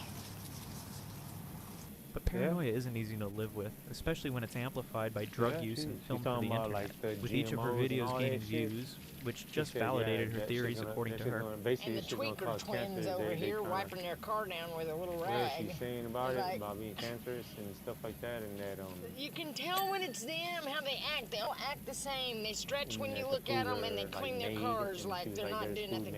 Eventually, Don had enough. Whatever patience he once had wore thin with Tammy's continuous obsession over the parasites and kicked her out. With nowhere to go, Tammy became homeless.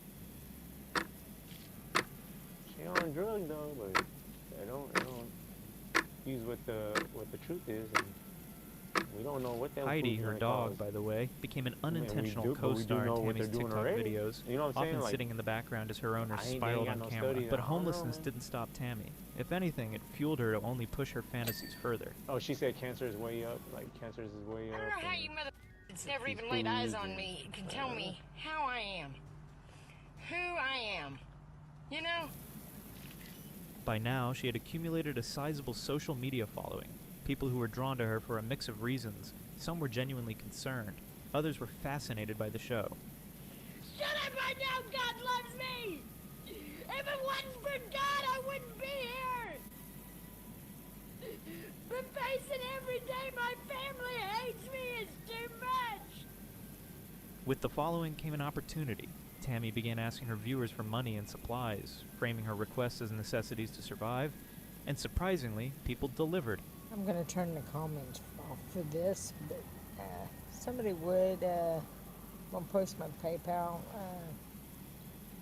help me get a hamburger.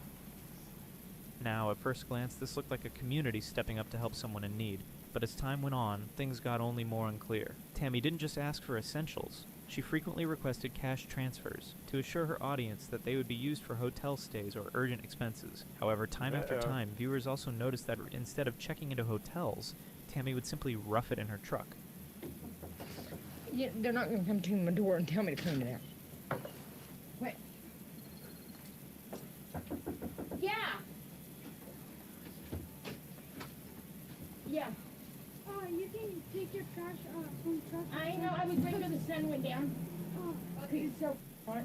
oh, yeah. Then we'll go do it. Yeah, and tell her that I've been camping. As a result, the money vanished, and Tammy's circumstances stayed the same. She was still in her truck, living in her own filth, showing no remorse. Wondering what I'm doing, I'm just kicked back with the AC cranked. Living the high life, okay? Practicing on my speed chip. Now, it didn't take long for people to put two and two together. The generosity of her followers wasn't always going where Tammy claimed it was, and with that realization, a perfect label began to stick: scammer. Sure, for Tammy Hall, the line between reality and her own elaborate delusions has always been blurry, with her theories that she made up for no one. But by the time she hit Missouri, that line had all but disappeared. I would fall apart if somebody gave me a hug. I've been alone so long, I would fall apart. I would fall apart. Instead of using the money she received for hotels like she said so, Tammy would take a small portion of it, grab a spot at a local campground.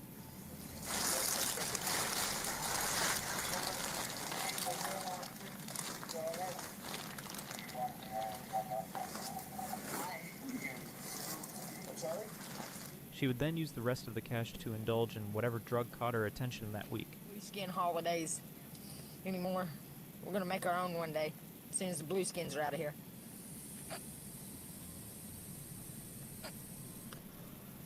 When the world's cleaned up,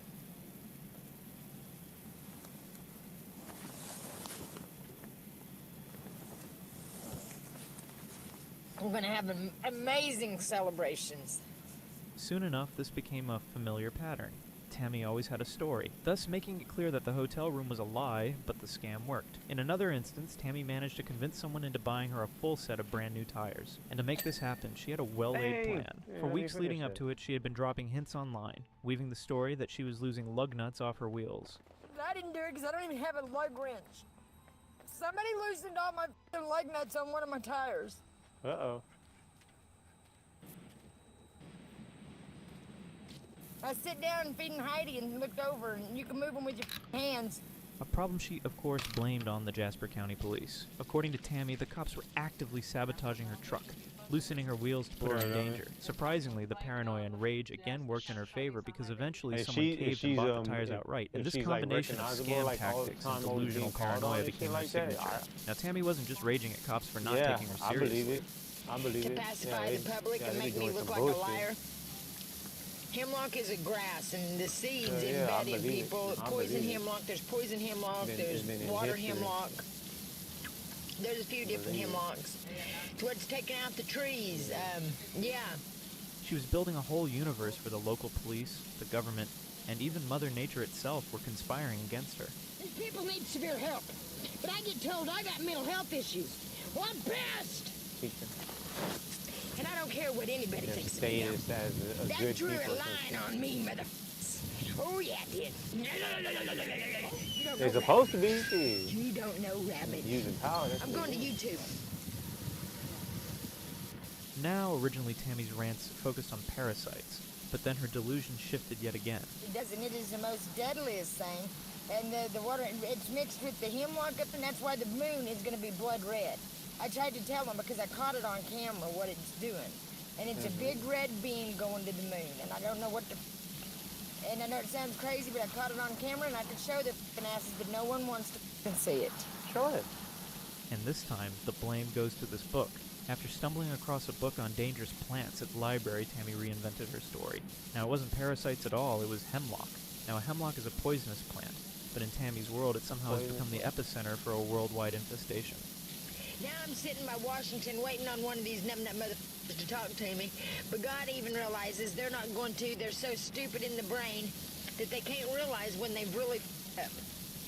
Instead, they want to try to out me. They're going to try to out me, yeah. That's what they do. That's their history, Targeted, man. Look into the real individuals. history. According to Tammy, this poisonous plant was growing everywhere. Moreover, she blamed it for everything, convinced that hemlock toxins were seeping into the environment and slowly that movie poisoning happening. people. And she wasn't satisfied with just her I believe chaos that could about it happen, on bro. TikTok.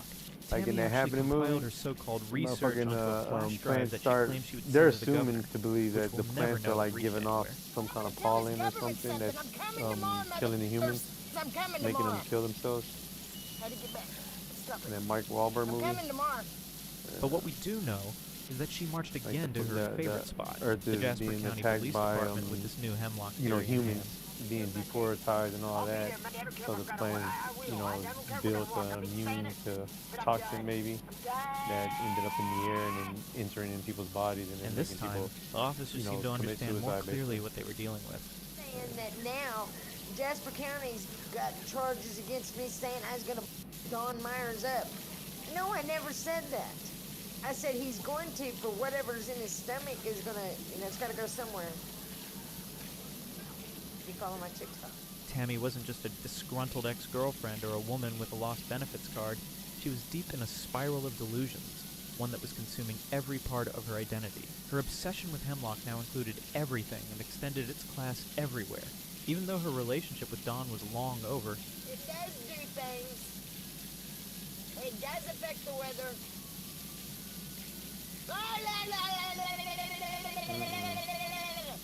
Tammy maintained a bizarre fixation on the fields near his home, which she insisted were the What are you starting doing? point for this toxic epidemic.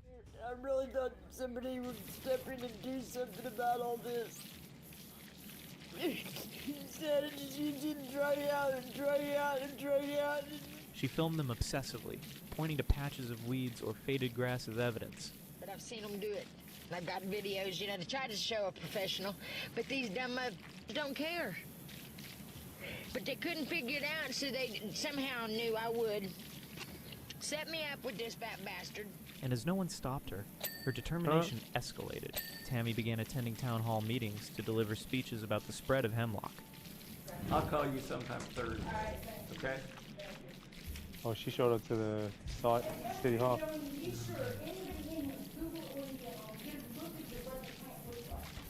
Don't touch it. You cannot touch it, and one thing, another thing about it, you cannot burn it. You cannot burn it. Is that her?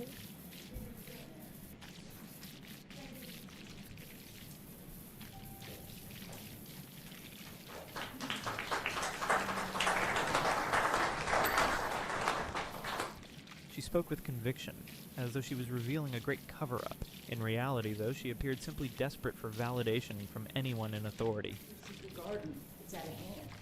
We've all got wrapped up in our, I'm sorry, and I don't mean no offense by this, but our makeup, our hair, our earrings, what we're driving, you know, how we smell, instead of how we act, how we treat each other. In one of Can her you give me most some money? infamous Aw. clips, Tammy can be seen at such a meeting, counting her lore to a room of visibly shocked people. She wasn't asking questions. She wasn't sharing concerns. She was preaching her delusions and was actually believing them like never before. Unfortunately, Tammy's so-called Hemlock mission didn't stop there. That's because to express the power of her newfound belief, she even traveled to Washington, D.C., and she was convinced that she could bring her warnings to the highest levels of government. He's trying to take the credit. Him and his wife. Him and his wife. They're not gonna win. Oh yeah, Trump's wife's wanting to be the plague doctor now. Jokes and jerks. In her mind, the nation's capital was infected, with parks and gardens absolutely crawling with the poisonous plant. I mean, you idiots made God mad and act like it's me. No, it's God. I told you. We got a God. And he's mad. So there's a way to stop and straighten up. But you can't. She began framing it in religious terms, calling it the secret garden of God that had spun out of control. Okay. Like, I don't think so. That's it.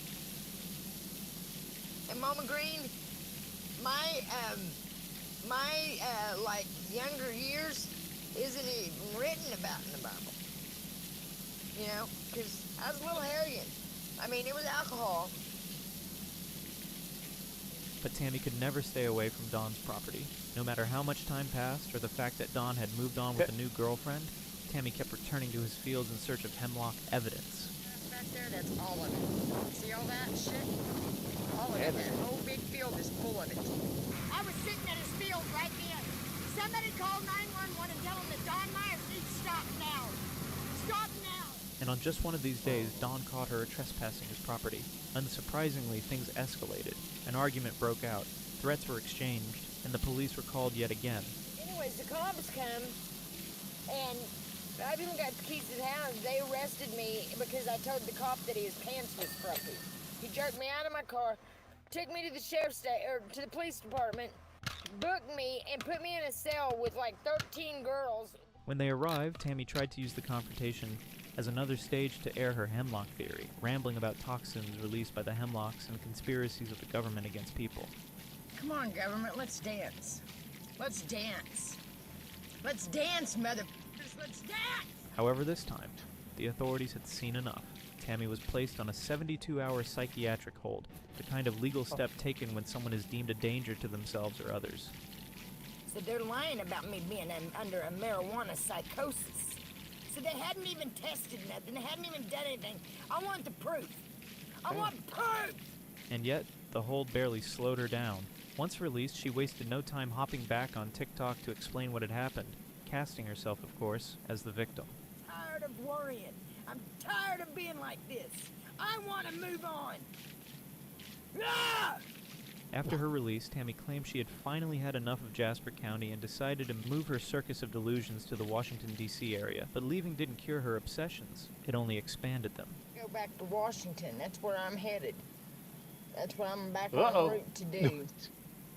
But I don't even. Better get the National Guard ready. Wants me to go back there because they're so stupid. These people are so stupid. She about to hook this truck You can't up talk to full of what's probably ready Now, to her go. rants weren't just about Jasper County cops or her think about a whole ex-boyfriend's city block law. away. Tammy had set her sights on the entire U.S. government. She accused officials of ignoring the hemlock crisis, real. railed about national conspiracies, All the shit and about that positioned fucking herself Home as the Depot. only person willing to expose the truth. They'll be checking her Home County, one more Depot thing to shopping add to and the shit. list. I Somebody just check her turned Home me in a Depot container and receipt. busted, and I got piss all over my back seat. You have in my fucking truck. For Tammy, it was no longer just about welfare benefits or petty grudges. It was about her battle against the system itself. A system she believed was corrupted, blind, and actively working against her. Sick of it. I feel she thinks they failed off on that promise that they were supposed to give out. I'm sick of it. Sadly, Tammy Hall wasn't nearly done, because the hemlock hold on. obsession was only one chapter in the saga that blended rage and confrontation into a Hell spectacle. no, I get the It short was of this something that thing. kept people Hell no. watching. But if there's anyone to feel sorry for in this whole bizarre saga, it's not Tammy. It's her dog, Heidi, a large, talking loyal about that, companion huh? who has no Remember choice the but to golden share ages? a cramped truck with Tammy as she spirals deeper into her delusions. Whenever Tammy has one of her Oh, shit, meltdowns, eh? Heidi can often be heard whining in the background, visibly stressed by the chaos. Stop it. You're tearing everything in here up. Oh my God.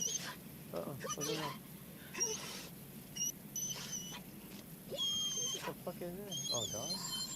While the clips cannot be included here, there are enough circulating online that have made entire communities of people hate Tammy even more. Instead of showing remorse when called out, Tammy's reaction to criticism is always predictable. You ain't doing nothing to me. You ain't even getting to me. You're making yourselves look the fool. And you're too stupid to know it. You cracked out motherfuckers. She lashes out at her phone, sometimes even punching the screen in frustration. And if that's not enough, she blocks anyone who dares to challenge her. And they just want to show how they're going to take TikTok. Because the elites don't like me on there. It's taking their attention away. They're going to burn in hell. This makes us wonder, what exactly does Tammy make for content? And who is she as a person? Sure, on the surface it's the same cycle on repeat. What they've done to me and my children, they're going to pay for. Do you understand me, America? Pull your head out of your asses. Raging against the government, preaching about poison hemlock, and constantly begging her followers for financial assistance. Caused me to... Man, I'm gonna take I you even learned to manipulate people around me, with, like with smoke and beer. I mean, I would till I got what I wanted, you know what I mean? I mean, I was good. I'll admit that. But peel back that layer and the truth is darker. Tammy isn't just a woman with wild conspiracy theories. She's also a scam artist. I'll tell you something. I ever see those two crooked motherfuckers out, I'll use my telekinesis. And this isn't speculation. Tammy actually has a lengthy criminal record stretching back years before TikTok or YouTube ever gave her a platform. Public intoxication, passing bad checks, driving without a license. Since at least 2008, Tammy has been writing bad checks to cover her lifestyle. Ironically, Tammy once had money. She won a lawsuit against the George Chicken company she used to work for, a settlement that netted her around $70,000. But true to form, that money didn't last long. By the time she entered the social media scene, it was already gone. Some speculate that gambling played a role. Tammy has gone live multiple times from outside casinos, begging her audience for money while suspiciously hovering near slot machines. And now, social media has become her lifeline, not for building a genuine community or sharing her life in an honest way, but for survival. Some kid walked by recording my truck. I'm sitting in the driver's seat going. So when he rewatches the video, he'll see me looking right at him.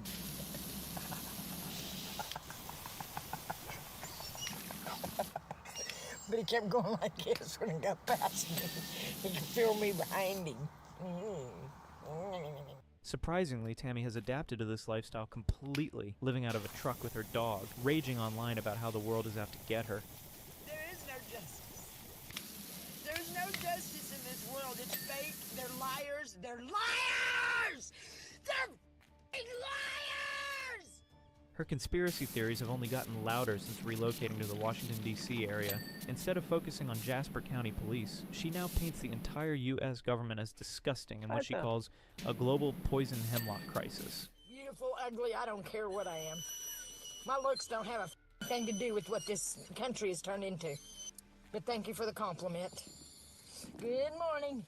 According to Tammy, toxic plants are spreading uncontrollably, destroying wildlife, contaminating land, and no one but her is brave enough to speak the truth. Look at them. In every office I've called about that grass, no one's done anything. Every damn government office I've called. Every damn... Stop. Take your little dog and go. The rage fuels the views fuel the donations, and the donations fuel her cycle of dysfunction. And in that twisted loop lies Tammy Hull as she exists today. They had me on olanzapine.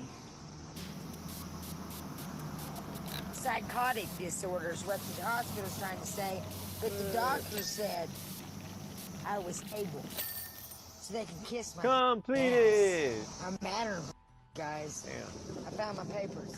A woman who has turned paranoia into performance, delusion into content, and manipulation into her primary source of income. Because the truth is simple, Tammy Hull isn't misunderstood. And she isn't some unique outsider who just happens to live unconventionally. It's true. Read the Bible. Read the Bible. And if God wrote it, it'll happen. It will happen. I gotta see it twice. Shut up! Ooh. Oh, ye of little faith, that's all I got to say to any of yins. I don't care if yins think about me, what yins think about me. She's a scammer, a manipulator, and a conspiracist who drags a loyal dog along for the ride, thriving on the chaos she creates, and every meltdown, every rant, every accusation is just another step deeper into the rabbit hole she's built for herself. I want every normal person out there to know there's not an arrogant bone in my body.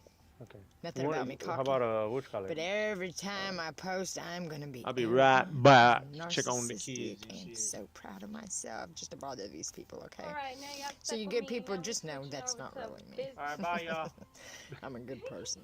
This But I love to business bother these people. aspect. It might come as a shock, but Tammy hasn't just recently spiraled into chaos. She's been like this for a very long time. And we know this because, out of nowhere, one of her family members decided to step forward with their own stories. So there's a story that I keep replaying in my head of when I lived in Florida.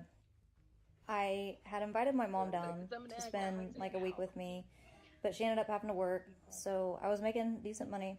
So I called Tammy, and I was like, hey, do you want to come to Florida, you know, for like a week and stay with me? I was like, I'll buy your bus ticket.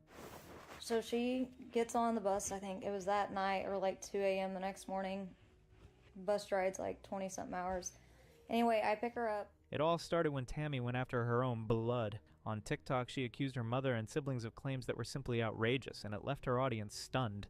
I want the world to know, my kids to know, Joanne, the person that was supposed to be my mother, let men do ungodly things to me and my sisters. Yes, she did. Yes, she did, and enjoyed it. Now, we know that these weren't just exaggerations. They were character assassinations meant to draw sympathy and conveniently more donations. Don't tell me how you treat your mother is how life will treat you. We'll see what happens to that woman. I ain't stupid, you guys. You just played me like an idiot. I'm not an idiot. But when Tammy's niece caught wind of both her internet personality and the lies she was spreading about the family, she had seen enough. So Tammy's niece made a TikTok account of her own to dispute Tammy's claims and share her own stories. So anyway, she sits down at like this little spot called Turtles. Anyway, I go to work and I'm there for maybe 2 hours, and it's at a nightclub, and I hear my name screamed as loud as possible, and oh my gosh, as soon as I heard my name, I knew exactly who it was. And what she revealed was bigger than Tammy herself. According to the niece, Tammy has been scamming and manipulating people for years, long before TikTok, long before her poison hemlock obsession. I don't care how many people's ganging up on me, going against me. I found some dangerous plants. God sent me up here. I'm here, and I'm not leaving here until I'm heard. I care about this country. Freaks. She also alleged that Tammy's current mental state might not just be the result of paranoia, but also her drug use that had been going on for a long time. Some of y'all have asked me if Tammy's always been like this. I'm just sitting here scrolling through some of her videos, and honestly, like, she hasn't. She used to be somewhat fun. I mean, we had a great time together, don't get me wrong. But like, I don't know where things went wrong. I guess just nobody wanting to be around her. It's actually kind of sad. But the story reaches its main scene when Tammy finds out about her niece's videos, and needless to say, she was fuming. Instead of ignoring it, she doubled down, addressing the videos in her own TikToks. And my family's gonna blow an O-ring on themselves. My niece especially. She's gonna blow an O-ring when she'll stop. And in doing so, confirming that yes, this was indeed her niece. In a strange way, Tammy gave the very credibility she was trying to take away. We're gonna try to break down the most recent videos sent to me. Devin Michelle, I don't care, little girl. Okay, well, she's got my name. She does care, or else she wouldn't be talking. What followed Tammy's confirmation of their relation was a back-and-forth feud that only grew uglier with each round. So would my niece. They've with everybody in Joplin, but they've sit around and smeared my name. They've smeared my name. I caught my sister and her daughter's boyfriend under the house. What the you know, that kind of shit. That they're out saying it's me. No, it's not me, it's them, and they're scared I was gonna tell the truth. The niece would respond with even more shocking stories, each one painting Tammy in a darker light. I thought I cleared this up, but I have no idea what she's talking about. Screwing my boyfriend under the house? We had bedrooms, for one, and that never happened. One of the most jaw-dropping allegations? Tammy once stole money from her own mother during her sister's funeral. If true, it's the kind of act that erases any doubt about Tammy's character. There's a video that Tammy posted about somebody accusing her of stealing after her sister died. So I'm going to tell you the story that I remember of that night. Her niece recounts the story, which simply shows just how ungrateful Tammy is towards everyone, be it her very own family or the viewers who help her out. There's words that were said that are literally unforgivable, the nastiest things you could ever imagine. So her sister's like, if you go to the funeral, like, you better watch your back kind of thing. Needless to say, Tammy doesn't go to the funeral. Big coward, like, never told her sister bye. What she does do before the funeral and before we all get to the house that we're all meeting at to go to the funeral, Tammy had went over there and stole, I don't even know how much money out of her mom's purse. True story, hand to God. And then she leaves town. Of course, when Tammy caught wind of this, her rage reached new heights. But what really set her off was her niece's announcement that she was planning to visit Jasper County herself to try and interview one of the police officers Tammy had famously harassed. The one story that I've told is about you, Grandma's nose. And that story came from your mouth about you bragging about it multiple times, so try. To Tammy, this wasn't just a niece speaking out. It was evidence of a grand conspiracy. Suddenly, in Tammy's world, her family and Jasper County were in the same team, united against her. Despite Tammy's threats, both verbal and physical, her niece stood firm. She wasn't intimidated, and she kept posting videos exposing more of Tammy's lies and manipulations. President Trump just called me himself. He said he's watched all of Tammy's videos and is very disturbed. One of the stories revealed just how grateful Tammy is towards those who help her with anything. So, my best friend, my great uncle Wayne, which is Tammy's uncle, he was like one of the kids. So, years ago, he was down. He lived in Arkansas. He came down to visit Tammy and the kids. Well, she asked to borrow his Jeep to go to the store to get cigarettes. She was gone for 6 days without coming home, calling, anything. Gone in his Jeep, never came home.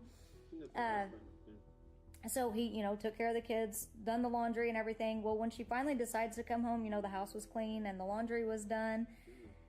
Instead of telling him thank you, instead of being grateful for everything after stealing his vehicle for a week, she comes in, kicks him out, and tells him not to ever come back to the house again. This is how appreciative this woman is. Just a reminder, she's very appreciative for every penny you guys send her. And to be clear, this wasn't some random fight. From what we understand, the niece never intended to go public until Tammy dragged the family into her content. Son, and then stood in his face and act like they didn't. These mother are gonna burn in hell. They my son and stood in his face and act like they didn't. I know the truth. Making vile accusations in order to solicit money from her followers. Once Tammy started profiting off those lies, her niece decided she had to speak up. Weird how they him when I'm talking to him right now. I don't know what you're on, Tammy, but you need to give it a rest. And honestly, it's commendable, because Tammy's family likely had no idea just how far her claims had spread online. So she was living in Texas. When her sister passed away, she rode the bus up here. I picked her up at the bus station, took her back to her other sister's house, and she was there maybe an hour before a fight broke out there. I had left. My baby was just a baby.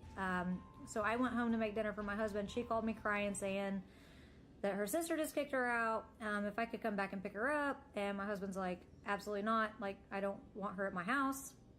Her niece didn't just defend her loved ones, she shined a light on the exact tactics Tammy had been using to exploit others for years. One of the outrageous stories even includes how Tammy allegedly bit her own mother on the nose during a fight. We wrestled around and bit her nose. Okay. And I went to jail for 45 days. With stories like these, it's no surprise that Tammy's mother eventually severed contact with her altogether, and Tammy's reaction when she realized she'd been blocked by her own mother? And I'm going to say this one thing, Joanne Watson, God knows what you've done, lady. God knows what you've done, lady. Just know that. God knows what you've done. Blocking my phone number ain't going to do shit. Classic Tammy, another meltdown film for TikTok, raging about betrayal and conspiracies. I know now what they done. I know now what they done. This is so up on so many levels. This is up. JoJo the ho-ho, you need to zip it. Although Tammy still continues to make her outrageous claims about them, whether it's mistreating her or ignoring her existence, the all-out meltdowns about her family being connected to Jasper County seem to have somehow quieted down. Luckily for now, the feud seems to have reached a stalemate. Well, this is my 6th account. Spread it around. Let's get it out there. Let's get it out there. Get this account out there. Get it out there. Get it out there. And while that particular circus died down, Tammy's day-to-day life hasn't changed much at all. Just a shame that America would rather listen to this and do all this and judge and... She still eats on camera, rants about the government, and cycles through new lore about poison hemlock or other conspiracies. But the theatrics don't stop there, because for Tammy, the performance is only half the story. She still begs for money, still lashes out at critics, and still keeps her followers hooked on the never-ending spectacle of her chaos. Follow me on this account. I had to make a new account before I lose my old account. Because at the end of the day, Family Feud or not, Tammy Hall is Tammy Hall. But sooner or later, Tammy's delusions were bound to explode, and when they did, the fallout was inevitable. A few months after the Family Feud with her niece reached its peak, Tammy got banned from TikTok. The reason? Well, Tammy had a habit of making threats during her broadcasts, sometimes vague, sometimes direct. So one of her everyday statements paved the way for her ban, and platforms like YouTube tend not to look kindly on that. Losing her TikTok account was a huge blow, considering how much effort she had put into building it. TikTok, this is Ratchet B. The legit Ratchet B. I'm sorry. Give me my account back, please. I'll give you my TikTok rewards. Still, in typical Tammy fashion, she didn't take accountability. Instead, she spun the narrative that she left TikTok of her own accord because she was done with TikTok and YouTube. Well, I'm through. I'm done with YouTube. I'm done with TikTok. I'm done with it. The truth being that she had been banned was conveniently erased from her version of events, yet she attempted to create new accounts with little success before finally moving her chaos over to YouTube. Much as I'm gonna miss you, TikTok, I'm deleting it. I'll be on YouTube though, you guys. But I'm going off TikTok. I ain't stupid. And if you thought TikTok Tammy was crazy, YouTube Tammy has taken things to an entirely new level. Her live streams these days are some of the most erratic content she's ever produced. Mood swings dominate her broadcasts. She'll rage, cry, and laugh within the span of minutes. Who sees me? I don't give a... Who hears me? I don't give a... What happens? I don't give a... All while weaving together conspiracies that blur the line between sarcasm and mental instability. To an outsider stumbling upon one of her videos for the first time, it might even look like performance art. But for Tammy, this isn't a joke. Her paranoia is her reality, and she's living in it every single day. They took my account, Ratchet B. The people need to stand up. And that paranoia doesn't fade with distance. Old clips still circulate where she claimed people tampered with her car, dumped sugar in her gas tank, and even conspired with Dawn to steal her EBT card. Now we all know that the moment in Jasper County was the true birth of the modern Tammy Hall, and TikTok gave her the audience to fuel it. But Tammy still uploads dozens of clips a day, streams for hours, and lashes out at critics in real time.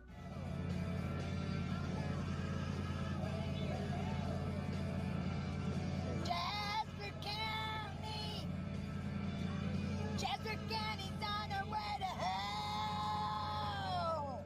One alleged EBT card theft.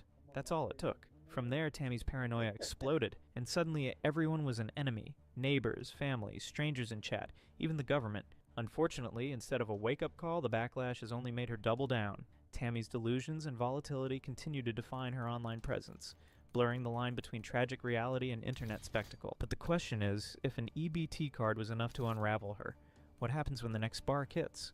Well, I'm trying to go live, but it won't let me. So, give me a minute, and I'm gonna go live, folks. I'm gonna go live. Will it be another confrontation with the police, another Family Feud broadcast online, or yet another conspiracy that only she can see? Whatever the case, one thing is certain, Tammy Hall's story isn't ending anytime soon. And for better or worse, the internet will be there to watch it unfold. Hers wasn't too bad, that. Mother goodness. About 2 years ago, I became... It starts off like any regular morning at the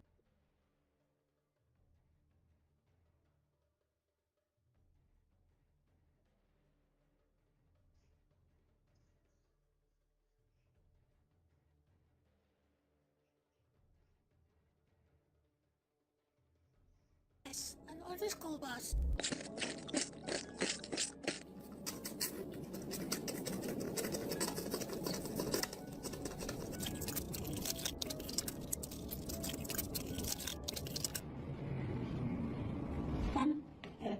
Man.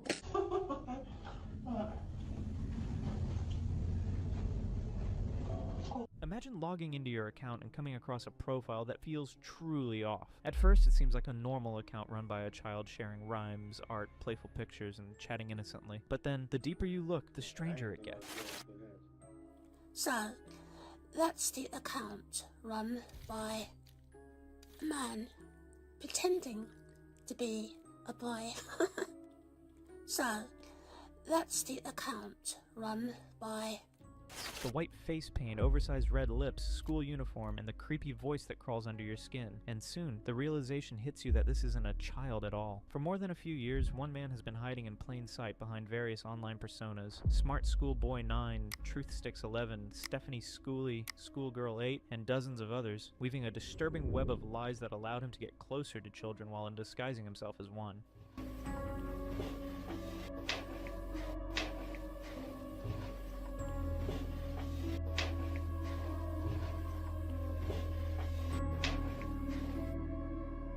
This isn't an online mystery or an alternate reality game. This is real, and the man behind it is very much alive, still walking free and still dangerous. Once you go deep down into this rabbit hole, there's no going back, and you will certainly feel creeped out. So sit back and hold your breath, because this roller coaster will likely twist your insides.